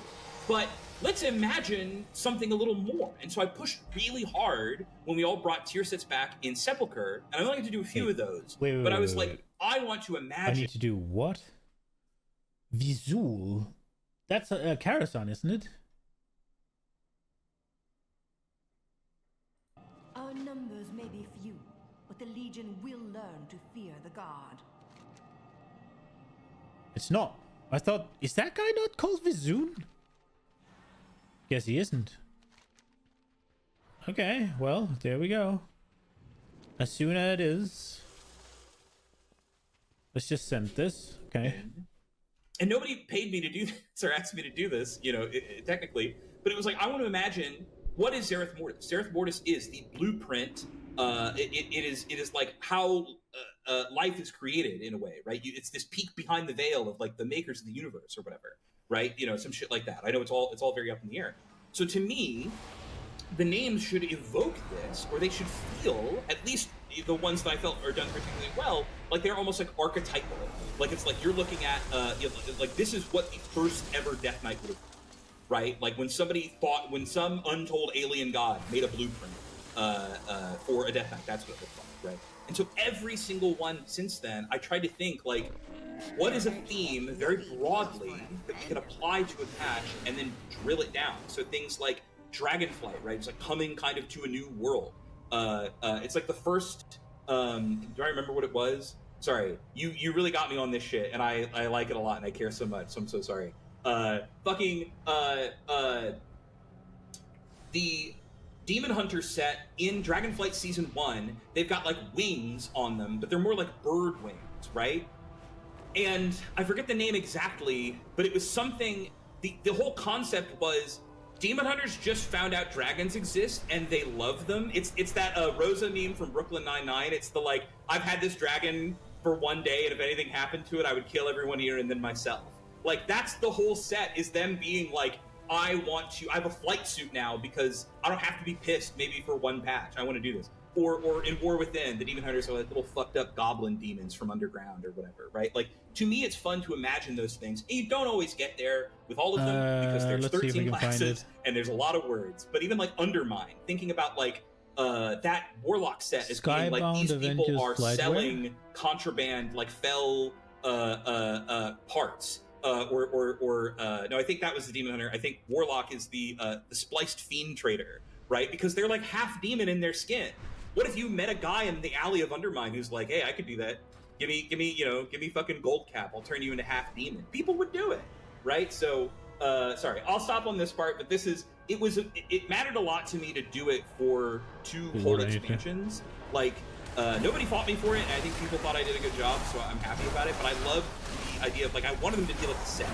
right? That when you look at each of them in your little character pane, that you're like, each time, even if the theme isn't for me, if the art isn't for me, I get what they were going for, right? Or I feel like I was part of a kind of an ensemble, so to speak. Yeah, and then flavor text. Okay. I think I play a lot of Magic the Gathering, as people can see in my apartment. I'm trying to get rid of my cards, my excess chaff collection. I've been like shuffling a deck of cards while you're here. This is very easy. Flavor text, I think, when you do it right, is some of the most poignant and like fun writing that people can do. Right, like Dratnos. I know I'm going. Whoop! Dratnos, I know I'm going off. Dratnos, what is your favorite Magic card or Magic flavor text? Because you probably have one. Yeah, I have. Let's see. I think the thing that jumps to mind isn't actually flavor text; it's rules text that doesn't. Oh. It's cowards can't block warriors. Yeah, and yeah, that's functional rules text. On Cowards the card, can't block right? warriors, right? Yes, Yeah, absolutely. That one goes crazy. Well, yeah, which is flavorful in a way, but yeah, every Magic player cares about that stuff, right? Even if they don't get into the game to care about it, they end up caring about it, right? Yeah. And so it was always a big point of pride for me. Max, I don't think you were. What did I do? Turkey, I can't see your face. I'm so sorry. The amount of times you've maybe ever wanted to speak, and I'm like, fuck you, man. I'm gonna speak. No, but it was a big point of pride for me because I don't think y'all are like this. But when you have players, There's a little who are helmet. like, I don't care about the lore. All I care about is the competitive side of World of Warcraft. And I mean, I'm doing that silly voice because it's insane. You're playing a fantasy game about dragons, and you're like, I don't ever read the lore. But then if you have an item that you think is cool, you're like, except I think this is cool, right? Or like, I will get a frost.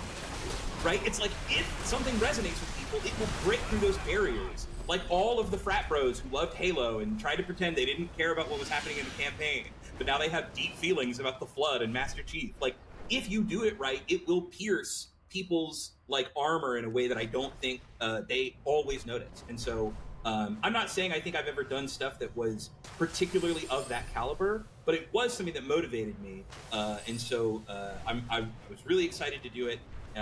And it was really important to me. Sorry, this was all because I was even going to bring this up earlier. I will finally fucking stop talking. Dorky was talking about, okay, well, it's on them. They know. What is it? Dorky, you were talking about, you were agreeing with me about how people don't recognize when the game is designed, right? Because everybody, like, when you all go into the world and you loot Gray, nobody thinks about, like, there's a human, maybe named Phil, who put that Gray there, right? You're like, no, that's just on the animal corpse because I killed it in the video game, right? The craziest version of this is the axe on Salhadar drop, which is, I'm sad that like one-handers aren't good for Frost for a number of reasons, because to me, that is one of the coldest fucking like name flavor text combos that I've ever made. I'm really proud of it. It dropped. People in my raid who know me, my family and friends, saw it and are like, holy shit, this rules. I wonder who did that. And I'm like, you know it's me! You've known for years it was me! What do you mean? You know, but they're just like, in their minds, the immersion of WoW is so deep, right? That they're just like, you see a thing, and you're like, oh, that's sick, right? Like this Salhadar had it on his body, right? And I think that artifice, that level of like, that like veneer of fantasy is so meaningful. So when you can impact it in a way that is really important, I think it's magic. I think it's crazy. So. I feel like I got really good at that in these last 5 years. I don't think before I would have said I was a particularly good writer, and now I feel very, very good about it. So yeah, sorry, that was like 15 minutes on it, but you fucking asked, man. So at your own peril. Yeah. I know what I did. Dratnos and I have known for a long time that you reached levels of yap that Dratnos and I are both huge yappers, but we would never go toe to toe. Dude, we had a 30-minute. We got the interview with you, right? That we did back when you actually were working at Blizzard, right? And it's like 30 minutes, and Max was like so stressed for prepping for this thing. Oh, dude, no, dude. He was like, oh man, you know, and I was like, he was like, is 5 questions prepped enough? And I was like, dude, 3 questions.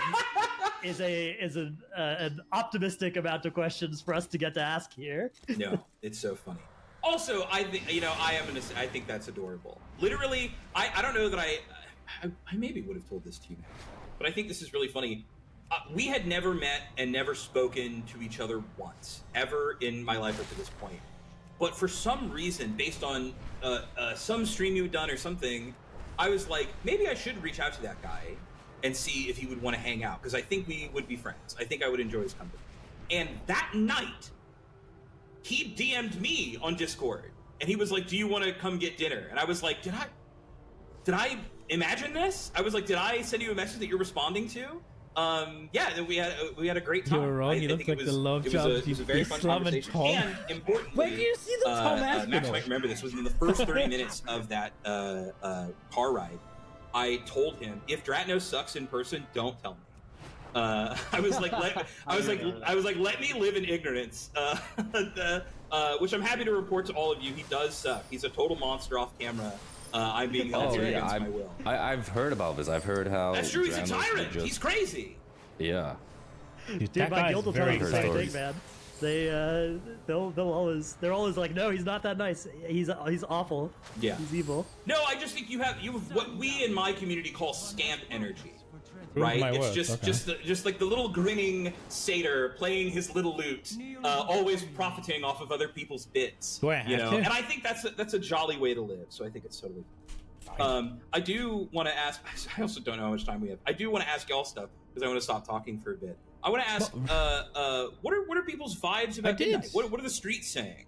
How are y'all feeling about heading into this? I mean, I know Alpha hasn't come out yet. I don't know. Yeah, when we're gonna know a lot more tomorrow, right? But in terms of God, is it even tomorrow? Jesus. Yeah. It's well, by the time everybody's watching this, it's old yeah. news. So we all know. We've all read them, right? We all know. We've all known for ages No, but about how. I'm curious about like what y'all's level of energy, hesitations, excitement, anticipation, like how are y'all feeling about it at around this point?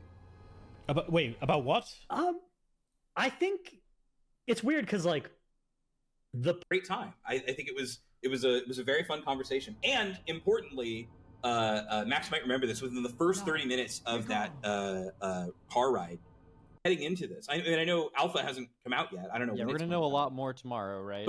But in terms of God, is it even tomorrow? Jesus. Yeah. It's well, by the time everybody's watching this, it's old yeah. news. So we all know. We've all read them, right? We all know. We've all known for ages No, but about how. I'm curious about like what y'all's level of energy, hesitations, excitement, anticipation, like. Oh, it's the add-on changes. How are y'all feeling about it at around this point? Defeat Hellia now.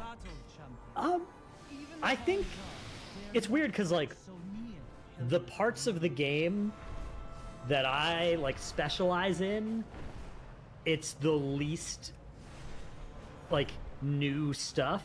Yeah. In that space, but I say that with keeping in mind that like housing I think is going to be generationally big for the game. Yeah. And I kind of expect that I'll probably expand somewhat into like I don't know. I mean, I don't think I'll be a big housing creator or anything like that. I think that space is very clearly going to get ceded to a lot of the casual players that their two games are already WoW and The Sims, right? I think they're going to be new creators, actually. Yeah. I think there's going to be people that are just absolutely bonkers at houses that. Oh yeah, you're going to get The Sims guys. Whoever is like the person that makes like an HGTV like YouTube show like redesigning or flipping fucking WoW houses that's gonna go crazy. That's for free. Yeah. Someone out there, find your calling. No, I get what you're saying. But so like, even though I don't think it's going to be like, I don't know. I don't know how much of my content is going to be housing related. It'll probably just be to the extent that like, oh, here's the patch, like here's the new furniture coming in the new patch. You know, let's take a look at all that, right? Like that, those kind of things, right? Like that sort of will probably be the end of how much it impacts my content side of things. But like as a WoW player, I am excited about that as well. Yeah. But Apex talents I think are a smaller thing than hero talents were, or than the Dragonflight talent tree was before them, right? Or Covenants and all that stuff were before that. So it's kind of more chill, right? Like it's going to be a WoW expansion. I'm cautiously. I don't even know if I would say I'm cautiously optimistic. I'm cautious about Apex. I don't really get them. I don't really understand the vibe. But I'm the person who my whole thing is like take a big swing or don't swing at all. And for me, I think hero talents. I think they've played out a little safe. And maybe throughout this expansion's life cycle, I don't know if enough people got to play with enough of them. I really agree with you. Take a big swing or don't swing at all. I think that's a cool fucking... dude, if you're gonna do something, go fucking all in. Like, I think that's such a good... especially with video games, that's such a good... what's it called? Philosophy to have. It's like... If you're gonna make Apex Talents, fucking make something insane, yeah? If you're gonna call it Apex, it should absolutely be the peak, right? Like the apex. It should be monstrous amounts of power, right? Like, well, they're healing more than IDPS.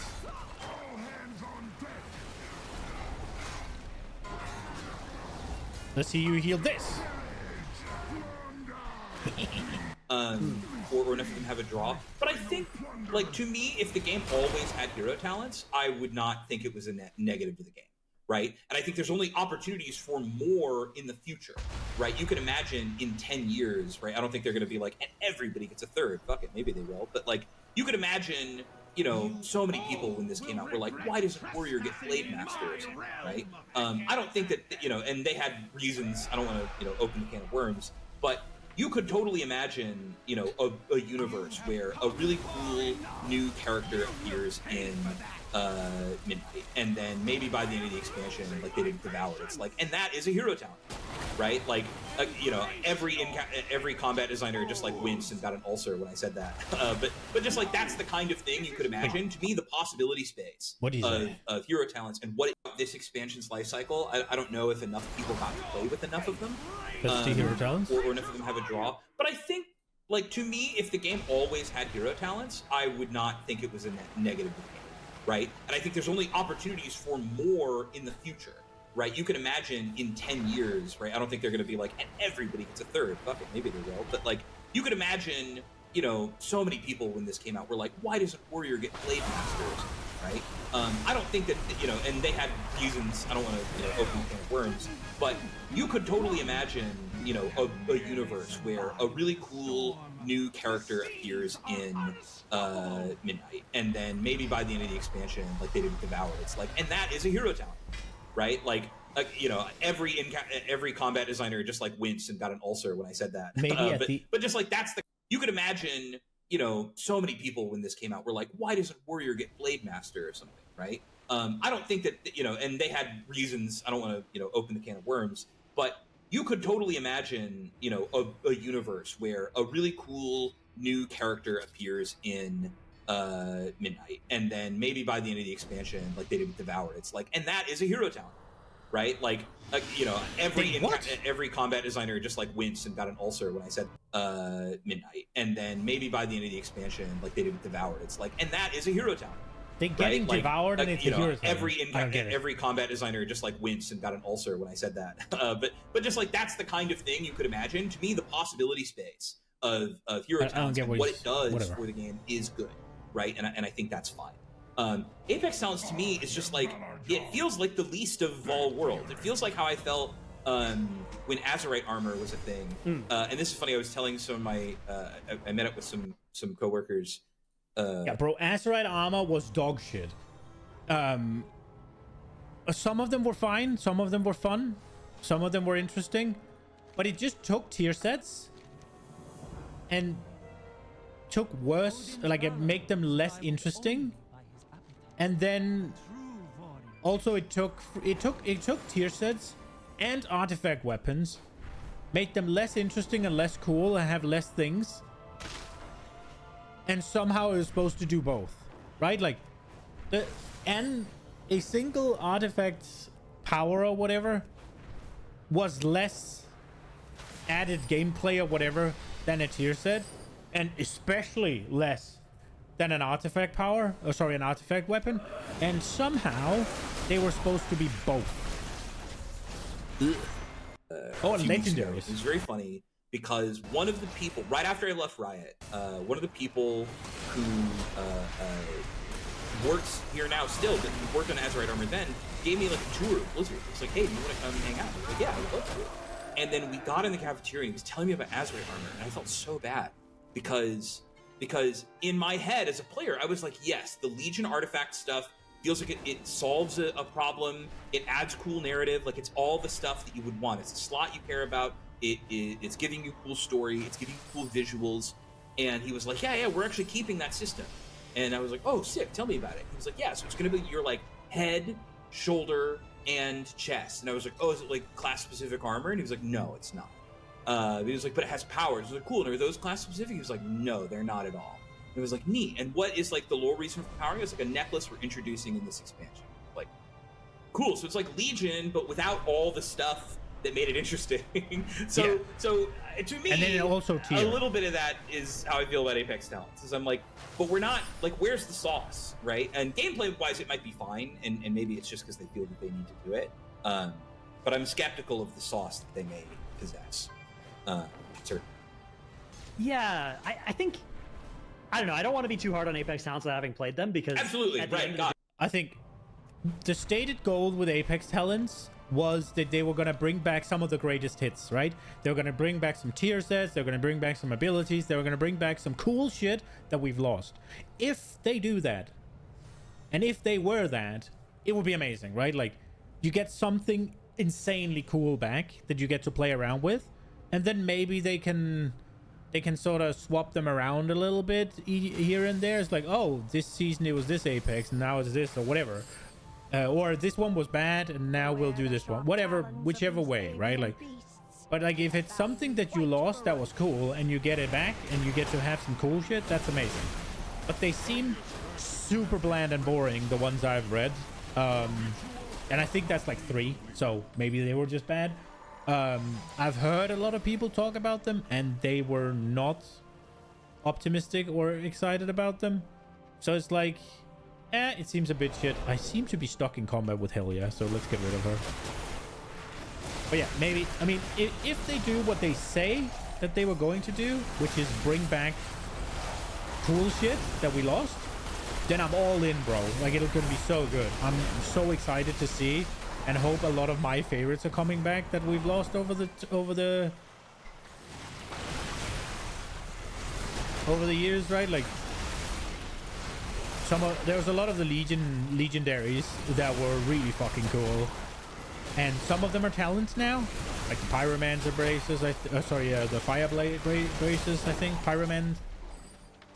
What the fuck is it called? Pyroblast bracers, right? Like, they were really cool, where you get the proc and you have to hard cast a pyro for once. And I mean, I get it. It's like, oh, wow, you get a proc that you can stand still and cast for like 3 seconds. Wow, cool. No, it was cool because you never used them. Or you never hard casted pyro ever either. Without it, right? So it added something, and it was something to react to, and it was sort of interesting and different. And there was the Arcane Orb shoulders. Whenever you Arcane Barrage, there's a chance per charge you consume to fire off an orb. That was really fun in Mythic Plus. I think that's a talent as well. Stuff like that. If they're bringing that cool shit, I think the monk had one that I really liked, where whenever you did a combo, whatever, you got a stack, and I think it stacked up to 20. And when you then, what it would do is it would make your Crackling Jade Lightning do like 2,000% more damage or something. So it would take Crackling Jade Lightning as like a completely useless spell that you would never use into like the highest amount of damage you could possibly do in that second. Super awesome. Really cool. I like that one. I think it was maybe bringing that one back alone is not going to be enough, because I think the power and what it added was a little bit of a sum of other things, whereas like you had the tier set that was exceptionally good and really fun to play around and really did a wonder for the rotation, as well as a legendary that made Strike of the Windlord, which was really cool ability, do a lot of damage, and then also it gave you a stack of Blackout Kick, I think it was called, the buff, which would interact with your tier set. So it just did 2 things for you all of a sudden. Like, super good. Like, that. Give me Antora's Windwalker back, and I'll play this game religiously. I feel like I'm coming off as such a big a hater. I do agree though. I feel like there are some systems where you see them and you immediately know that like the idea came first, and then figuring out sort of like slotting it into the expansion and figuring out how it fit into the ecosystem came second. Yeah. And then there are some where afterwards, or maybe even initially, you can be like, okay, they needed something in the space of what are we doing with talents this expansion, and this is what they eventually designed for that, right? Yeah. And like it's a little, you know, it's a little bit. It's kind of it's nice not like that inspiration it's actually first. my It's things like, doing okay, damage. we got a No, problem wait, we so need to I don't know what solve. that is, And actually. I think that you can't expect to always have the former, Absolutely. but it's reasonable for players to be less excited about than Breath of okay, we're Frozen. getting the Ashbringer, right, or like any of those kind of things. I'm so sorry to everyone for how much. I hope I don't sound too much like a Redditor as I say these things, because you're like, Patrick, they can't all be winners, and I'm like, but what if they were? And I know that's insane. That's an insane way to live. I think you brought up That's a something good about way to housing live. that I wanted to think about too. Just continuing in this vein, I'm with you in that, like, yeah, I think housing is going to be a pretty huge people have been yelling about it forever. Housing is going to be fucking revolutionizing for a lot of people. If Blizzard does it right, and it looks like they are, from what I've seen, housing is going to be insane for so many people. If they do it right, every single mount collector, every single transmog collector, every single pet battle guy, every single freaking just world quester, every single just I play WoW because I like the vibes, are gonna have so much fucking fun with that system. Like the housing thing, all of the RPers is going to have a place to call their own. Like housing is amazing. It's so good, and it's going to be absolutely freaking brilliant if Blizzard does it right, and it looks like they will. But it's not for me. It's not for me. Maybe if it came out in Legion, I would have enjoyed it. I don't see any world where I'm gonna take and be interested in like furnishing a house. Now in Valheim, I like building the shit, but I don't like the decor, right? I like building the walls. I like making the house, make it look cool, like get certain things here, certain things there, to an extent, decorating as well, but so little. And it's not decoration as much as it is just layout, right? Like, it's not that I go and I do, oh, let me put a candle here. Oh, if I hang this here on the wall. Like, I'm super bad at that. What I enjoy is this is going to be the smithy. And it's going to be here and here and here. And then we're going to have the windmill, and we're going to have the this, and we're going to have the that, and this and this and this, right? Like, and then I end up with a really empty area, or than not, that just has the things I need for the end game progression. But that's not going to be this. There's going to be no, like, the WoW housing is not going to offer me any sort of functionality, I don't think. And maybe it will, but I don't think so. So I'm not going to be interested in it. But I think it's really fucking cool. And I hope it's going to be great for people. I have a little fear, and I want to give voice to that fear, and I want to be wrong, right? I want to be so clear. On League of Legends, if you rewound to when I started working there in 2012, which, Jesus Christ, saying that turns really fast, maybe the loudest thing that people were upset about not having for years, and I mean, like, we had data that showed that everyone was still not talking about it all the time. It was replays. How many people do you know use League of Legends replays ever? Or voice chat, right? Wait, I use replay. Like, cool. I guess I'm saying is, like, to me, they are not or were not, like, wild features. Like maybe, like, it's probably true that maybe in a perfect world they would have always been there, right? Because other games not built on big rigs or whatever it is that, like, League of Legends engine is, like, running on in the core of its heart, something insane, you know, like shooters or whatever will be like, yeah, watch your replay, right? Or Overwatch is like a crazy replay, right? There are many games that people more sophisticated than me could point out. But I think League replay certainly made some people's lives easier, but it was not as meaningful as I think relative to the noise that was made about it, right? And I think voice chat was another one that, like, and maybe that's just time, right? It's by the time Riot got around to making voice chat, Discord existed, right? And it was like, well, we solved it for everyone now. Nobody wants to use the in-game version of this, right? Things like that. So there's a little fear that I have that it won't be as big as they are hoping and perhaps needing it to be.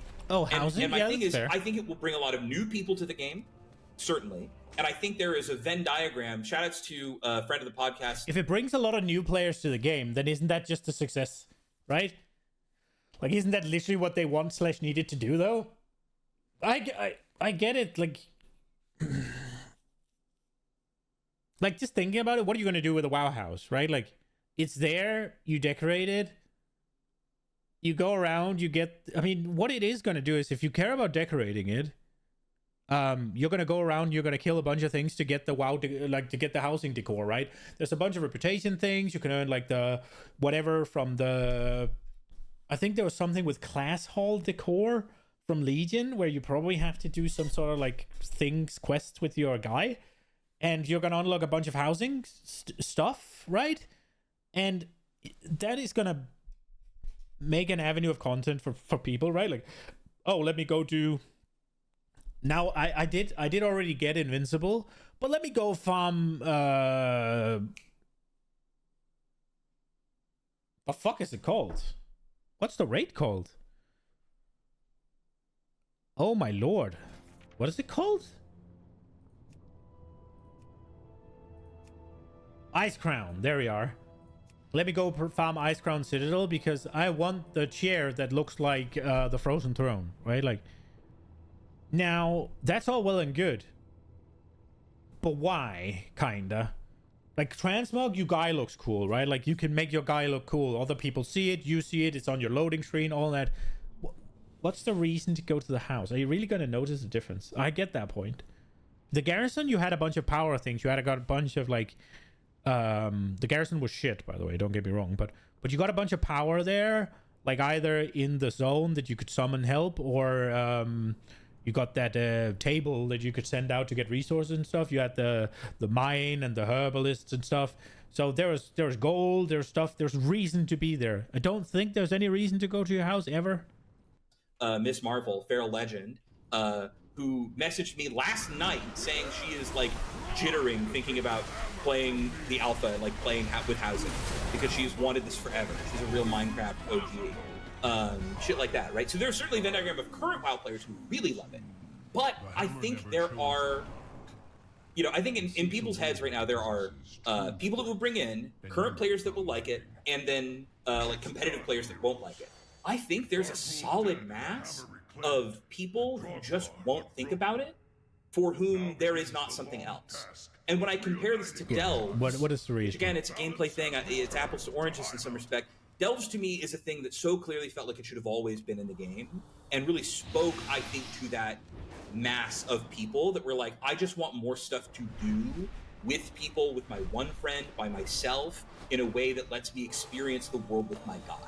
Right, with my character, with my little stories on what little time I have, and so that is my. If I had to levy one fear across the bow of what I think is otherwise going to be a massive, incredible upgrade to the game, I think it's that. I think I've heard a lot of people liken this to transmog, and I would say to me, transmog is. I mean, it's kind of incomparable because it is so rooted in the actual game, right? I raid to get transmog. I do dungeons to get transmog. I make purchases and I do reputation grinding to get transmog, right? And some of that will have its hooks in, like, yeah, if you go do an old achievement or old dungeon, you'll get like a housing stick or a portrait or something, maybe, you know, like you'll get some of those things. But I don't think it has the same one-to-one, like, lizard brain connection of, like, wow, I did a 20 hours of raiding this week with the gang and I came out looking awesome, right? I don't know that that's going to happen necessarily for some. And so that's my fear. My long-winded fear. Boom. Oh, yeah, I think it's fair. I do think that there is a history of features that a lot of people talk about, and then a bunch of them don't actually care about when they get added to the What if game they fix this guy? after so many years. So I do think there is definitely it's a valid worry of that as well for housing. And also, yeah, my PS on this is before people are writing comments about this. I mean, people who like housing, like Animal Crossing likers, are often on the receiving end of this. They are often the people who are like the ones who are told your desire isn't enough for people to care about. So if you are someone for who this is, I legitimately could not be happier for you that the company has been motivated for years and years and years. And again, everyone I know has been working on it, has been working on it for so long, and they have made like the best version of a housing editor ever. Like, it is going to be best in class. Right? I just, the same way that I think Devour is sick, right? But so many people after the announcements were kind of left holding the bag of like, neat, but what if I'm not a Demon Hunter player? And it's like, well, then become a Demon Hunter player. House. And that's, you get what I'm saying, right? Is that there's some people who are going to kind of be left being like, hey, is my disinterest paying for their joy? Right? Yeah. But isn't that the case for every expansion, right? Like, whenever Dragonfly came out, sure, you were excited about the talent rework, and everybody got that, right? So if you weren't an evoker, it didn't matter, I guess. In Legion, I guess that was the artifact for everybody. In the War Within, what was there? No, you didn't get a new spec though. So I guess it was the same for everybody. And it was the hero talents, I guess. I guess he has a point then, right? Like, Demon Hunter gets a new spec, and people get Apex talents, and they like look super boring, the ones I've seen. They were supposed to be cool, but they seem super boring. I guess there's no real like flagship content other than the housing, which I think for a large amount of players is going to be amazing. But I also think it's going to fall off pretty quickly, actually, now that I think about it. It's kind of like...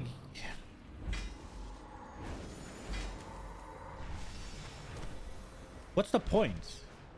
See, I thought it was just going to be great, right? Because it's something people want. But then again, there's a lot of people where it's like, what's the point in collecting all the transmog? You can only wear one. What's the point in...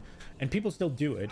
So I think it will be a big success, actually, at least for those people. The mount collectors, you can only ride one mount.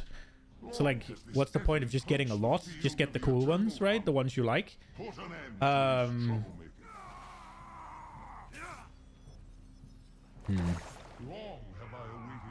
not sure. I'm going a little bit back on it. I think it's... there's a part of me that's just like, yeah, there's going to be so many casual players that's going to fucking love this. And I think it's just because I don't understand exactly why they'll love it. So whenever I think about it a little bit more deeply, it seems to sort of be like, why would they love it? Is it going to be shit? Am I wrong? Right? Like, or maybe, I don't know. That is an interesting thing about how last expansion, or Dragonflight, we got Evoker. We got an entire class. Everyone's going to make an Evoker. But, like, and we've done the introducing the single spec thing, right, with AUG.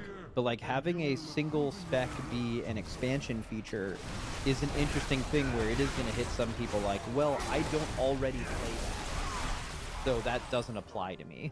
Right, that isn't something I'm going to log in for, where an entirely new spec would do that. I haven't thought about that. I'm definitely...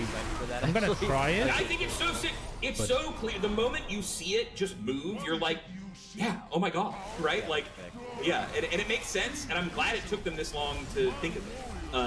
I'm sad we were... I don't think I won the war on this one.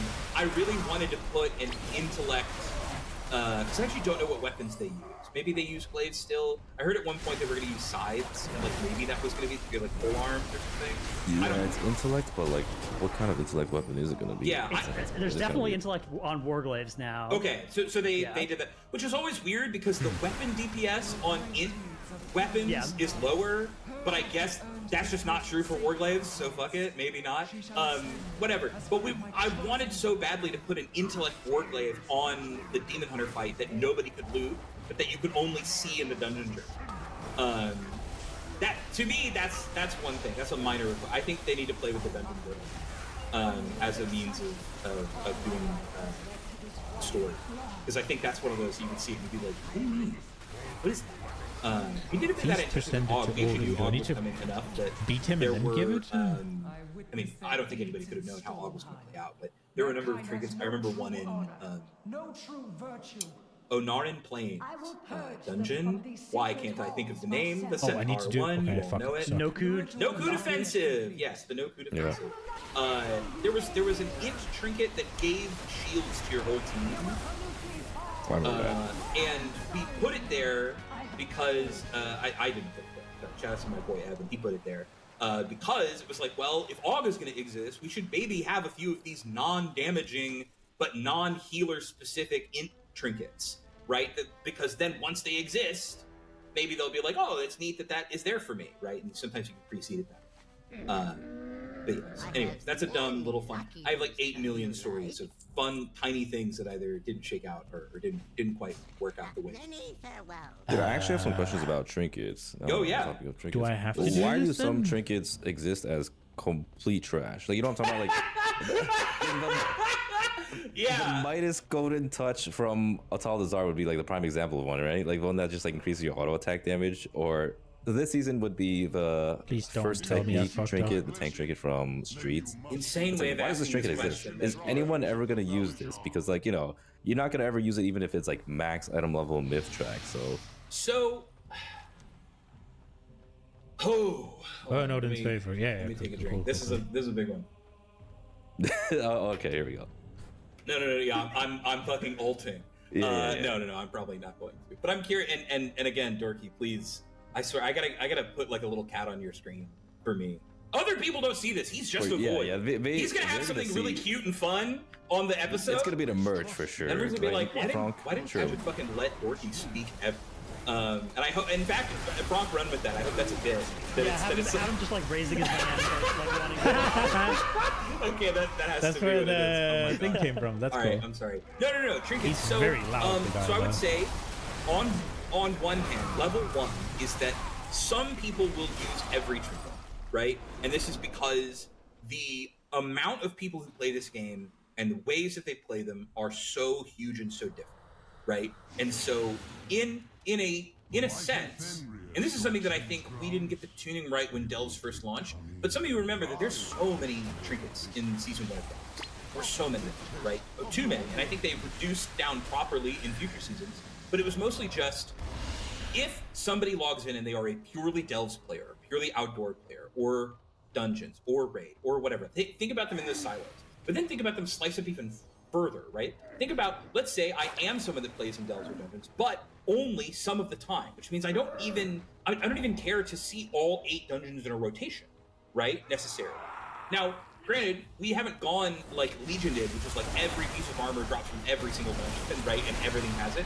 But you want to essentially spread things out the way that guarantees everybody can get something everywhere, right? So in essence, this means that trinkets, which have the potential to be very, very powerful, very flavorful, very impactful items, are spread out consistently in a way that you kind of can't help but walk into one, right? And as you become a higher information player, and you become aware of things like sims, or you become aware of this particular tank is the meta, or these classes are the meta, I'm rolling these classes, therefore I want my cooldowns to function in a certain way, or I want to pull dungeons in a certain way, right?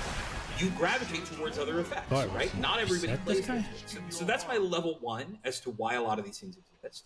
My level 2, I guess, is, well, some of them are just older, right? Like, Secret Technique was good. Ages passed, right? Yeah. Like it was good when it came out. But we also had item levels. We didn't have the upgrade system, right? So Tazavesh gear was actually a little better than what you could get anywhere else. So it was one of those where, the same way as like raids always had like a little bit of a bump, right? Because it was like, well, these are harder to obtain. So it makes sense for them to be a little more powerful so that if things were 1-to-1, your raid trinket might win out some amount, right? And Tazavesh being the mega dungeon or needing to do hard mode or whatever, that was kind of how it was meant, right? Is you've got like 5 or 6 trinkets in there and the rest of it, right? So that's layer 2 is that it's like, I think the older you go, they just make sense in different contexts, in different times, right? But for now, I think tuning them is very difficult. And you will notice that this expansion, and a little bit last expansion, we've done more tuning on trinkets than ever, right? Like the team, shouts to Evan and Tyler for all their work poring over data to like make sure that those things are tuned, right?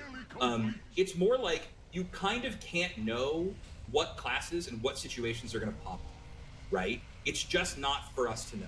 So instead, you just have to try and make sure that you've covered for everything. And on y'all's end, weeks later, it's going to look like there's only 3 trinkets that are good, right? But if we didn't, you know, I'll cast our minds back to Dragonflight Season 1, which had other interesting things going on. But one major hole we missed was that Wizards did not have an on-use gain stats button. They didn't have an on-use like synergize with my cooldowns thing. Every other class did, right? Oh. And it like for a while dunked them a tier in the like M+ pecking order. And it dunked them a tier in the highest performers of raid, because the better you are, the more you can optimize, you can press your potions, do everything at the same time. But also when you're at like Max's level, right? Like where you lust, when people are sending their cooldowns, right? Is different than your standard player or even your standard high level, right? Like things get really, really specific.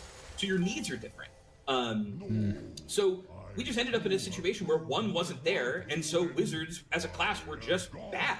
They were bad until we ended up sending some buffs to some other stuff so that you could make kind of a later surge of like some, I think Destro Warlock was being a thing. I think like one of the mage specs, because they're always kicking around, right? Like things like that picked up. So this is maybe not the most satisfying answer, but mostly it's just to say, like, you want to try and cover for all scenarios so that when the situations arise, the tools are there.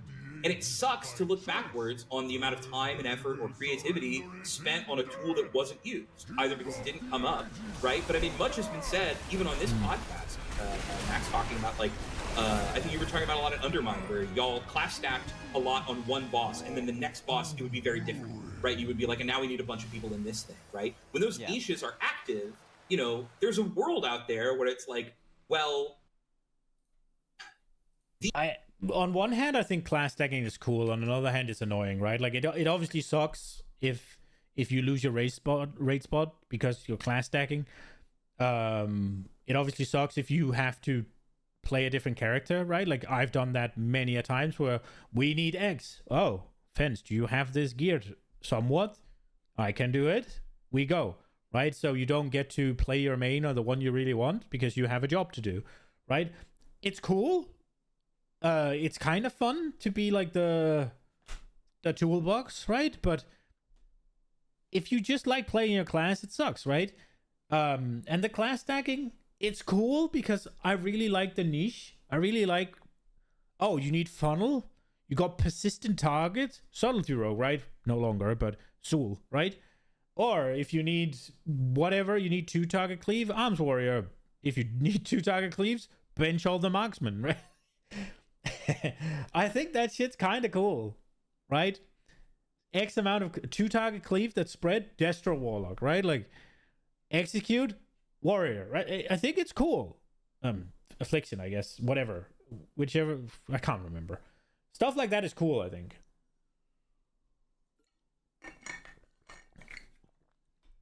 And I think they're homogenizing a little bit too much in the name of everybody has to be equal at all things. And I think it's cool when things are diverse and things do different things and things can do different stuff well, as long as everybody can do something. And that something is sometimes useful, at least.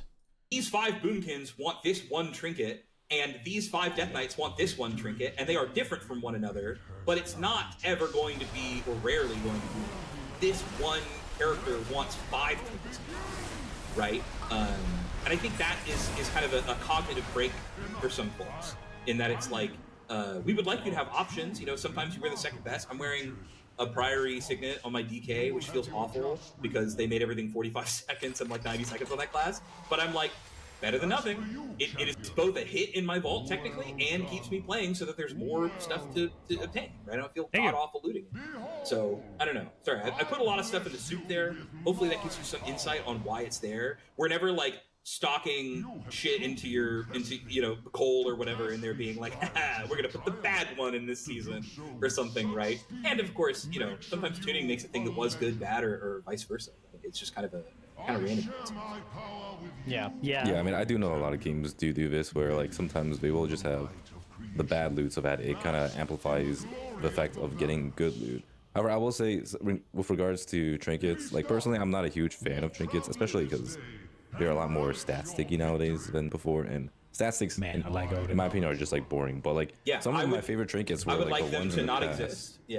Yeah, like Legion trinkets were really fun, especially the tank ones. For the soup there, hopefully that gives you some insight on why it's there. We're never like stocking shit into coal or whatever, and they're being like, haha, we're gonna put the bad one in this season or something, right? And of course, sometimes tuning makes a thing that was good bad, or vice versa. It's just kind of random.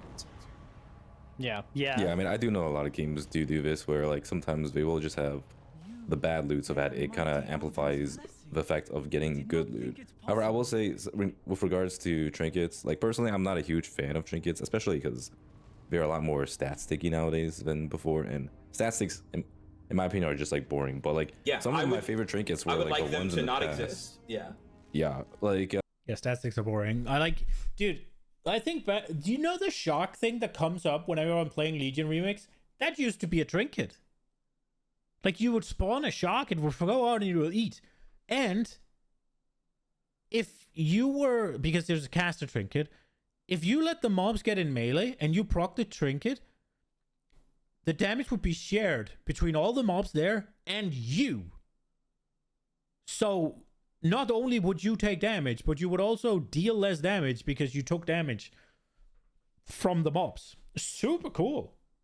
Legion trinkets were really fun, especially the tank ones. Oh man, I really enjoyed stuff like Dima's trinket, the one that like would just do like a 70% slow on targets around you. Like, that was awesome to have. And then you would also have like the glaive trinket that would just like drop down a glaive that would just do a ton of damage. There was also like the portal trinket, the one that was not a tank trinket though, the glaive from Portal Keeper that would. I do have to stop you and say I used one and it did a lot of damage. We have had a lot of those, Storky. You've got to be. You've got to give me that. Yeah. You've had a lot of I press button and thing happen that's fun. Although as a tank now we do 33% less than everybody else when we press those. Okay, okay, back to your tank prison, Dratnos. Don't speak to me. So I don't know if you guys have like looked into Fellowship a whole lot. They actually have like some pretty interesting trinkets. Like, trinkets are. I was watching a bit of play, but I wasn't up to date on their systems. Tell me, speak to that. So it's essentially trinkets you could equip different effects like polymorphing. So one of them was actually really, really interesting. It's you can turn a mob into a chicken, and that mob becomes useless for the rest of the dungeon, but you don't get count from it. So I found that to be really interesting. So it's like if you just want to banish it forever. Right, exactly. You can just remove any. If you decide like, oh, maybe this pack has too many bolters, you can just decide to remove one of them and combine that pull together, and that makes it like kind of a nice pull. But that aside, there's also just a bunch of other utility trinkets, like health potion is actually one of them. You could have like Warlock Gateway as one of them. Like all sorts of different effects rather than some power trinket. Yeah, so part of the difficulty there, right, and just the difference. I mean, I don't like that idea. The turn something into a polymorph and take it out. For a game where damage, like when trinkets has a damage thing to it, that's just gonna feel shit to have to do. It is a cool thing, and I wish you had the option to do it. Maybe that could be a seasonal thing in WoW. But as a trinket, as a power increase, that sounds shit. But it is cool, but I would be really sad having to use it if I was the tank, right? Because I could get damned, right?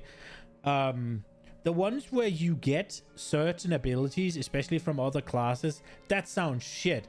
Because now you're just bringing that class with a trinket rather than having to bring the class. That sounds ass. I dig that. Like, I think that makes sense. But those are also, if you... It's all reductive. We could go down this line of thinking. But they're also almost like talents, right? Or perks or Look at this. This is why we didn't do the raid. Into the Nighthold. Collect 8 Night Shot from the Nighthold on normal difficulty or higher. Darkness Called. Bring one of Gul'dan's eyes. What do you have? Please be Nighthold. Trilliaxing, let's go. We got there. So now I have to go TOV for my artifact, artifact, right? No, why do I have to go TOV? Why do I have to go Trial of Valor? I have to go Trial of Valor for something. The Hunt for Illidan Stormrage. So we'll do Trial of Valor first, because maybe the Hunt for Illidan Stormrage takes us into where Illidan Stormrage fucking is, yeah? In the freaking Nighthold. So we finally got there. 6/6 plus? Yo.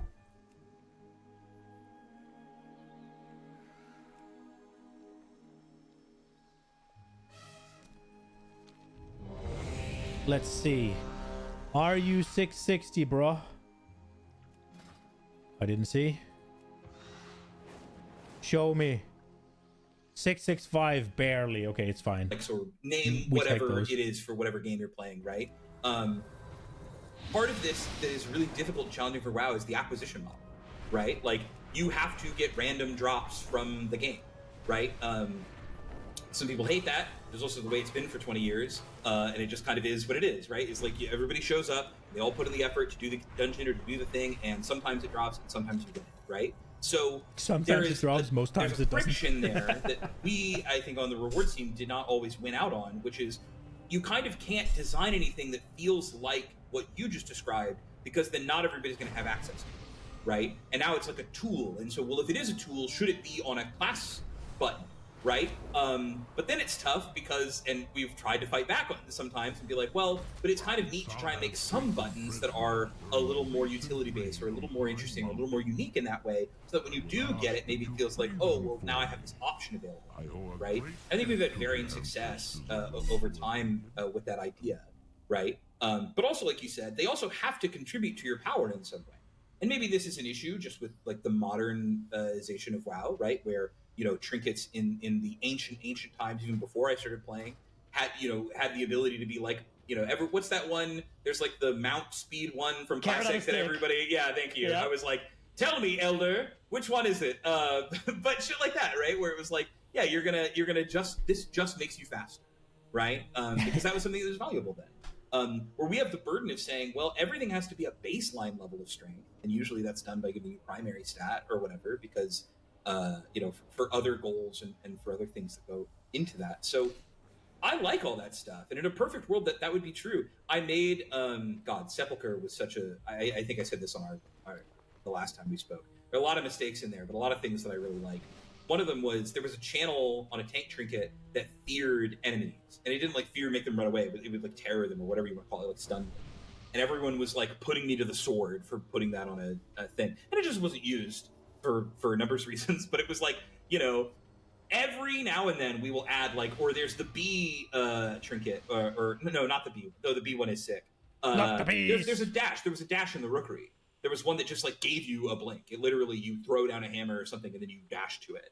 And every time that happens, everybody's heckles get raised because they're like, or hackles, whatever it is. Everyone gets very nervous because they're like, oh no, are we doing a thing? Or we had the Aberrus trinket that was you throw a spear and you dash to it. Everyone's like, this is going to be crazy, PvP. And they all just end up being fine, right? Like, it's actually not kind of limited world. But if any of those were good enough that you felt you absolutely needed them for a particular dungeon, people start to sour on them, right? They stop being cool additions and they start being annoying. Mandatory right? bullshit, that's just the inherent tortured nature of drop chains, right? And then we go back to if everybody can buy all their gear, is anybody excited to get anything? Right, and then we just get back to, well, if everybody feels they should be excited to get things even if they could buy it, dash, and it's your item for the season, or it's your talent, or it's right, like we should find a way to give everybody. And so it was always a really difficult thing for me because coming from League of Legends, right, I'm used to designing items in a system where you can, somebody comes against a challenge and they spend their resource to specifically answer that, right? But now they're weaker into that, right? And that's just not how WoW works. I think it always made me sad. Max did a review of some trinkets a while ago. He read the one that's from Diesel Gigazap, which I was really sad about because I really liked it. He was like, dude, if there's ever a fight that's like really crazy 2-target cleave this thing is going to own, and then that just didn't happen. And it's one of those things Like where that item, the trinket didn't own on 2-target, or there was not a 2-target boss. there was not, there was basically not an extreme enough situation where that trinket would be useful, because because inevitably something always escapes containment and it's just broken, right? But there's something where it's like, if you want to give something a niche, you have to make it worse the rest of the time. So then you're almost demanding or rolling the dice on, is there going to be something like like if the Salhadar damage amp was on both of them at the same time, right? Or something like, the Remornia phase, where you're hitting him and Denathrius. What right? the fuck am There's I a fighting? world where if that trinket existed then, that people would use it because they're like, well, P2 is what's hardest for us right now, and we want to hit both of them at the same time. And while we're doing it, that's happening, right?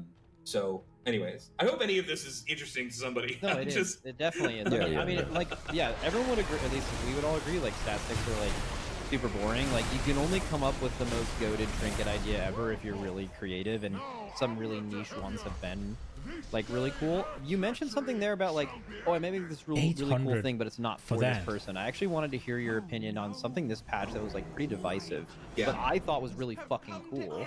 I have no idea if you had anything to do with it or not, but like the Mega Dungeon coming back and being able to do it on hard mode for Mythic track gear, which is like there's so much stakes behind doing that run every week, which you could see before it was ever released was causing a lot of people anxiety. They're like, what if I, and some of it very valid, I think, like, what if I fuck this run for my other friends and now we're just permanently behind one Mythic track, something like I haven't done that at all either, actually. Practicing these on PTR the entire weekend before they came out because we felt like we just had to one-shot this, and it was like pretty difficult. Like, if you didn't practice it, you could definitely wipe. But I thought, like, our players have a very high opinion of it. A lot of people I play with are like, this is awesome for the game.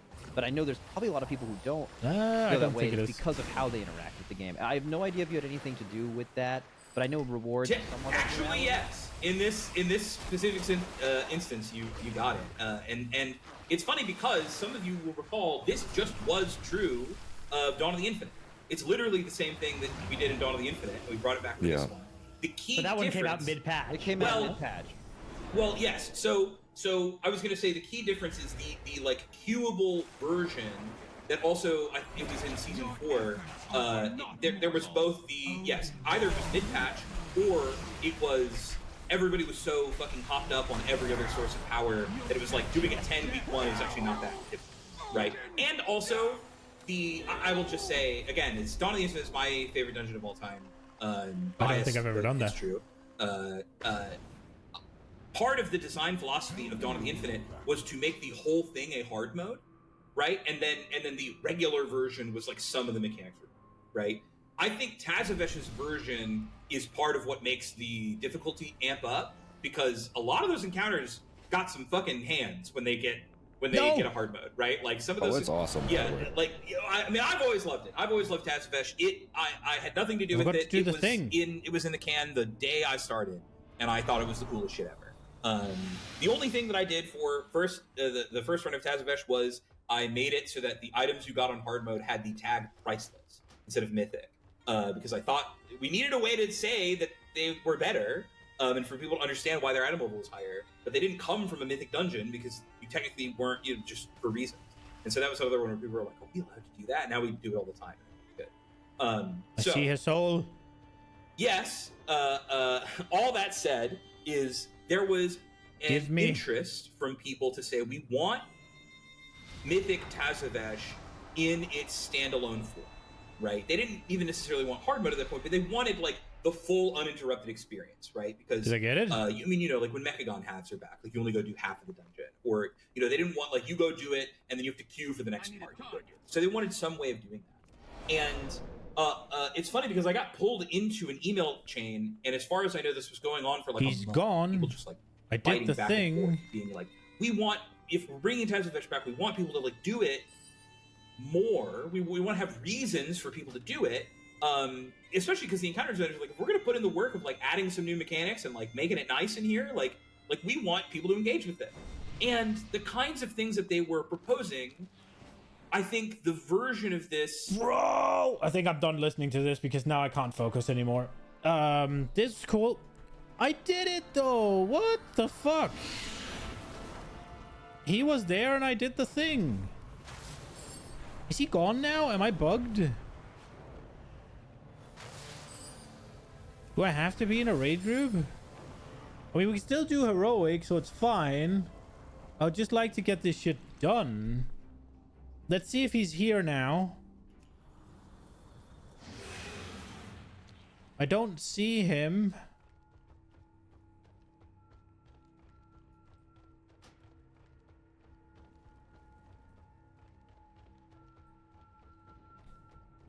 I still don't see him. Load in, Illa Daddy.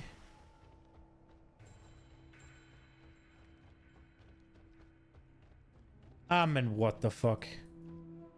Do I have to abandon it and go again? Am I bugged? I did the thing. God fucking damn it. I mean, we still have normal as well, so I guess...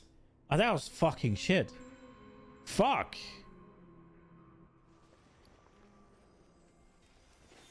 I did it though. Okay, let's try heroic. It doesn't say any difficulty, right?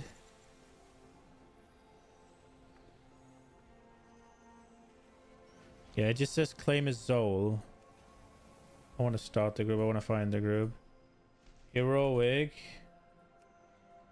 Okay. HC blast. 720 blast. This Nighthold. I'm fucking stupid. Heroic. Trial of the fucking Valor, please. Let's go 10-man blast. Heroic mode fresh. Send it. Just take me, Mr.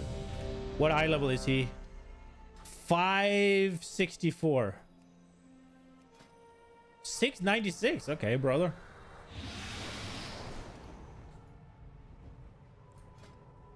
Oh, they just bought that one. Okay, cool.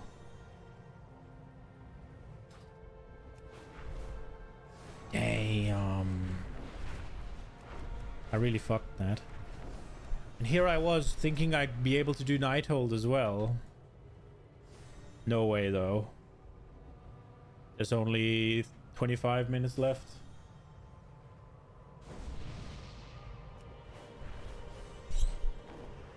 Man, I didn't really pay attention to what they were saying at the end. That was really bad. I need to get better at knowing when I'm zoning out. Oh, shit, my mom's calling.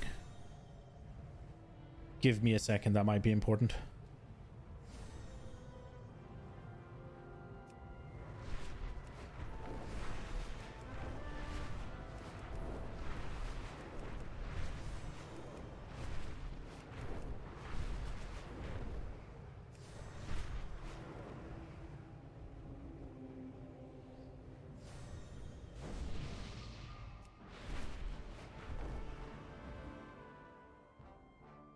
Demons besiege my peak!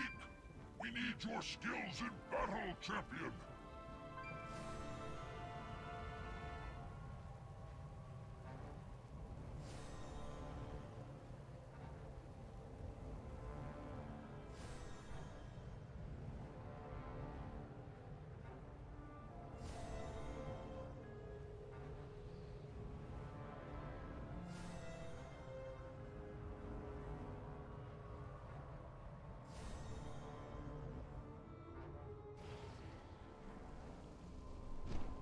I need to talk.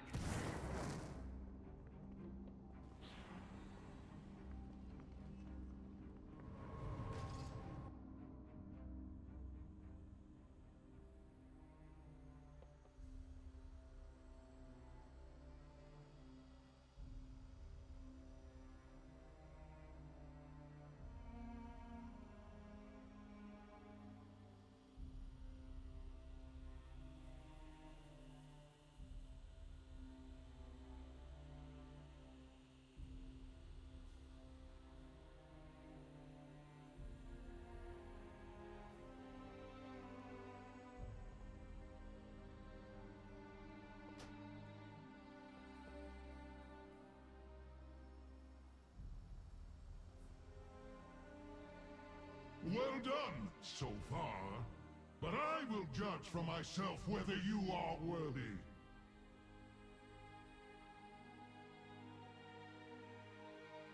It seems I have been too gentle. Enough! Your worth is proven.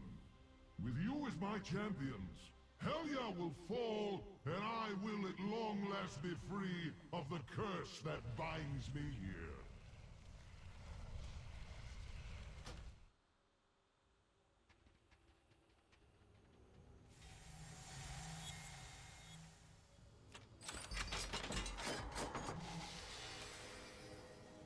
Have you brought valor to these halls?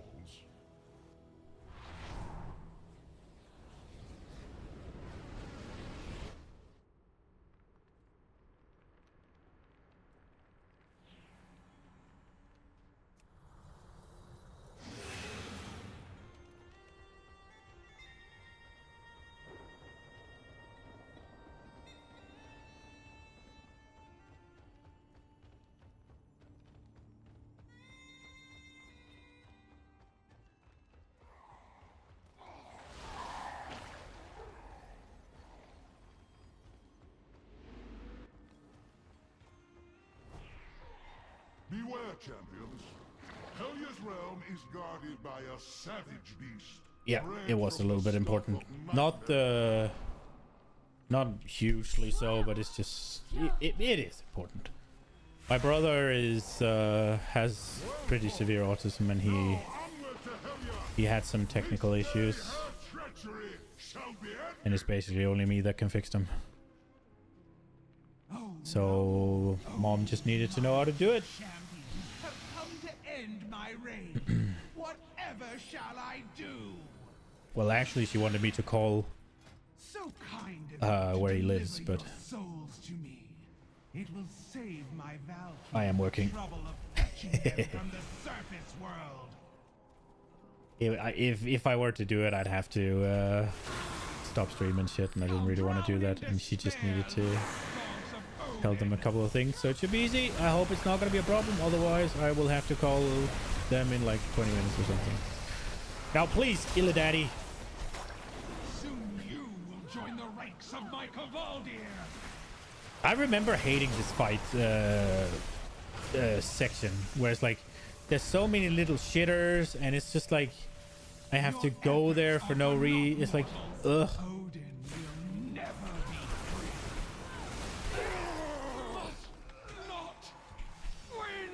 Okay, Illidan. I fucking see you. Now what? That's so bullshit. I did exactly that before as well. Okay. Alright. Cool. I'm not fucking doing normal. We go to the order hall. Maybe we can do Nighthold. We could maybe do Nighthold Mythic at least.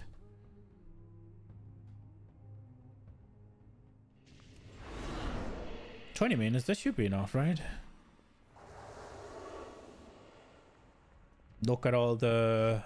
Am I confident enough that it's been fixed, that we can use it? Hello. There it is. It said something with Gul'dan. I need to go to Dalaran. The Nighthold. Look, I have to go there. I don't remember Illidan's soul resting in Light's heart. It is not yours to take. Let's fucking go.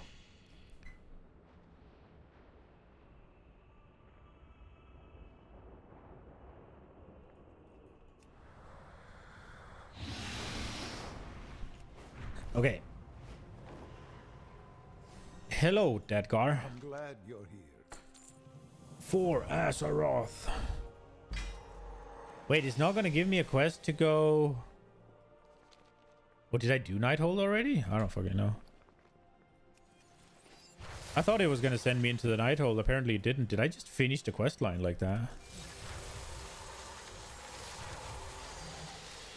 I feel like I just finished the quest line. Where's the next step? I was hoping to see you. Am I stupid? Don't answer that.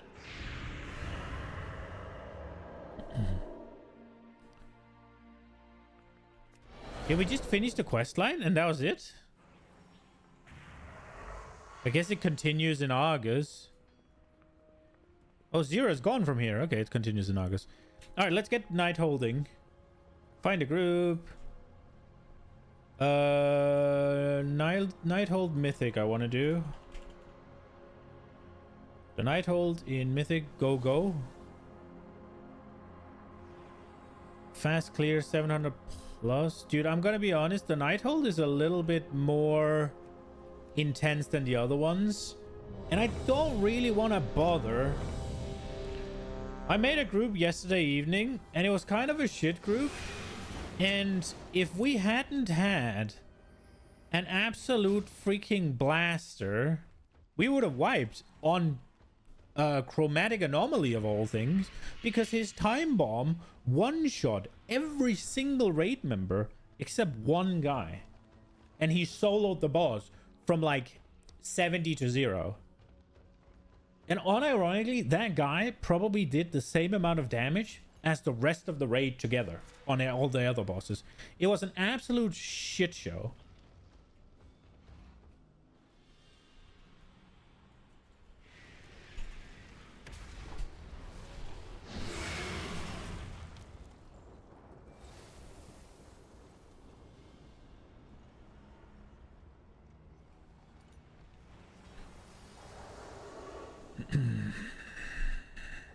We ask for a summon and then we fly. Because I might get there before they start the summons, but probably won't.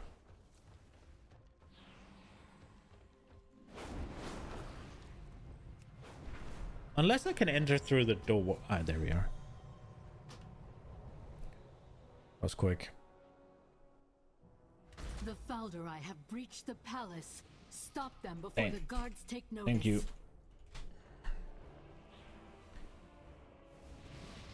Oh, there we go. Let's see how fast this guy falls then.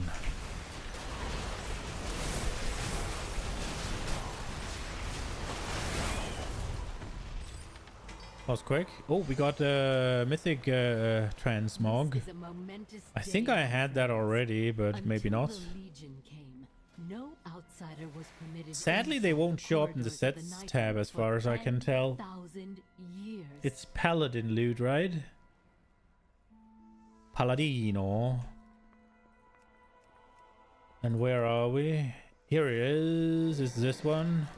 Now the fate of my people. Oh, it is here. I have it already. Outsiders, all of you, to save us from the terrible bargain made by our. What is this? Oh, I got one. I need a couple of these, I guess. Yeah.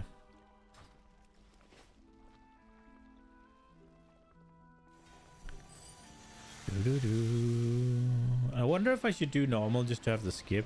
No, why would I? There's no reason to have the skip for heroic even either. Because come midnight, whenever you unlock the mythic set, you're gonna get all the ones below as well. So the only thing you ever have to farm is mythic. Afterwards. Your headphones aren't working? Oh, wow. Could you maybe be a chatbot? Would that be the thing? Fucking hell. Oh shit, I'm not paying attention. We pulled the boss.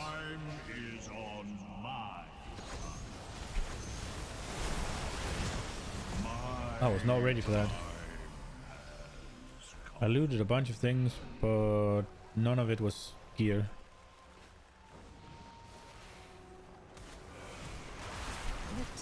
I will say, just running from these is kind of a fucking wild move, because you're just gonna be in combat forever.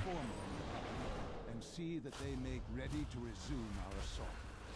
There are some parts of the blaster mentality in WoW I don't like, because a lot of the time it's just like, yeah, you don't really, somebody has to do it, And the one, it's kind of like the Elreath, right? Like Ren Farrell or whatever, the Spider Boy girl, sorry, in Emerald Nightmare.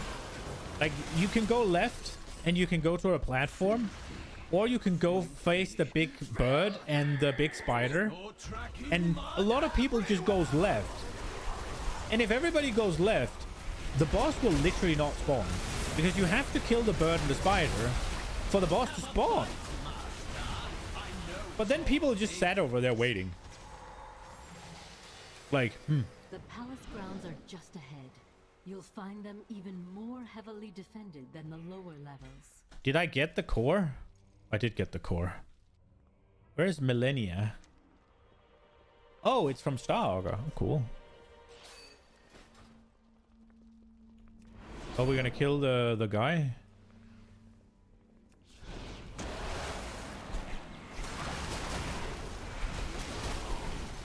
Ooh, somebody go one shot. Are you not 740? Oh my god, he's not 740. I should have left.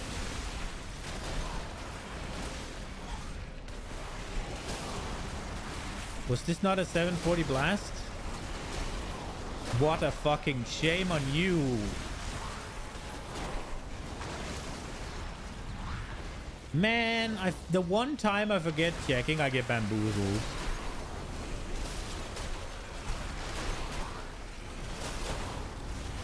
I don't believe our cover has been compromised. Quickly, find Broken Ariel Isles World and breach Quest? the gates. Okay.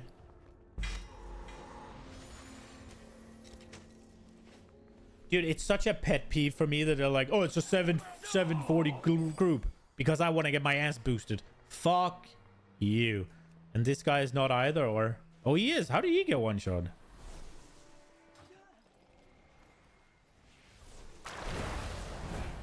Is everybody here 740? Except the leader. That's... Oh, I want to leave, but I've already locked myself in. Entire armies have fallen by my sword. What chance could you possibly have against me? Behold the true mistress of the blade!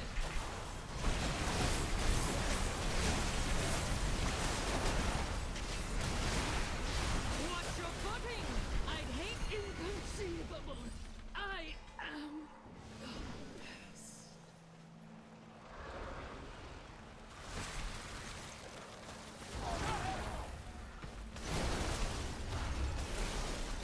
I wonder if they're just 740 with zero fucking infinite power.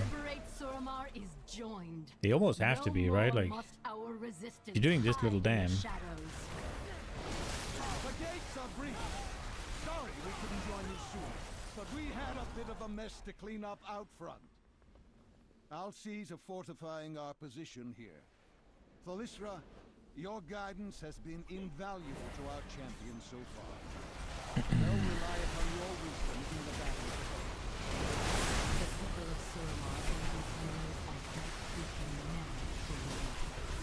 I will stand with them. I'm really not paying attention to what's being said right now. I'll keep an eye on your progress. Man, that phone call kind of took me out of it. Was supposed to win. I was kind of... I guess it was before that as well. Yeah, I was zoning out of the podcast. I think I listened to the podcast a little bit too long, and when you listen for too long, it becomes a little bit like snooze fest, right? Like, I should have, as soon as I started realizing that I wasn't really paying attention, I had to go back and hear what they said. Or was like, what are they talking about? As soon as I realized that was happening, I should have stopped. It is what it is. Man, this group annoys me, and it's literally only because the guy that made it is like 6'10", requiring 640, and I didn't check. If only you knew what lay beyond. Because every other group where I've checked, it's been good. And now we got bamboozled into boosting an absolute fucking weasel.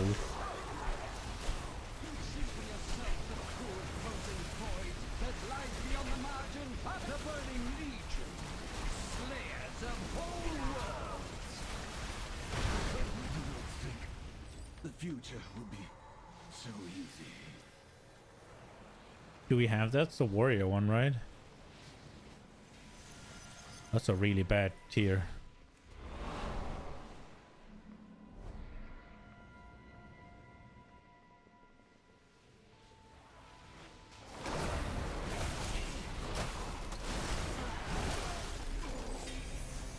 If I were to make WoW content, what options are there even? I'm not trying to say that I'll get back to it or anything, because I won't.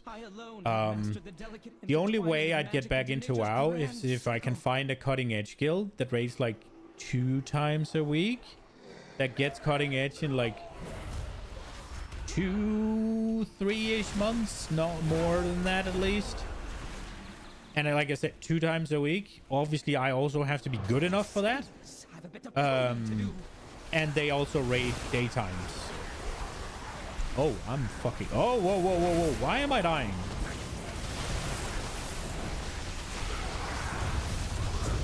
I thought for a second maybe we could get them all...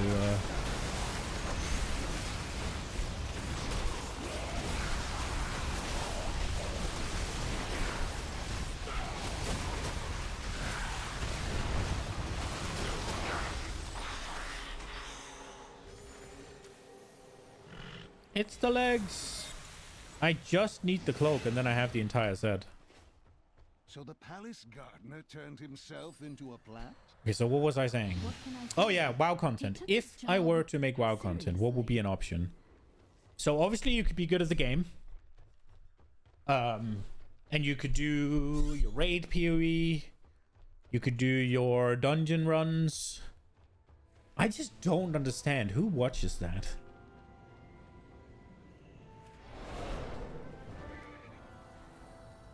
Then there's guides if you're good at the game.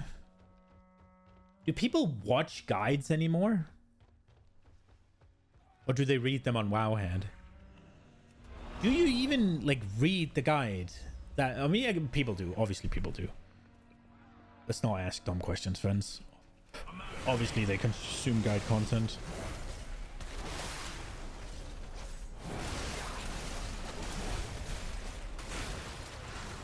But very few people have the... You could make specific raid guides, I guess.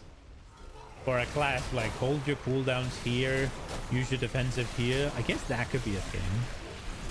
If we were to take away the high-end content, what else kind of content would you make for WoW? Because like just doing whatever a transmog farm, I guess there are some people who'd watch, does he get the mount?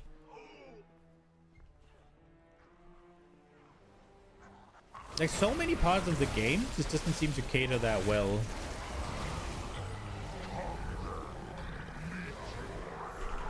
Which is probably why so few WoW content creators actually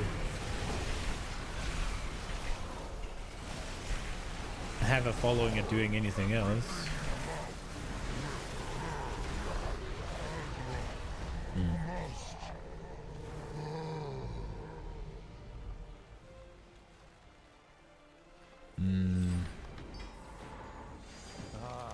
It's a decent vibe game though. Like, I think if my viewer count were like 10x or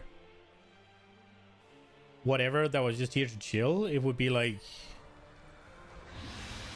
super chill, right? Because you'd constantly have something to go off on in chat. But there's just not really much happening here. I'm just kind of yapping, which I guess is fine.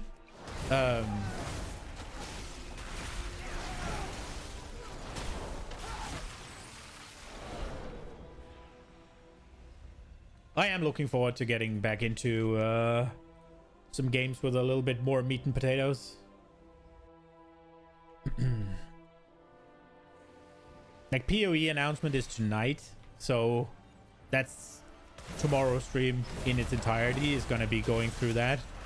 Like, there's probably going to be patch notes to read. We're going to watch the stuff, the announcement and all of that. So that's going to be great. I'm looking forward to that a lot. And then the expansion hits on the 31st. So we got to find something to do in the meantime. The threads of fate that led you to this place. We could practice doing the campaign in PoE, but I don't know if I'm gonna find that fun. My people faced a similar dilemma. We could look through. We could look through a bunch of guides to try and get prepared better, but I don't know if that's fun either. And I don't know. I think I need to. Had we resisted, they would have taken the Nightwell by force. I think in order to really get anything out of it, I need to actually play the thing. I could not allow my people to starve, to waste away without its. Obviously, we're gonna take like a day or two to try and figure out what we're playing, but that doesn't need to happen right away. Now I see a future where the Legion is victorious and my people endure. This is the thread that must be preserved. I will do everything in my power to make it so. There is Megabonk. I don't know if I can play Megabonk for 6 hours straight though for a couple of days. I think I'll get fucking bored. Your timelines end here.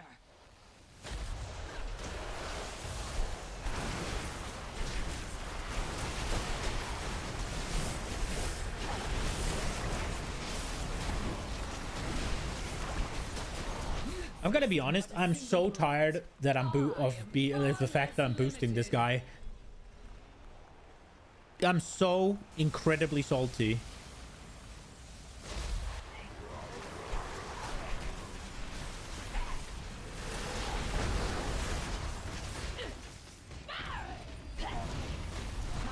Which I mean is kind of weird, I guess, from a standpoint. You do so much more damage than I do.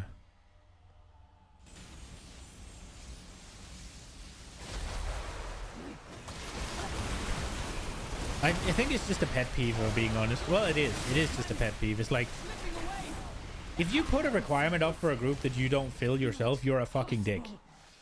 No ifs, ands, or buts. You should not be allowed.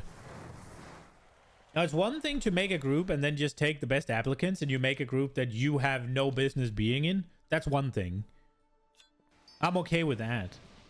But when you write 740 plus, right? Like, or whatever, 740 only. I expect everyone here to be 740. I sign up to the group with what's it called? With an expectation, and rightfully so, because that is the expectation that's been set. That is literally what was written.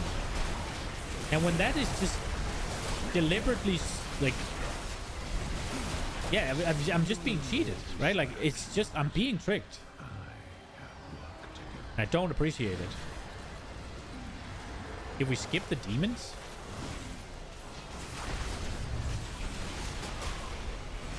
Surrender.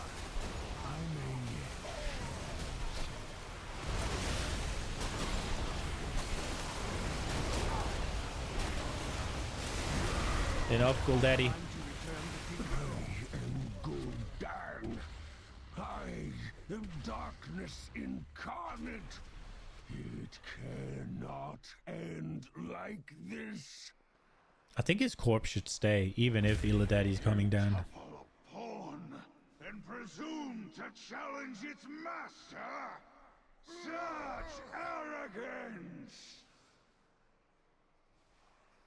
Behold the shadow of what is to come. The endless darkness that shall consume your world. You are not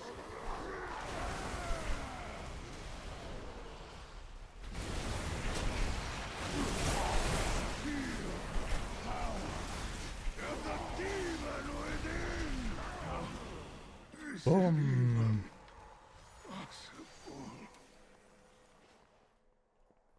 Turn in quest.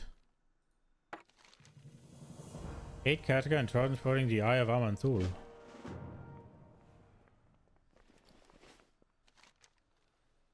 I'm ready.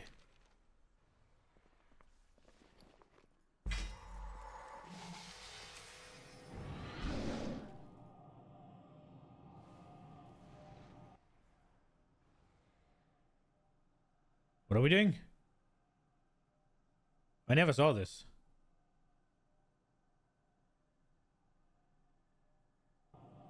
Cool. Please don't screw me up because I was in a raid.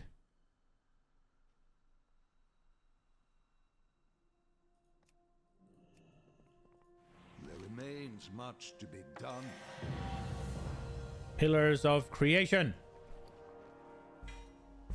We did it.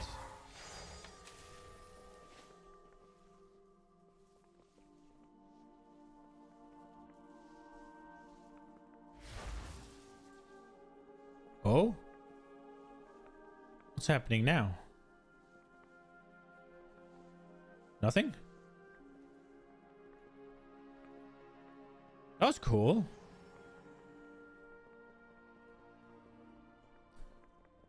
Okay, now we need to... We need to go here and hand in those things.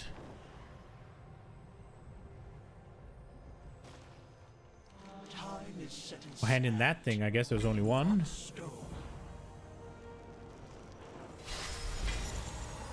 Nice. Then let's get rid of all of these.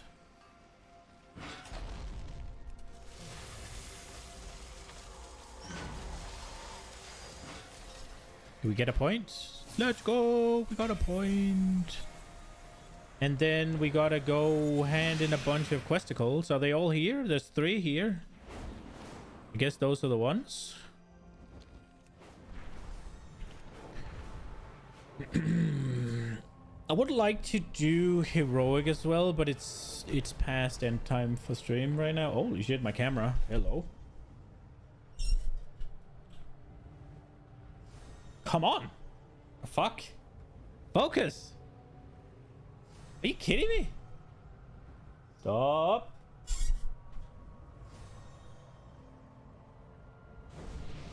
Okay, well. There it is, I guess. How long has it been like that? That's ass. I guess it's the lighting that's the issue. It would make sense, at least. I need to sort that. It wasn't as bad in the previous room, but in here, I guess it's really terrible. I was hoping that the light from the wind, like from the door, would fix it, because it's not backlighting, it's from the side, right? But what it does is it just lights up the back, like the white, what's it called, the wall behind me, and it just makes me completely invisible. Oh no, did I have something I forgot to continue here? What do you want me to do? Fate of the Nightborn? Speak to Oculus and meet Thalisha in the Nighthold? Okay. How can I help? That's not what I meant to do. Maybe he'll send me somewhere real quick. What do you guys want? Am I done? Darkness calls. The night shards. The core. Time you face darkness incarnate himself.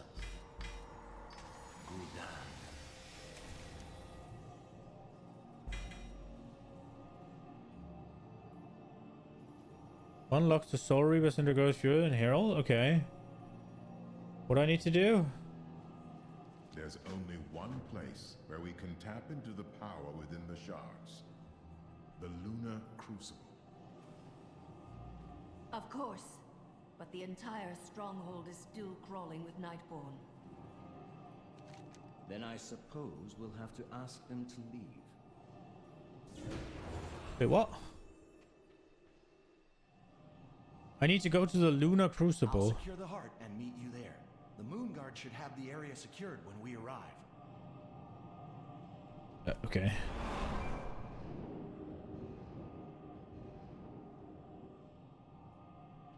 This world is full of wonder. He didn't even take me. Okay. I wonder what this is, but we'll try. I think I may have fucked up. I'm ready. Teleport to the Nighthold. Okay, maybe we're fine. Maybe we're fine. Maybe it's a little instance I have to do something. Must be, right?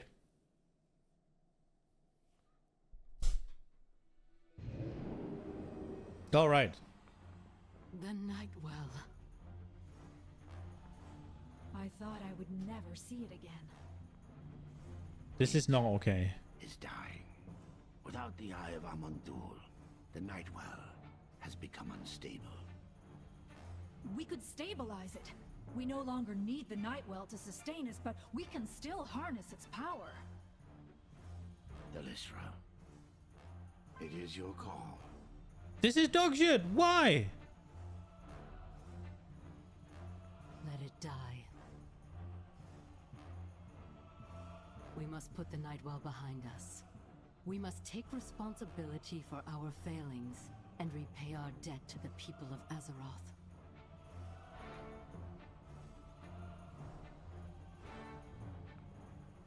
Really?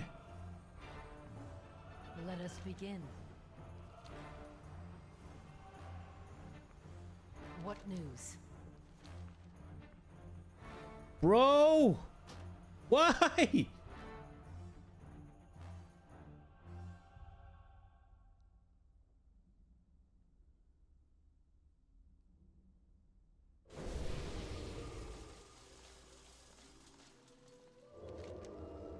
Dude! You fucking kidding me?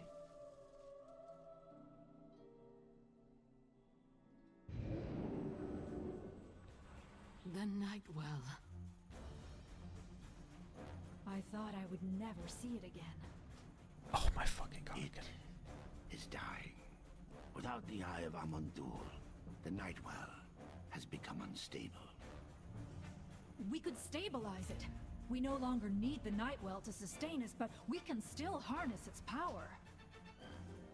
Delisra, it is your call. And then I can't progress because I'm in a raid group. Let's see that happen. Let it die. We must put the Nightwell behind us.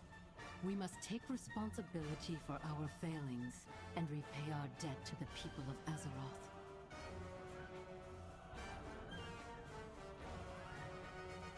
Bro, okay.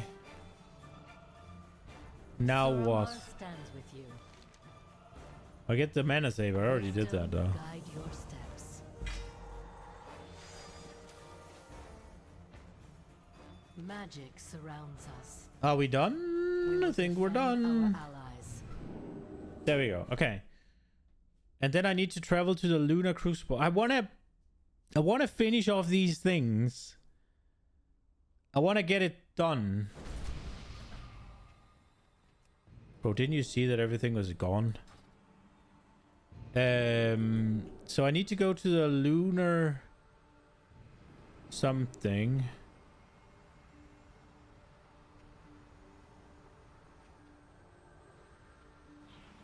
There's Moonguard's Road. This must be here, right?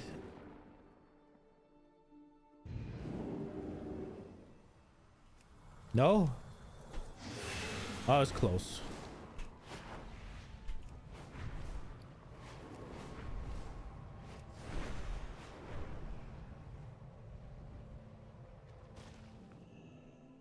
It is good to be back home again, even if just for a little while. We are ready to begin when you are. Okay. Should I have been standing there?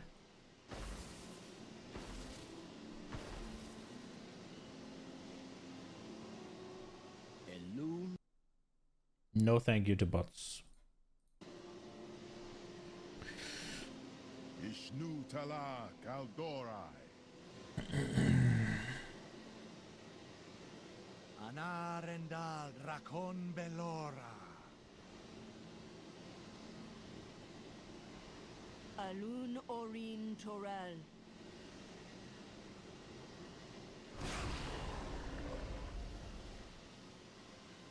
Now is your moment. Unleash the power hidden deep within. Ah!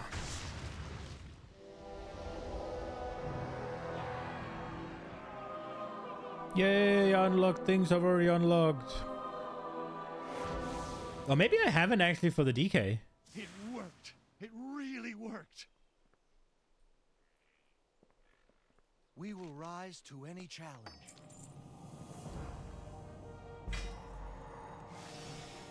There we go. Balance of power completed. Thank you for the truly incredible journey. If you ever long for another adventure, you know where to find me. Let's go. Okay. Now, should we get our experience or we wait? Let's get our experience, right? Like, even if I don't think it's... I don't want to do it until I've kind of gotten confirmation whether or not it's bugged. Because there is so much infinite knowledge right there, right? Like, there's almost 20 turn-ins, and each of them is 100k. And if I'm getting, like, X% less, that's a lot. And I'm not sure I am, but I seem to notice it, and other players did as well. Because WoW had reported on it. Now, whether it's true or not, that's the question. But Blizzard hasn't addressed it at all.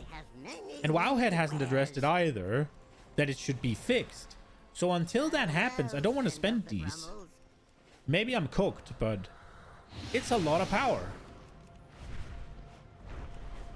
And I don't need the power until, like, maybe in the weekend? Hello. And even then, I'm not really sure if I do. So yeah, this is going to be it for today. I hope you guys enjoyed it. I will be back tomorrow. Tomorrow is going to be PoE 1, as far as I'm aware. That is tonight, yeah? Yeah, it's tonight. There is a PvP stream tonight. Announcing the new league, and we're going to be watching it tomorrow, and then also reading the patch notes, and we'll see how long the patch notes takes. But yeah, I think that's gonna be great. But yeah, I hope you enjoyed it. I will see you tomorrow. Have a good one, guys. Friday stream. I usually stream on Fridays. I've just had fucking bullshit the last 2 or 3. But yeah, have a good one, guys. Bye bye.